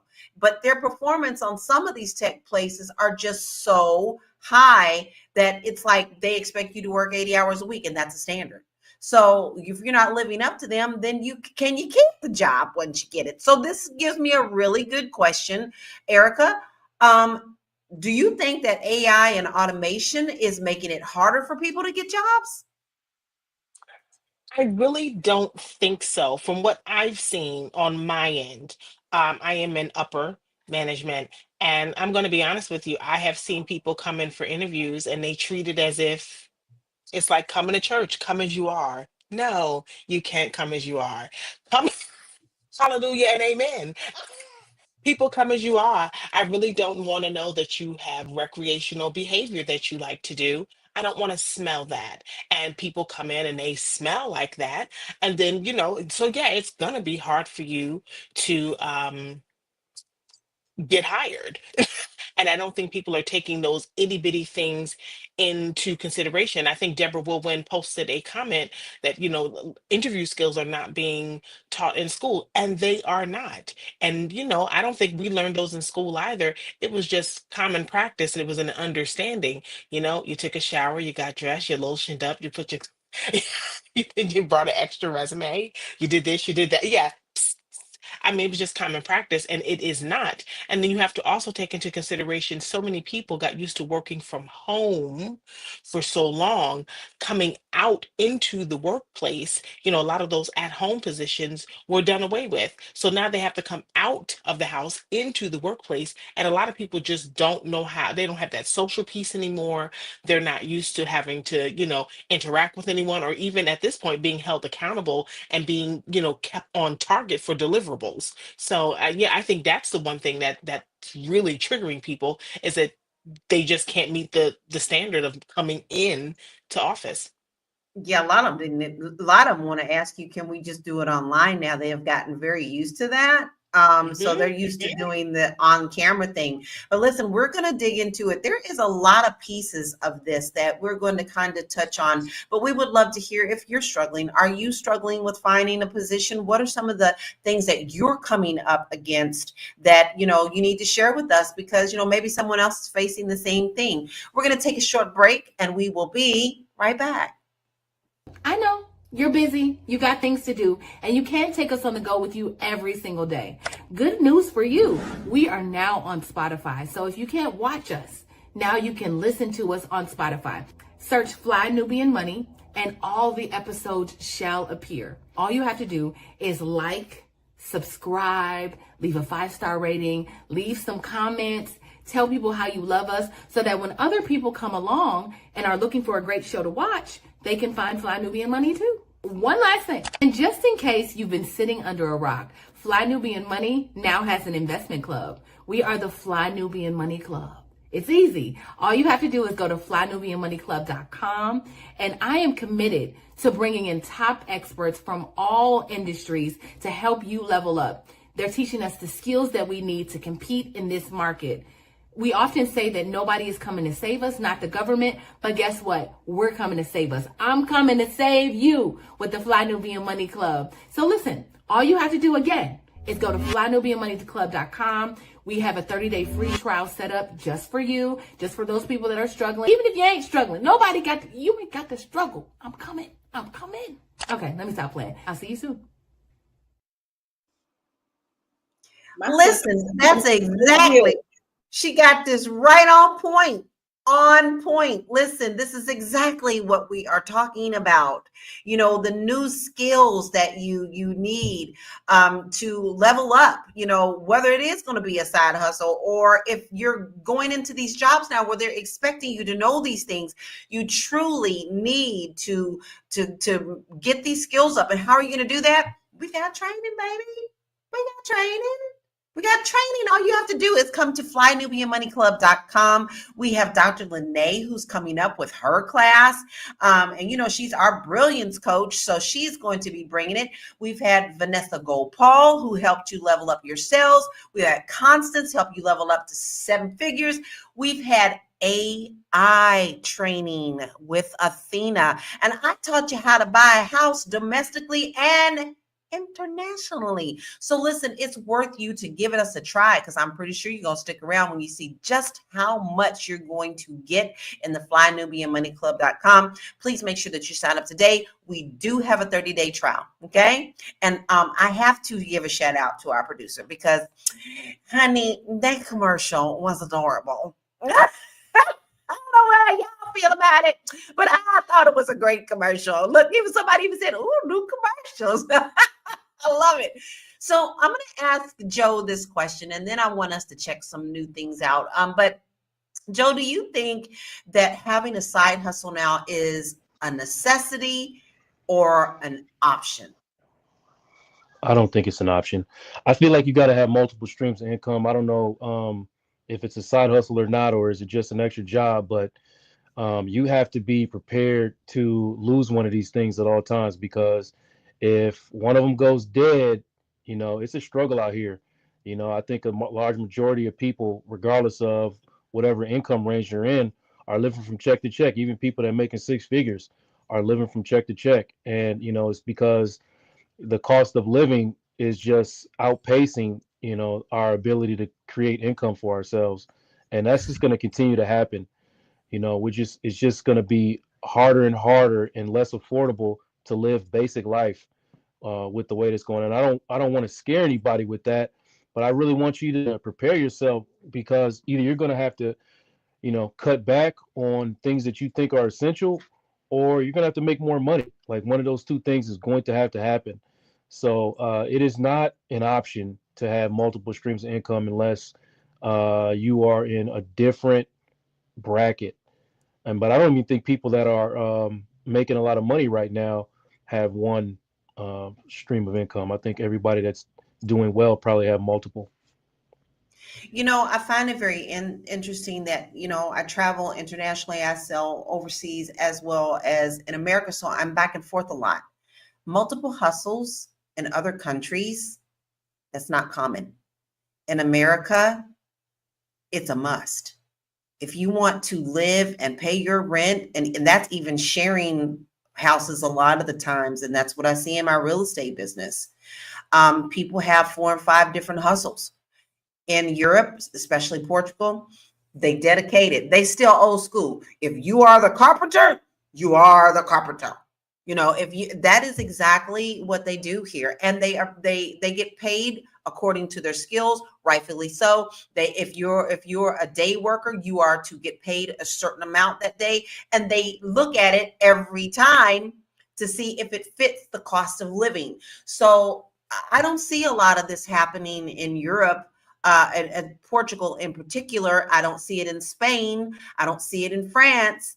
I see this as an American issue. But I want to check out some stats, because Joe definitely talked about some stats that we're going to hit. So let's pull up some things that we need to see, okay? The Black unemployment rate has consistently been twice that of a white American, even in strong job markets. Wow. 1 in 5 job seekers in 2024 are still looking for work in 2025, with 26% completely giving up due to the lack of opportunities. While wages have increased 5% in the past 5 years, inflation has risen over 14%, meaning real income, it's shrinking. And 75% of resumes never make it past AI screening systems, preventing qualified candidates from reaching human recruiters. Now, listen, guys, we talking about that AI thing. We are definitely, let me pull back to the AI before we move on with more stats. There are companies that are using AI with keywords.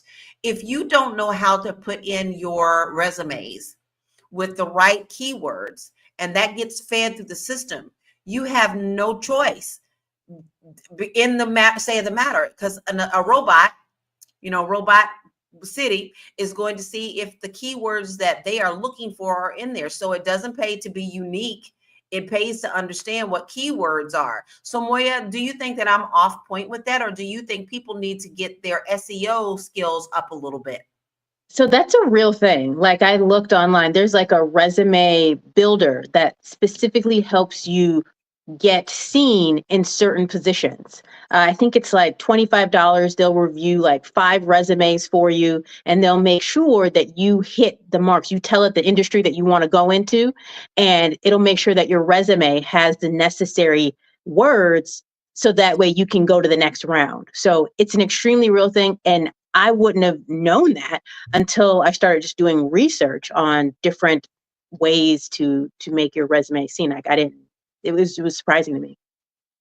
It is pretty shocking. But then when you think about it, every time you turn on something with social media, it's like, use your keywords, search your keywords. YouTube, if you want more viewers, you need to know what your SEO is. So Marlo, do you think that automated hiring systems are weeding out qualified Black people? Absolutely, because again, the AI learning comes from the people learning, right? So in addition to you understanding keywords, understanding SEO, understanding how that works, it also has to be applicable. The biggest thing that people miss in SEO is relevance, right? You think keyword stacking is your friend. It's not, friends. It's not your friend. You need relevant, that's the piece that people always miss, the companion piece, relevant keywords. Look at what the job description says and figure out how you can mirror that description back to the AI.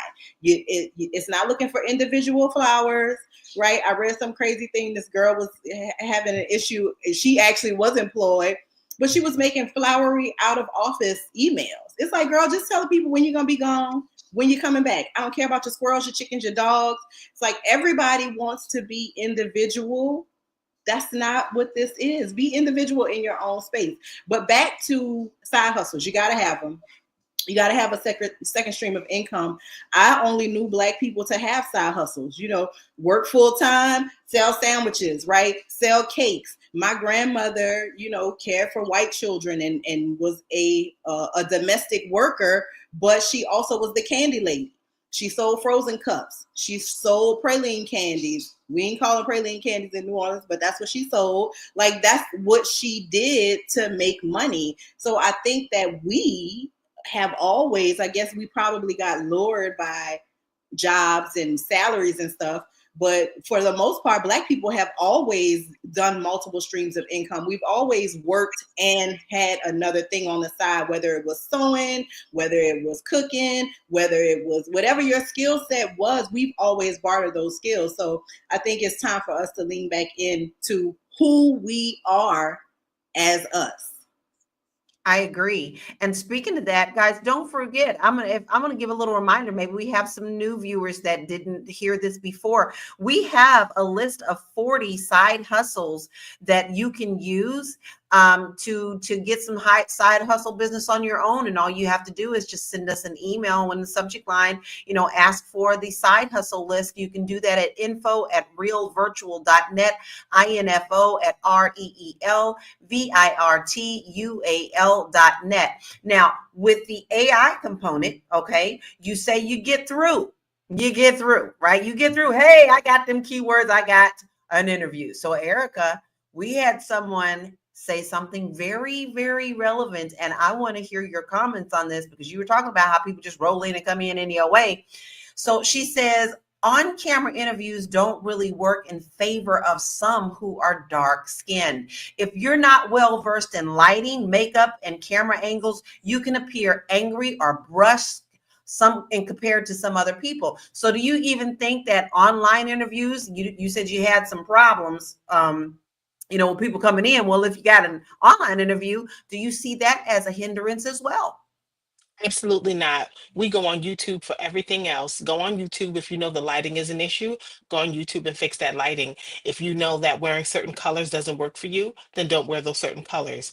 Unfortunately for me, I did television for quite a bit, so I know what colors work for me and what don't work, and what work for me and what don't work for me. However, if that's something you don't know, you on your phone, you posting on TikTok, you posting on Instagram, you know what's cute, you know what's not cute. It is time for us to stop making excuses. We make excuses. Oh, if you're dark, you're gonna look angry. Well, you're gonna look angry if you ain't smiling. Put a smile on your face. Say hello. When you're talking to people, even if you're on the phone, smile while you're speaking, because it's automatically going to brighten your voice if you're smiling while you're speaking. Actually look in the mirror when you're getting ready for an interview. Look in the mirror and see what you look like when you're talking, so that you can see so when the other person's on the camera, you can tell what they're looking at. So it's really important that we stop making excuses and start creating opportunities, because the things that we're saying are a hindrance can be a stepping stone to get us to the next level. Don't take yourself out of the game before you even start to actually audition. That was a very powerful statement. Do not take yourself out of the game. If you come in with a negative thought, then you're going to make that in there. I am fully one of those people who believe in law of attraction, period. So, like if you go in with a crappy attitude, it's going to show in your body. It's going to show in your voice. It's going to show all the way around. But, if you got to have yourself a positive affirmation party right before you go into these interviews, then I suggest you start getting out that mirror right now and telling yourself you love yourself. Can I add something to that about the online interviews? Be on time for those interviews. Just because the interview starts at 2:00, don't show up at 2:00. You might want to be there 10 or 15 minutes, because they are interviewing several, if not hundreds, of other candidates. And you may have to sit in a queue and you may have to wait, but that's okay, because they are alerted that, hey, so-and-so with the 2:00 appointment is actually sitting in the queue. That's a good point for the person that's actually interviewing you, that you took the time to be early and you're waiting. It's okay for you to wait for someone. They shouldn't have to wait for you. You want to make sure that you're early. Being early is on time, and be prepared. Exactly. Great tips. Listen, we're going to take a short break and we'll be right back. Woo! It's a good show right here.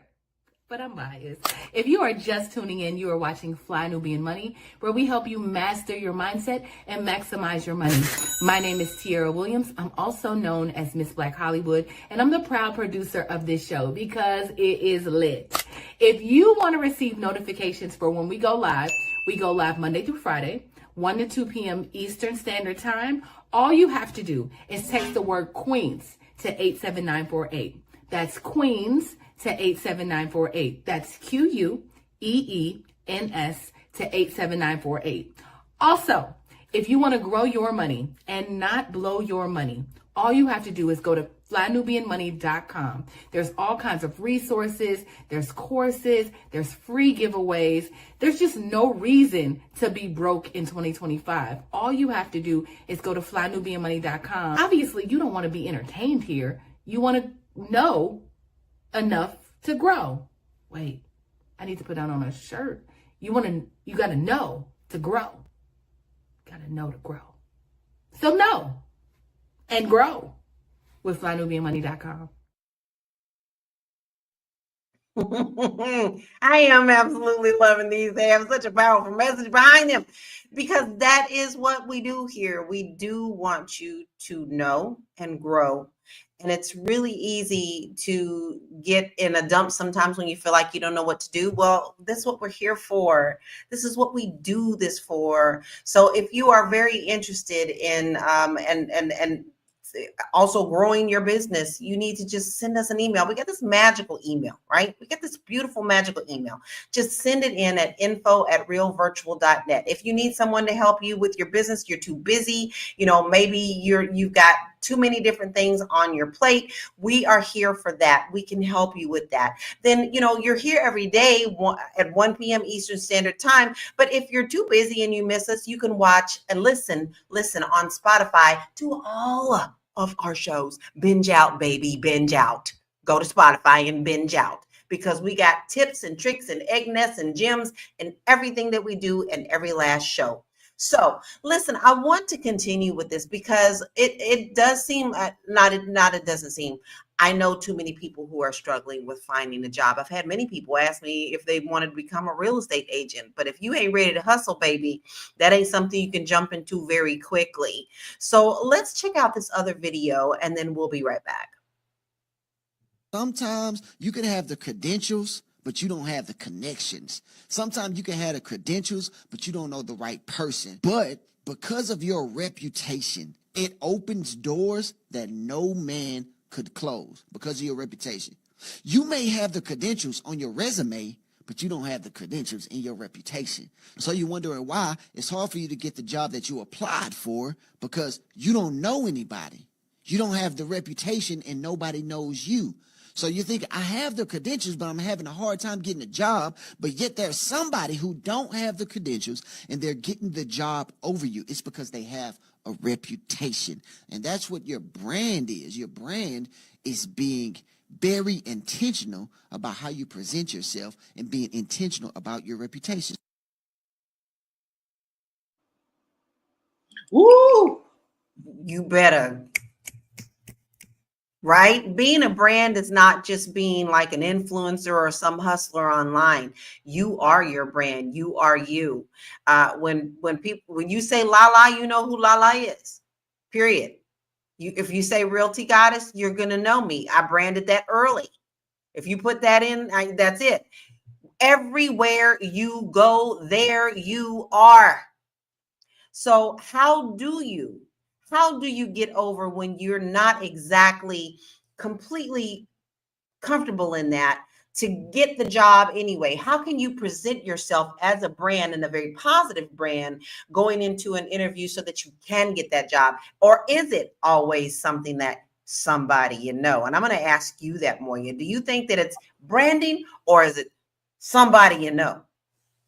I mean, I feel like somebody you know definitely helps. I mean, they still get you in the door. I think you said something important, Lala, like wherever you go, that's where you are. That's where you go. So I think when you think of a brand, you have to think of yourself. But one thing I want to piggyback off of what Erica was saying is one thing I have so many women, especially when I'm talking to them, when I'm processing their taxes and we're talking about what happened that year, they'll always say the reason why they left that job is because they didn't accept me for who I am. They didn't accept me. And I think one of the things that we have to really know and understand is a job is not the same place as your home. Your coworkers are not your family members. They're not your friends. So you have to really conduct yourself in a way that allows you to go ahead and get the result. And the result is the paycheck. So we have to really have an understanding of what that is. And so that needs to be at the forefront, not them accepting us. I think we've gotten into that bag now. Take me as I am. Well, it's not how you am. Like I'm telling you right now, like I told y'all when your girl answered the phone today, I wanted to just strangle her. You're working for an attorney's office, and that is how you're speaking to the people that you're representing. That needs to be addressed in that office. And they need to take her to the side and get her some training on that. Someone needs to be honest. But then again, if you're dealing with attorneys that think like that too, then I guess they see no problem. I do want to hit another concern. And Marlo, I'm going to ask you this. Are we seeing a shift where full-time jobs are no longer enough to survive? Yeah, I think everybody knows the price of the things, right? We've watched the price of the things constantly creep up every single year, right? And I think Joe touched on something that's so important. People are going to have to make decisions, right? Maybe you haven't identified what your skill is to expand yourself into a side hustle, right? Maybe you don't have the time because of the demands of your full-time job to take on a part-time job. You're going to have to make serious considerations about how you're spending your money, how you're investing your money, how much of your money circulates back to you in some way. And that is going to be critically important because the price of anything is not going down at all. I don't know how many people, indulged in the President of the United States conversation yesterday before the Super Bowl, but he said, like, it is what it is for now. You just got to deal with it. And I mean, that's been the reality since the summer, that it was going to continue on this trajectory. I do want to touch on the branding thing, though. I don't want people to think of this branding as you need to brand yourself as a brand. This is who are you? The job that I have, the full-time job that I have, when my director called me back, she was like, I've never had anybody references so happy to give a reference. I don't burn bridges professionally, right? People that I worked with 10 years ago would be happy to have me on their production crew. People that I know from school would be happy to put in a recommendation for me because they understand how I work. My brand is what I bring to the table professionally. So when people, as we talk about branding, I don't want people to feel like you gotta make yourself the goddess of something. Just be who you are in your lane. Be an expert at what you do. Be on time. Be good to work with. We work in TV. TV is long hours. Nobody want to be on the set all day traveling from hither and yon with a person with a nasty disposition. Check yourself and understand who you are, what your limitations are, where you're limited. Bolster that up and make yourself better, right? It's only one you. It's only one you. You are the brand, but you have to identify what that brand is and where it fits. And the things about the brand that are out of pocket, you must correct, because then you're going to be sitting back blaming everybody else when really the issue is the brand. There you go. I'm still happy to be the goddess, though. And you are, but I'm just saying for everybody doesn't have to be. Exactly. That's very, very But true. I believe when you show up as yourself and you show up as your best, it will come across so effervescent, like comparing it to a goddess, like as you really step into yourself. Anybody. Yes, exactly. And that's just your personality. Don't try to be something that you're not, because it shows through as well. But listen, we've talked about how we also have a list of 40 side hustles that you can do, and you can just email us at info@realvirtual.net. Listen, guys, I told you that's the magical email address. That's really easy, but I want to give a shout out to Veda, Sophia, and Eartha, who have already asked for the list. This is what it's all about. We are here to help you. Okay. So if you need a list of side hustles, then go ahead and email us there so that you can get that. Erica, I want to ask you, do you think that the traditional 9-to-5 jobs are becoming obsolete, and should we be adapting to a new work model? Oh, absolutely. I mean, just listen. I went from 8 hours to 10 hours to 11 hours. So yeah, that whole, Monday through Friday, I'm leaving at 5 o'clock. Yeah, that is obsolete, because you have, depending upon your industry, you may have 3 or 4 different roles that are piled onto your role that, with expectation of deliverables, and things need to be done. So with that being said, yeah, that traditional, I'm getting off here 5 o'clock, it's just not going to work.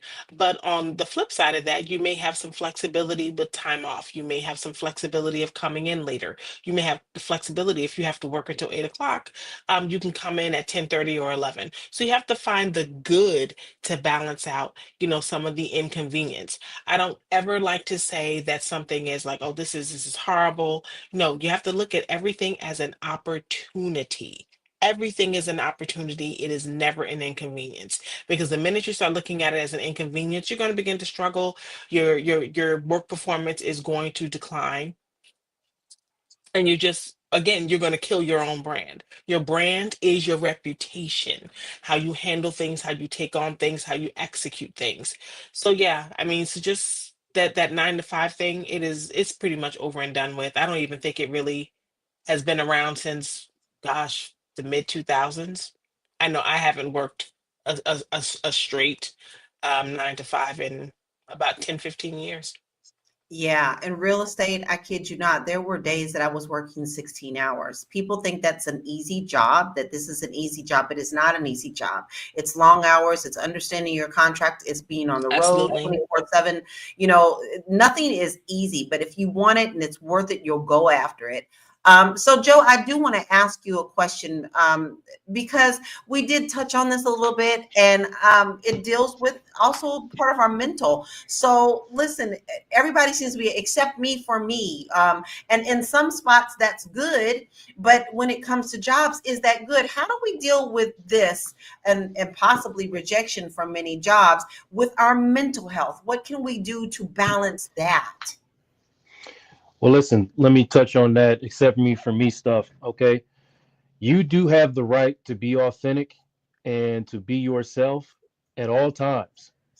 And those people around you have the right to say, you are getting on my damn nerves and I don't like you. Like, two things can be true. You know what I mean? Like, you have to curate your circles so that it fits you and you fit in that circle as well. So going back to some of the stuff that Moya and Marlo were talking about being authentic, like, those things are important. If you are at a stage in your life where you can make decisions and choices that allow you to be yourself. Like me personally, I run off some very, very simple principles, mainly starting with, I try to lead with just being a good human at all times. And listen, there's a shortage of that right now. There's a shortage of people just being willing to be good humans. So like when I interact with somebody like Lala, like, oh, this is a good human, I can spend time dealing with a good human at all times.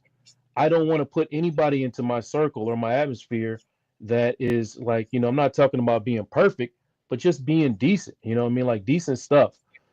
So when we're out here looking for jobs, you have to decide whether or not what side of the line you're on. Are you a person that has to put up with nonsense?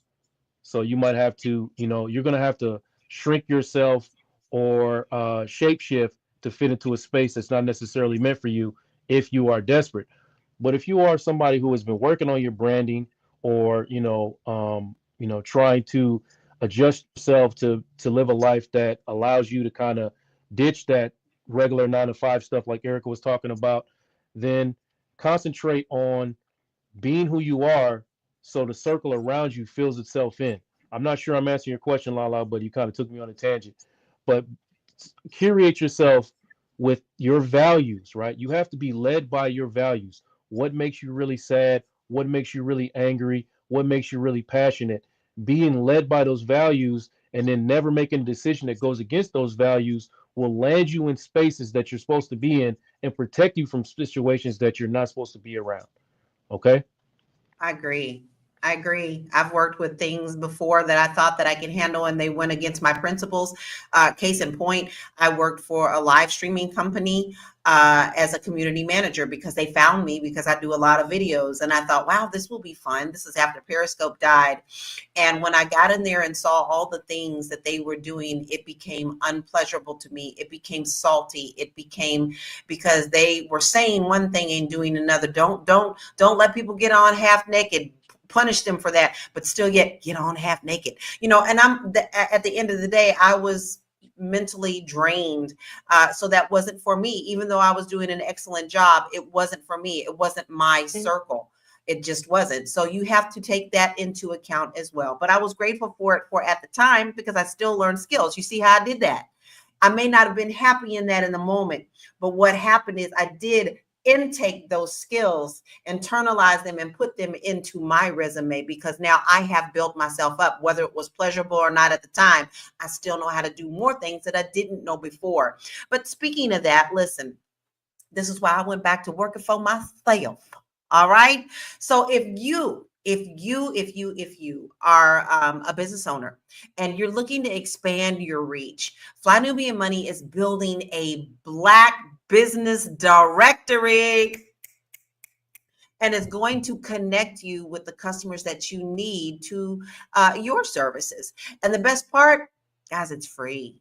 The Black Business Directory is free. So you just need to email us at info@realvirtual.net. You know, that's the magic. Sprinkle, sprinkle, info@realvirtual.net. Get your business in there so that people will know how to find you. And also, if you're looking for somebody yourself, we got to get tighter with our money. You know, we always say our Black dollars don't stay in our community very long. We are trying to flip the script with that. Okay, so make sure that you send that email to us. Email us at info@realvirtual.net. But here's what we're going to need you to put in the email: your business name, what you do, your website, and your contact information. Don't just say, put my name in there and then don't give us all that stuff. How we gonna reach you, baby? All right. So let's build this together and circulate the Black dollar even longer. Get listed today and start connecting with people who are looking for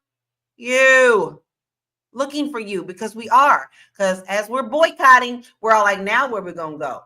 I ain't gonna lie. I'm sad about Target, but I ain't going back in there. I'm sorry, I'm not gonna do it.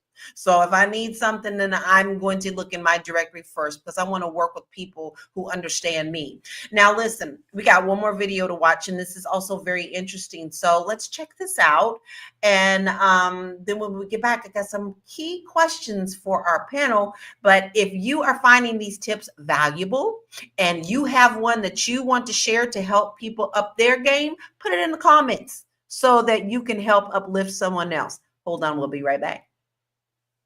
Lowering your chances of getting a job if you're trying to apply to this many in a week. If you're new here, my name's Chelsea. I'm a 6 years experienced recruiter, resume writer, and career coach, and I help people land jobs in 90 days or less. Results may vary if you do not utilize the tools that I provide to you and the methods that are tedious yet work, then you will have a harder time finding a job with my assistant. At most, you need to be applying to 20 to 30 jobs a week. It's about quality over quantity, as well as your strategy. If you're applying to just apply and say, oh, well, I have experience with customer service, I have experience in IT type work, and your job titles and responsibilities do not match that, and you haven't changed them, you're not going to get that job. So you're applying just to apply, and you're wasting your own time. And then if you're not doing the research and making sure that these jobs are actually real jobs, you're probably going to run into a lot of scams. So have a strategy. Don't mass apply or panic apply. If you need more help, you know where to find me.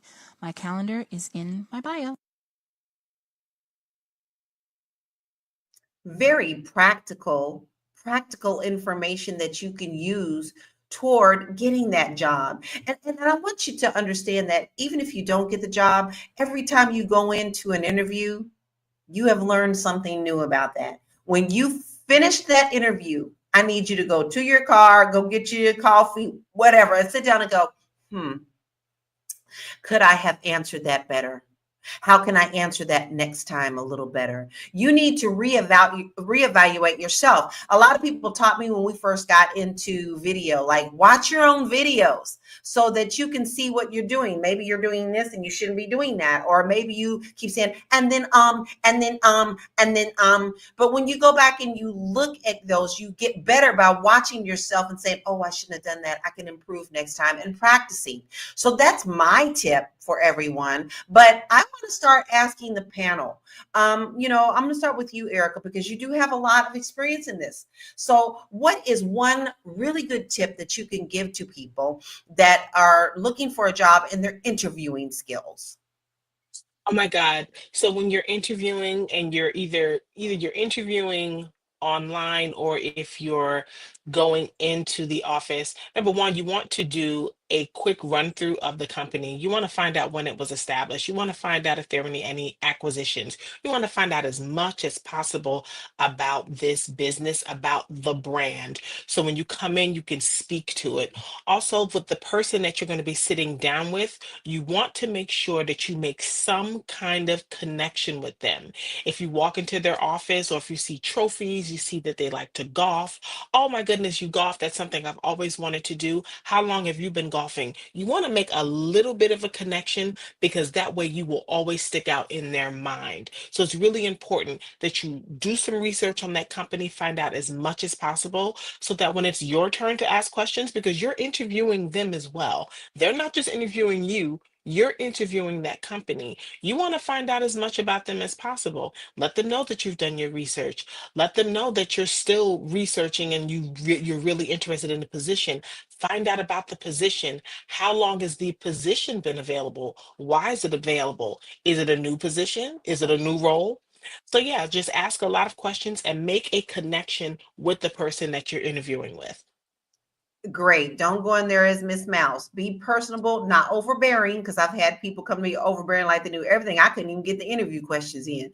So you have to learn to balance them. Big Mac said, I also don't wait for people to call me back. I call them and check on the status of my application. That shows that you're eager. And that shows that you're still interested in the position. You didn't just brush it off after you left and shut that office door. Marlo, what is one of your best tips for those who are watching? Be ready to do a little humble brag, right? What is it that you have done that nobody else did that will be valuable in your next move? What is something that you took the initiative to do and did it well? Did you oversee something? Did you monitor some transfer of technology? What have you done that sets you apart from other candidates? Everybody got the keywords. Everybody read the description. If they really qualified candidates, everybody did the homework, right? Everybody peeked around the website to try and see what they could see and did a little back research. What did you do? What if we invest in you as an employee, right, and we hire you, what can I expect from you to bring to this company that the other 57 people that I've already talked to can't or won't bring? How are you going to set yourself apart? That's the most important thing, because it's getting back to the brand of you. Only you are the brand of you. So what is it that you bring to the table that everybody else doesn't? And if you can identify that, be truthful, be honest, and own it, you're going to get the call back. Exactly. And then also, Golden says, keep your skills current, self-improvement, so you won't get left behind. And we've already told you that the Fly Nubian Money Club is helping you do that, baby. Listen, we had a whole AI class. Listen, we talked and touched about how this is in our lives now. And Athena has got you going on in that. So make sure that you do sign up for the Fly Nubian Money Club and you get those skills too. How about you, Moya? What is your tip for those who are watching? So I would say do everything that Marlo and Erica just said, because I think it's super important. The only thing that I would add is when you're doing a follow-up, do a follow-up with an ad. Meaning, one, you could do the, thank you so much, I appreciate the interview, email, but also follow up with, hey, I see this happening in the industry, or I just recently received this certification and I just want to let you know how it could benefit the company once I become a part of it. Or just do an ad versus just, hey, I'm checking on my application. Love it. Absolutely love it. See, it's about connection. Just like that gentleman was saying, branding. There's still a connection in your branding. It's still you, but you've got to learn how to hit that human need, because it's really important for people to click. There's too many people who are disconnected right now. So when you get that click, you're kind of locked in. How about you, Joe?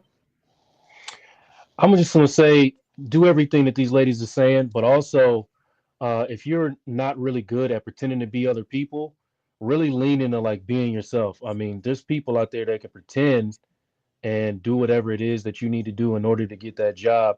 And if you're good at that and it helps you, then I'm not going to take that away from you. But if you're bad at it, like you just look uncomfortable trying to be somebody you're not, then just lean heavy into authenticity, because that picks up. And I think that that will attract the right kind of people. You just being yourself, and then you fit into spaces like I said before that are actually meant for you. Exactly. And let me tell y'all something else. We got Deborah, our viewer. She's here all the time. Deborah, we love you so much. You are so excellent. You always come in and give great conversation. We love you. She said, we learned about having a script prepared on Saturday in Fly Nubian Money Club when you're presenting yourself and your business. Great job, Vanessa Gopal. Listen, we talking job skills, baby. All right. And Vanessa has got you covered there too. Another reason for you to go and sign up for the FlyNubianMoneyClub.com, right? Listen, we got a couple more stats I want to pull up before we start winding this down so everybody can take a really deep breath. 5.3% of the U.S. workforce now works multiple jobs, the highest level since 2019. In some states, over 10% of workers juggle 2 or more jobs. And that's just too much. You've got to have some time to yourself. You know what I mean? Like if you're juggling that, how are you also recharging you? But don't forget, you can also have side hustles. So growing your side hustle while maintaining your full-time job is a common thing right now. And we do have that 40 side hustle list for you. All you have to do is email us at info@realvirtual.net. But it is time, my babies. It is time. We lost Erica. For final thoughts. Okay, so let's start with our final thoughts and where we can find you. Let's start with you, Marlo. So my final thought is whatever you're looking for is already in you. You already have it in you. You just have to be unafraid to share it. I am a terrible self-promoter. So in 2025, that's what I'm working on, promoting myself, promoting my skills, explaining to people how I can help them grow. So I understand where you are if you're a little bit uneasy about selling yourself to people. But this is the world that we live in. What are you good at? Find a way to make a side hustle because stuff is not going to get cheaper. We're about to get into summer. So that means that gas prices are going to go up. We're in this vicious cycle and have been in this country for many, many years. The only way to circumvent that is to be able to control your income because you can't control your employer. They could let you go. They could downsize you. They could say, hey, you could stay, but for less pay. There could be many, many scenarios that change your money when you have an employer. But when you are outside of that employment spectrum and you have other monies that are coming in, whether you like to play the stock market and invest, whether you sell tchotchkes, my homegirl made these earrings, like whatever you're doing, figure out what you're good at. Somebody wants to buy what you're selling. You just have to let them know that it's available. If you're looking for me, I am available all over the internet. My name is Marlo Layton. I write culture content, entertainment, and political news here in the state of Louisiana. And if you're looking for me on Instagram, that is my handle @Oram Marlo. That's it for me. And have y'all noticed that she just sparkling extra bright? It's because she is on this awesome journey. And every time she comes on, we see differences in her body from day to day. So make sure that you follow Marlo and you also give her cheerleading tips, throw her some flowers because sometimes it ain't easy to eat that oatmeal and that egg every single day, but it's showing, Marlo. We're so proud of you. We're so proud of you. Joe, what are your final thoughts and where can we find you? Yeah, I just want to focus on what I said about being decent. You know what I mean? Like, I understand that some of us are in situations that are very, very tense and frustrating, and we are we're struggling, you know what I mean? So, but those struggles are going to be there. They're going to be there today. They're going to be there tomorrow until they're not. So it's never a bad time to focus on yourself and the little poison pill inside of you that's coming out and spewing all that hatred and garbage. It's never a bad time to deal with that. Be decent. And if you have difficulties being decent, try to figure out why. Like, why am I so angry? Why am I so hateful? Why am I treating people like this? And then whatever it is that you deal with, once you deal with it, you'll find a lot of doors opening up for you. On top of being a good human, collect good humans. Don't throw away no good. Like, look, I met Lala. Lala is going to have to get rid of me because she's a good human and I'm not getting rid of any good humans in my life, period, unless they kick me out of it. So be a good human, collect good humans, watch your network be full of goodness and good humans, and then doors will open up. That sounds very, very unrealistic, but it is very realistic. So yeah, that's all I got to say about that. And you can find me at realuconsulting.com, where I help people all the time figure out what's wrong with them, figure out how to become better humans. I do this, You know, I really do this, and I've seen the changes in people, and that's one of my favorite things about what I do is when they recognize, you know, where the anger, where the hate, where it's coming from. But also watch me on Tuesday nights on the Boss Network. Vulnerability is the new sexy. We're on part 2 of a 4-part series on relationships. Part 1 was great. Part 2 is going to be talking about how conflict can show up in your relationship and how you can turn that into connection. So that's all I got, Lala. Joe got a lot going on, but a lot of good things going on. You definitely do not want to miss his podcast. And you know, in this time, people do need a little mental break. Sometimes you hit a wall and you don't really know where to go. You just need to talk it out. Somebody else can like give you the skills to get over that hump. Maybe you are frustrated over not getting a job and you just need to talk to someone about it. You want to make sure that you hit up Joe because Joe is ready for you. And I'm afraid you're stuck with me too, Joe. Moya, what is your final thoughts and where can we find you? Yes. So when you show up for your interviews, show up as your best self. Show up as the self that you know that you want them to receive, and know that what your best self is good enough. There's nothing more that you have to give outside of your best. You can reach me at moya.business. It is tax season, so if you need somebody to help you review your taxes, let me know. You can send me a DM. You can also, the Department of Education is under flux right now, and that's what holds all of our grants that many students receive on top of disseminating our financial aid. So if you have questions about scholarships, definitely let me know as well. I can help you know what scholarships are you can apply for this month in February. Because Moya cares, and she is very educated in the tax field. Y'all know, y'all all get excited every year in tax year. Oh, I can't wait to do what I'm going to. Man, why don't you do something that with that return that will help you build into the side hustle that we do have the list for? Email us at info@realvirtual.net.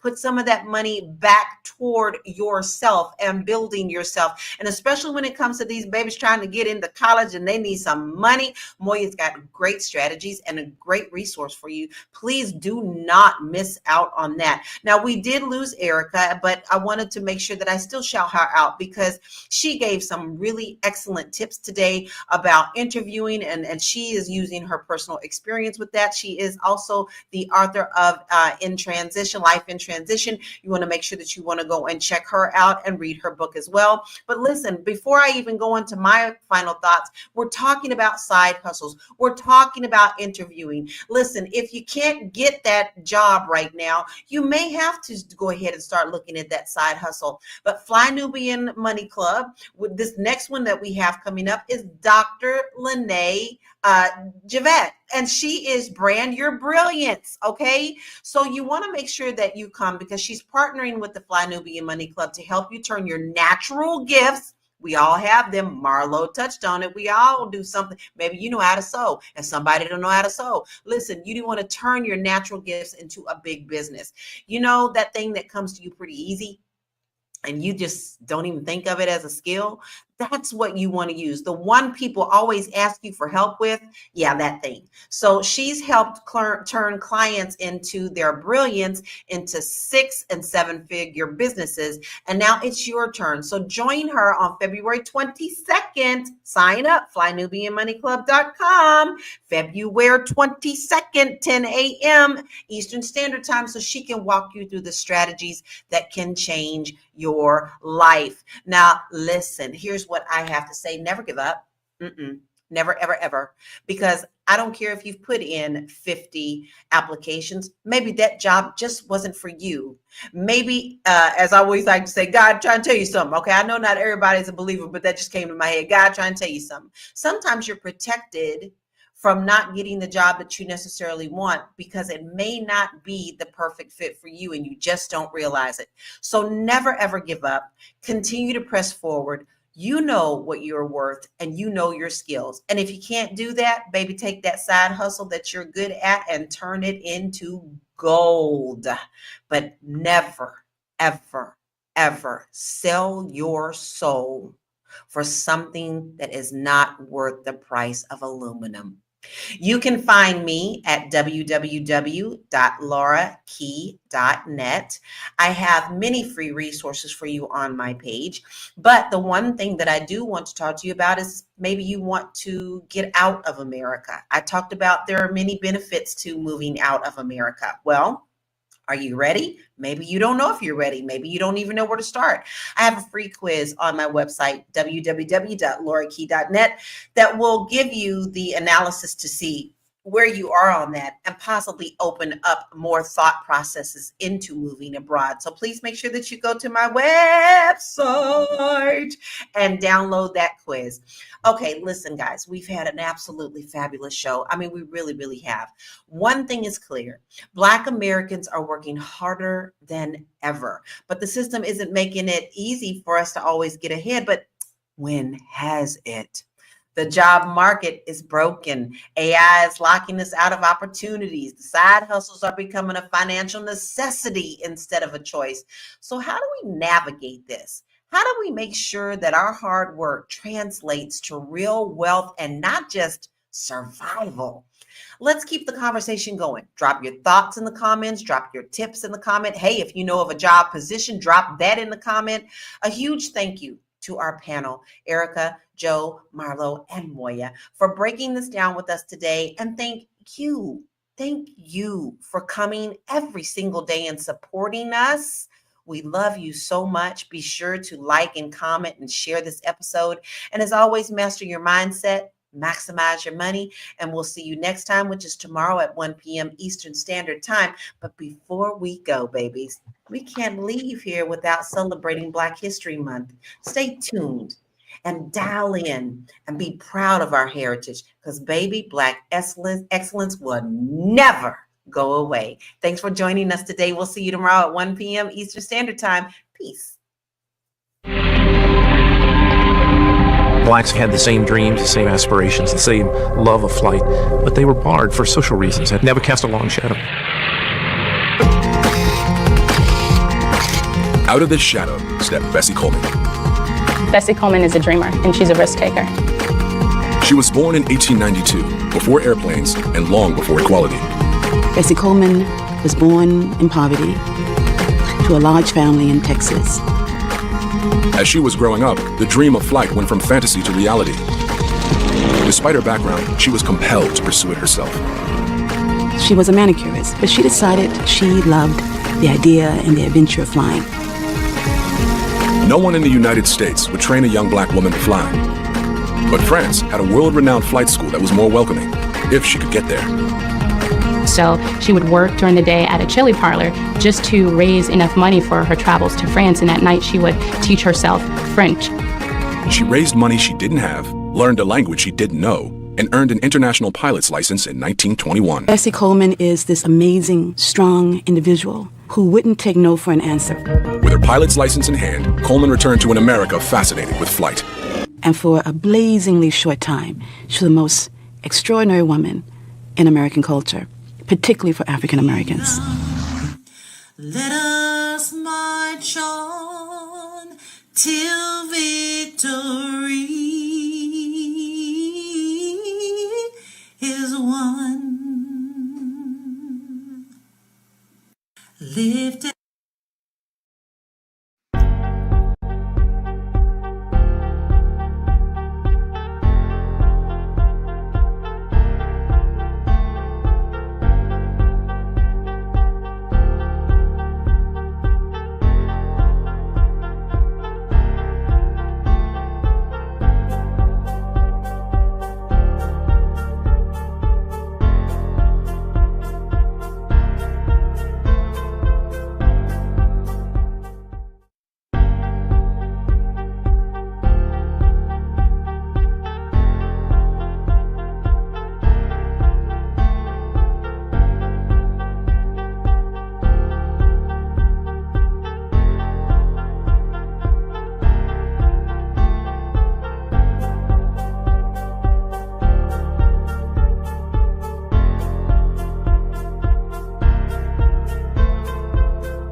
morning, good morning, good morning, everybody. I'm so excited. We got the best guest in the world on with us this morning.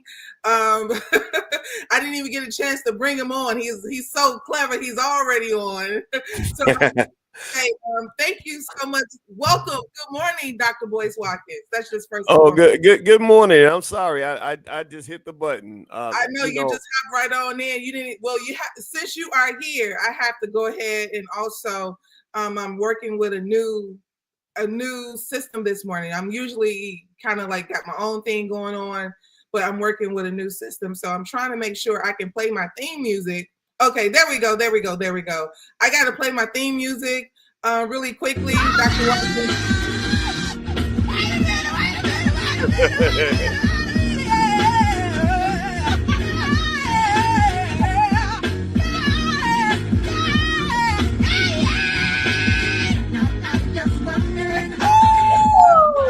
Okay, that's it. That starts the morning right there. And before we go any step further, I have to say a quick prayer because this is what we do at the Madam President Morning Show, which is also brought to you by FlyNubianMoney.com. Do not forget that.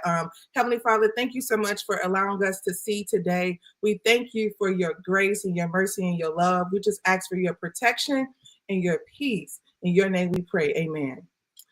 All right, so we can get it going. Let's see. B1, Dennis is in the building. Good morning, Dennis. Thank you for being here with us. In the words of Jay-Z, you could be anywhere in the world, but you're right here with me. So I appreciate that. Dr. Watkins, thank you so much for being here. Thank you for having me. It's great to join you today. Oh, okay. I just wanted to say that I know it's a little earlier where you are. You are Central, so it's 8:30. Yeah, it's 8:30 in the morning here, and but I've been up for about 4 hours now. Ain't that crazy? Oh yeah, that's crazy. But you know what they say, the early bird gets the worm, and the millionaires get the money early. So I know why you're up so early. That's what it is. That's what it is. Yeah. I was thinking about that today, and I was thinking about how a lot of times, like, I don't know if young people. I think I tweeted and I said, shout out to everybody under 30 who has a work ethic, because unfortunately, that work ethic that my generation, the successful people in my generation had, didn't get passed down to kids as much. And so it doesn't mean that they're lazy or that there's something wrong with them. It just means they're different. Just like I was different from my parents' generation. But I think we can learn from previous generations. And one thing that I think makes me sad is that, like, sometimes I'll see young people who aren't having success like they want, and I'll be like, yeah, well, because you slept till noon today. Like, what you think's gonna happen when So I think that basic stuff, sometimes people never learn those things when they're kids. Absolutely, I agree. I think that I remember, people may not know this, but Dr. Watkins has been in my life for a very long time. I remember calling him. I was probably about a sophomore in college or going into a junior semester, and having one conversation with you changed how I began to be a college student. I remember talking to you, and I remember you saying to me, you asked me about my grades, and I said, well, I can just tell you that I don't have a 3.0, and I was not doing great. And you said, well, I'm just going to tell you just like this. And this is the power of, having Dr. Watkins as a voice in your ear in life. You said to me, I'm going to tell you just like this. Smart people do not have to explain why they don't have good grades. And moment, I began to realize that is absolutely true. You can't go around saying, I'm smart, I'm intelligent, I'm talented, while you produce nothing that. So if you're smart, you have to show that you're smart. If you're intelligent, it needs to show. You can't have all F's and then go around and say, well, I can pass. Well, pass. So thank you. I could have passed. What had happened was, right. That's a good point. Potential don't mean nothing if you don't show it. Absolutely. And I got a few things that I wanted to ask you too, in reference to just potential in the Black community, because I know you have a hard out. But I wanted to know, as you are the father of finance, what is the biggest financial lie Black people have been conditioned to believe, and how do we unlearn it?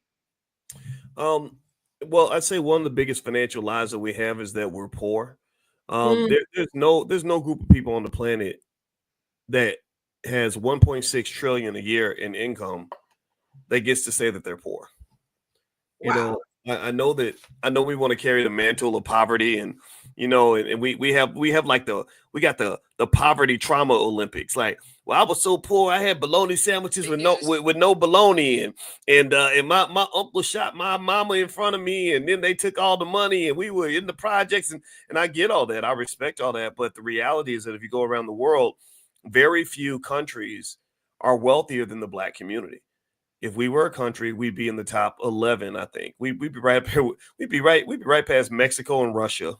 Russia has hypersonic missiles. So come on now, hypersonic missiles. By the way, those are the nuclear missiles that the United States cannot detect. They could take out Chicago, LA, or New York, and we wouldn't even be able to stop it. So that's what I'm talking about. Yeah, it's real stuff. It's serious. So my thing is, like, I'm trying to figure out when we're going to realize that poor really isn't just how much money you have. It's really a mindset, right? And if somebody gives you money and you have a poverty mindset, you're not going to have that money for very long. Money is something that has to be protected. And it's like me giving you a football, but you don't know what a football field looks like. You don't know what a touchdown is. You don't know the rules of the game. You don't have a strategy. Well, it doesn't matter if I hand you the ball. You're not going to know which way to run with it. So I think that's something that we have to accept. Okay, I like that.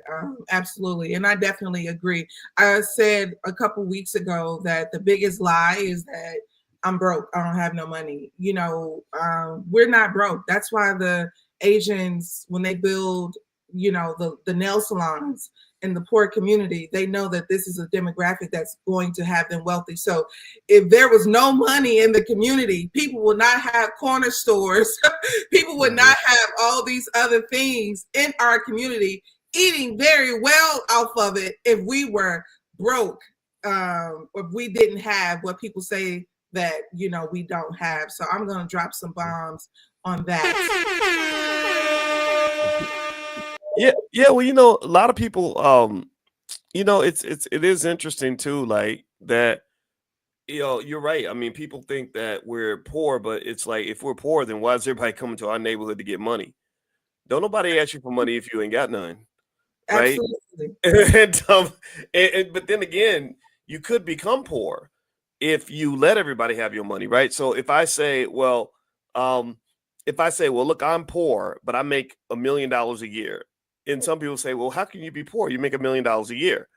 But what if, but then somebody might look and say, oh, I get it now. He makes $1 million a year, but all his friends come by his house, the poor house, and they take his $1 million and they're all, taking $100 here, $50 there. And next thing you know, he has no money left. So it's like, yeah, you're poor, but not for the reasons you think. You think you started poor and you were born poor and you're meant to be poor, when really there was a process that made you poor. So it became a self-fulfilling prophecy. I'm really the man that makes $1 million a year who says I'm always broke and I'm always poor. But if I don't examine the choices and what I'm doing with the resources I have, then I'm never going to change that condition. Yeah, I agree with you. I want to know something too. We talk a lot in our community about breaking generational curses, right? What is a financial or cultural curse you had to break within yourself that changed your life?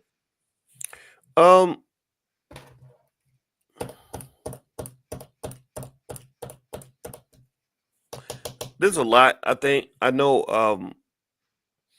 I had to definitely make sure I wasn't like my father. Like I had two fathers. One father that wasn't in my life at all, and the other one that was there, but he was kind of a little bit rougher. He was very rough because he was a police captain and Vietnam veteran, and so he kind of had a firm, hard-handed way of handling stuff. And I don't really do that with my kids. I don't believe in being just dismissive and mean to other people. I think people should be heard and respected. And I try my best to do that. as a parent. I don't know if that's necessarily the perfect way to parent, though, right? Because I do believe that as parents, we want to be nicer to the kids. Like, we don't want them to go through what we went through. Yeah. But there's benefits that I got from what I went through. Like, yeah, life was hard, but I became a hard, tough person because I went through hard, tough stuff. I had to learn how to get out and make my own money when I was 14 years old. And that's because I knew wasn't nobody gonna give me nothing, And so I kind of feel bad for people that don't go through anything, though. I feel like, as much as we want to talk about our generational curses as being complete curses, I don't think a curse has to be a curse. A curse can be a blessing if you turn it into what it's supposed to be. If you process the curse in the right way, I think it can be turned into a blessing. But that requires work. It requires reflection, perspective, attitude, therapy. Therapy is big. You get therapy and you're like, okay, let me think about the horrible crap I went through and see if I can make some sense of it so it can maybe reshape my purpose in life, right? Like, I went through abuse as a kid and that was terrible. It shouldn't have happened to me. But now that I'm an abuse survivor, I can empathize heavily with abuse victims, which means I'm going to dedicate my life to defending them and protecting them and supporting them. That to me is a net win for society. It's a painful price you had to pay personally, but maybe sometimes I think God puts us through things so that we can become better people for other people, not just for ourselves. Yeah, I agree with you on that. I think so too. I definitely can see that. But I was also kind of wondering about, we talk about, you mentioned fathers and you've been a father to me in my life as I've grown and I have gotten older. But I want to know this. What advice will you give to women and men, or women who are raising sons, or a young boy who's raising himself to overcome? Like, what is the essential thing that they should know about? What advice would I give? What advice would I give to mothers raising sons? A young boy raising himself. There's a few things. One thing I would say is, I'm gonna say this, and I don't know how people feel about this, but I think it's very rare, if not impossible, that a woman can really show a boy how to be a man in today's society. It's like, I wouldn't dare begin to think I can teach our girls how to be a woman without their mother. It would sound crazy for me to say, well, I can show them how to be a woman. I can show them how to put on a tampon and how to do all the things women do. Like, I don't know nothing about that. And even if I did, I could go read a book about it and take classes on it and talk to people about it. But I'm just I'm not necessarily as wired for it as their mother is. Their mother's been doing this stuff her whole life. She understands certain things. And I know that there's certain conversations that they have. Like this week, there's a conversation our 14-year-old had with her mother that I was not invited to. And I uninvited myself. I wanted to jump in and give my 2 cents, but I knew it was time for me to do my part, which was to shut up and listen, or just be on standby in case I was needed. And I don't think men are allowed to say that, right? People get offended, and there are so many people who feel that they can, tell men what to do and all this other stuff. Let me tell you how to be a man. You can't tell me how to be no man. And I'm not going to ask your permission on what manhood looks like. I decide what it means to be a man. And just like I'm going to let you decide what it means to be a woman. And this shows up politically. It showed up definitely during the election. You don't got no business telling men who to vote for and women who to vote for. You have no right to do that. And so with that being said, I would say to mothers raising sons, I commend you for doing your best. Without mothers, being a mother, that's the most important job in the world. So without mothers, the world would just fall apart, because if mothers stop doing their jobs, like, the whole society would fall apart. We have a whole world of serial killers, because a mother's love is very important. I just lost my mother Christmas Eve. So that, so I was thinking about that this morning, looking at a picture of my mother right now. Mothers are just everything. And the other thing I would say is that we have to really come to terms with, like, what the role of the father is and how important that father is, and what sacrifices are we willing to make to make sure that that father is heavily involved in the life of the child, to make it as easy as possible, to not set terms and conditions and, and restrictions and give orders and commands. Just like, okay, that's my son's with his father and that's what he's going to do. I think that's because the breakdown of the Black family is the worst thing that's happening to us. We cannot build wealth without family. There's no community on the planet that can build wealth that has broken families and all that. No, none, never in the history. So if you don't get the Black family thing correct on some level, we keep having babies and then breaking up before the baby's born. you're gonna have a lot of chaos. And actually I'm talking too much, but I got to tell you this story, Chanel, Madam President. Sorry. I watched a documentary about King Von. It wasn't a documentary, just a little bio clip on King Von. It's out of Chicago. You and I both, you were real Chicagoite. I've been here 10 years. Right. And I just saw this poor guy. He's super talented. He was born in 1994. Got in trouble a lot when he was a kid. Got into drill music, joined record labels with Lil Durk. Next thing you know, he's dead. Lil Durk's in prison. And it's unfortunate because statistically speaking, a lot of that was very predictable based on where they were born, the experience they had, what they affiliated with, and the path they end up being, sort of choosing because of where they lived and how, the situation, right?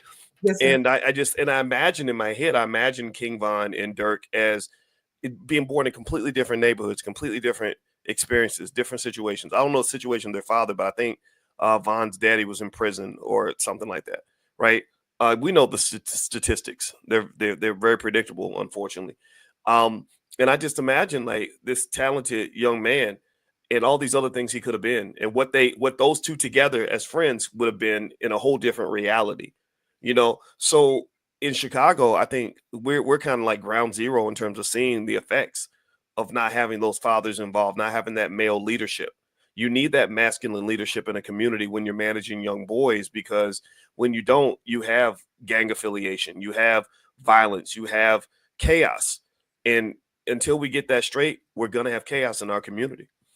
I totally agree with you. My father was killed when I was 10. So my father at the time, I was born at 18, so he was 28. So when I think about, me, 39 this year, I have outlived my father, and sometimes when I'm in the world and I see people, they remind me the statue, it'd be like this dark man, tall, low fade. I'd be like, oh my God, he looks like what my father could have looked like. And then sometimes I think about would he have ever defeated white supremacy in that context of, would you stay away from drugs? Would you stay away from, all the poison that's presented to you? I had a friend who, when we was in high school, she got pregnant. And after she got pregnant, her mother was like just this big old support to her, to the point where she joined the Air Force. She goes to Howard. She's in the Air Force. She's an attorney for the Air Force. And when we talk about this, she talks about how she would have never accomplished any of that without the community support. I despise how the Black community handle children. If we was to handle the children like we handled the paycheck, well, better than that, because we can, throw money down the drain too. But if we understood that the wealth is in the youth, so it's like you get to a certain age and it's in your mind, you have to understand, okay, I have to do this for this person. This person is coming behind me. And I think about, Dr. King or some of the other leaders, Malcolm X, they don't get a chance to see the what they have produced, what they have fought for, because they're gone. So it's like, this new youth, this current youth, they have a lot, they have a lot at their fingertips, especially in the digital age of, from social media, AI, all these different things. And it's like, why do our children have to be subjected to the violence, this kind of violence, or the esteem issues, etc. It bothers me. I think it's because we just expect that. Like there's a, you teach the world how to treat you. Like you look at the Super Bowl, right? Everybody thinks it was like the blackest Super Bowl ever. And I mean, the Super Bowl, I mean, it was very black everywhere except for the owner's box, except for the people that are going to get the money. It was black on stage. It was all black on the football field, mostly black. But then when you get to the place where people start actually benefiting from that big event, there ain't too many black people in that space. Definitely not in terms of majority owners. And we like that. Like we're okay with that. Like we celebrate that. Like we're like, oh yeah, big touchdown, big win for black people. I'm not saying it wasn't a win. I'm not saying people didn't do a great job. Kendrick is amazing. The athletes were amazing.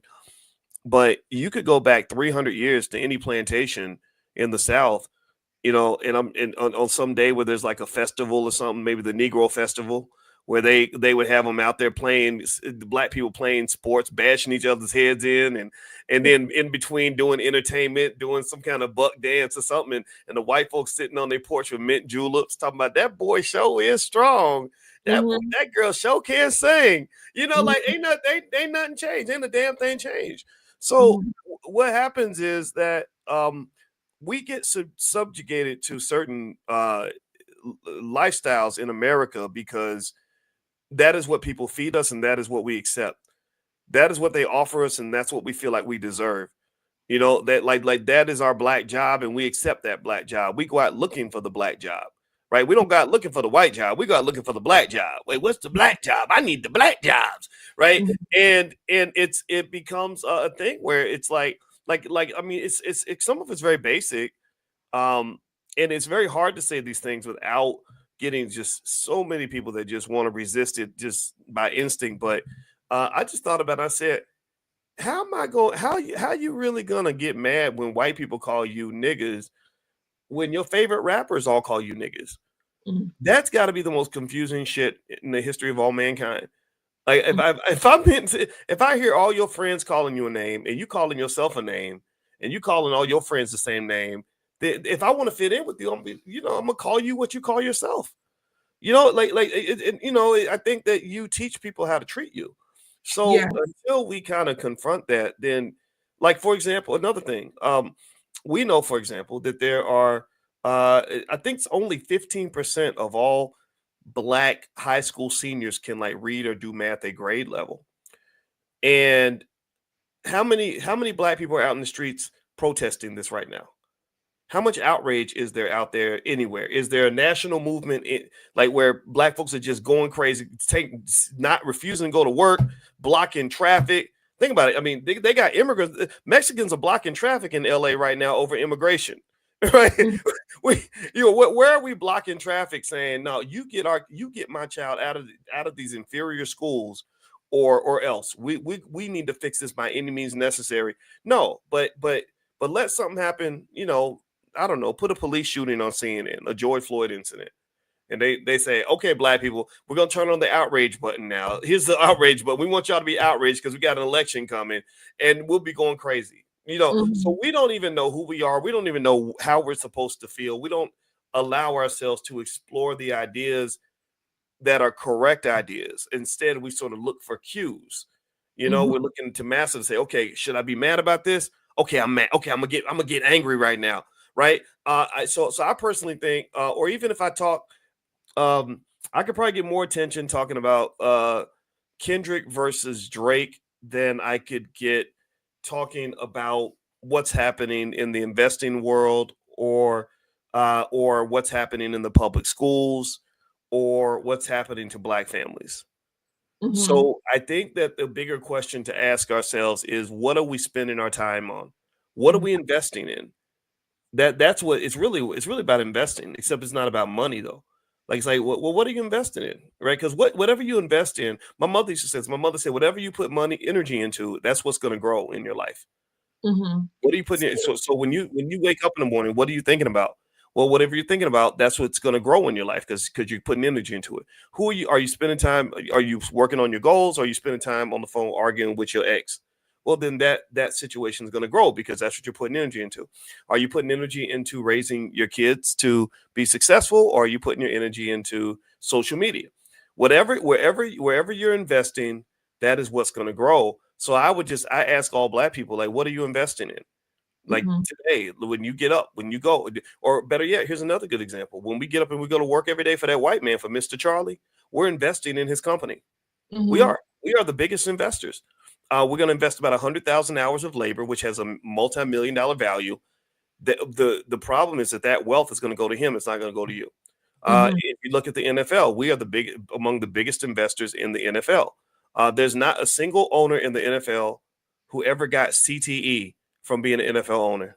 There's not a single owner in the NFL whoever shot jumpers in the gym, or so to speak, whoever got tackled, whoever learned how to play football, whoever went to a football practice, whoever got their body destroyed to play the sport. So we're the biggest investors in the NFL, but we don't get the result of that investment. So long story short, the question is you shouldn't just ask like, well, why are we struggling? Why are we broke? You should ask, well, how do we get here, and what are we putting our energy into? Because we know that what we put our energy into will grow. So clearly the things that aren't working are things we have not put energy into. It's it's like if you get your report card and you get bad grades, well, somebody's gonna be like, well, did you study? Now, if you study 5 hours a day and you got bad grades, that's a problem. But you're gonna look back and be like, damn, well, I guess I shouldn't expect a good grade because I didn't study. Well, there you go. That solves your problem.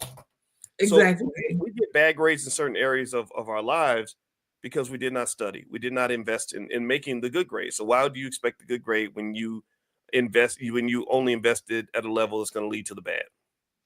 Absolutely. And I just want to say thank you all for tuning in. This is flynubianmoney.com.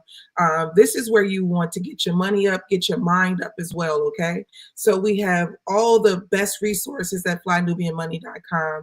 And if you want to keep up with all of my sisters, Constance Carter, Miss Black Hollywood, The Daily Show, you should text Queens to 879-48. Text Queens to 879-48. Also, if you want to keep up with Madam President, text Madam to 879-48. Dr. Watkins, I believe you had a hard out at 10. It's currently 9:58. I do not want you to leave without saying what you want to say, a final word. Or I was going to ask you another question, but if you got a hard out, I'm going to let you go. Yeah, it unfortunately is a hard out. We got to do our Money in the Morning class, which starts at 10. But last quick point I'll just make on this is first of all, I love everything you're doing. I love what you represent. I respect anybody in our community that wants to do better, because I know that it's not always easy. People that want to stay mediocre and stay at the status quo, that's the majority. That's what's popular. I don't want to do what's popular. I want to do what's unpopular, because those who do what's unpopular today are basically doing what's going to be popular tomorrow. Black excellence will one day be popular. Black success will one day be popular. Black wealth will one day be popular. So if you think I'm an outcast, it's okay. I just know I'm ahead of the curve. So that's what it is. Absolutely. I agree with you on that.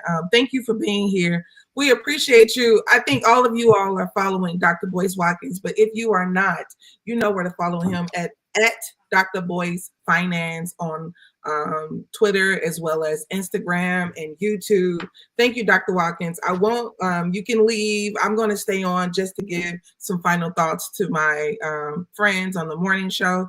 I just want to say that, this is the morning show. We do this every Monday through Friday. We do this every Monday through Friday at 9:30 a.m. Eastern, every Monday through Friday. I'm very grateful for Dr. Watkins. He has been a force in my life, for many years now, over 2 decades. He's been a force in my life. He's been a guiding light in my life, showing me the ropes. I call him Dad.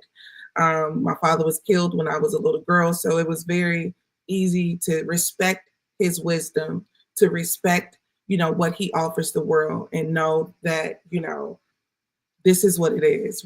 This is what father figures are like. They are people who give you wisdom, who give you advice, who give you love, who also give you scolding. Dr. Boyce will be the first one to tell me, you didn't do what you said you were going to do, and I would have to straighten up or correct, etc. So all that to say that if you tune to the Madam President Morning Show, we do this every morning, 9:30 a.m. Eastern. We do a show that is geared toward different topics. Today we had Dr. Boyce Watkins on, but that is not every day. Don't come on the show thinking you're going to see Dr. Boyce Watkins every single day, because it's not going to happen. You're going to see me and somebody else or me talking about certain things. But other than that, that's it. All right, guys, I'm going to let you all enjoy the rest of your day. I'm wishing you a day of love, peace, and happiness. All right, I'm out. See you tomorrow.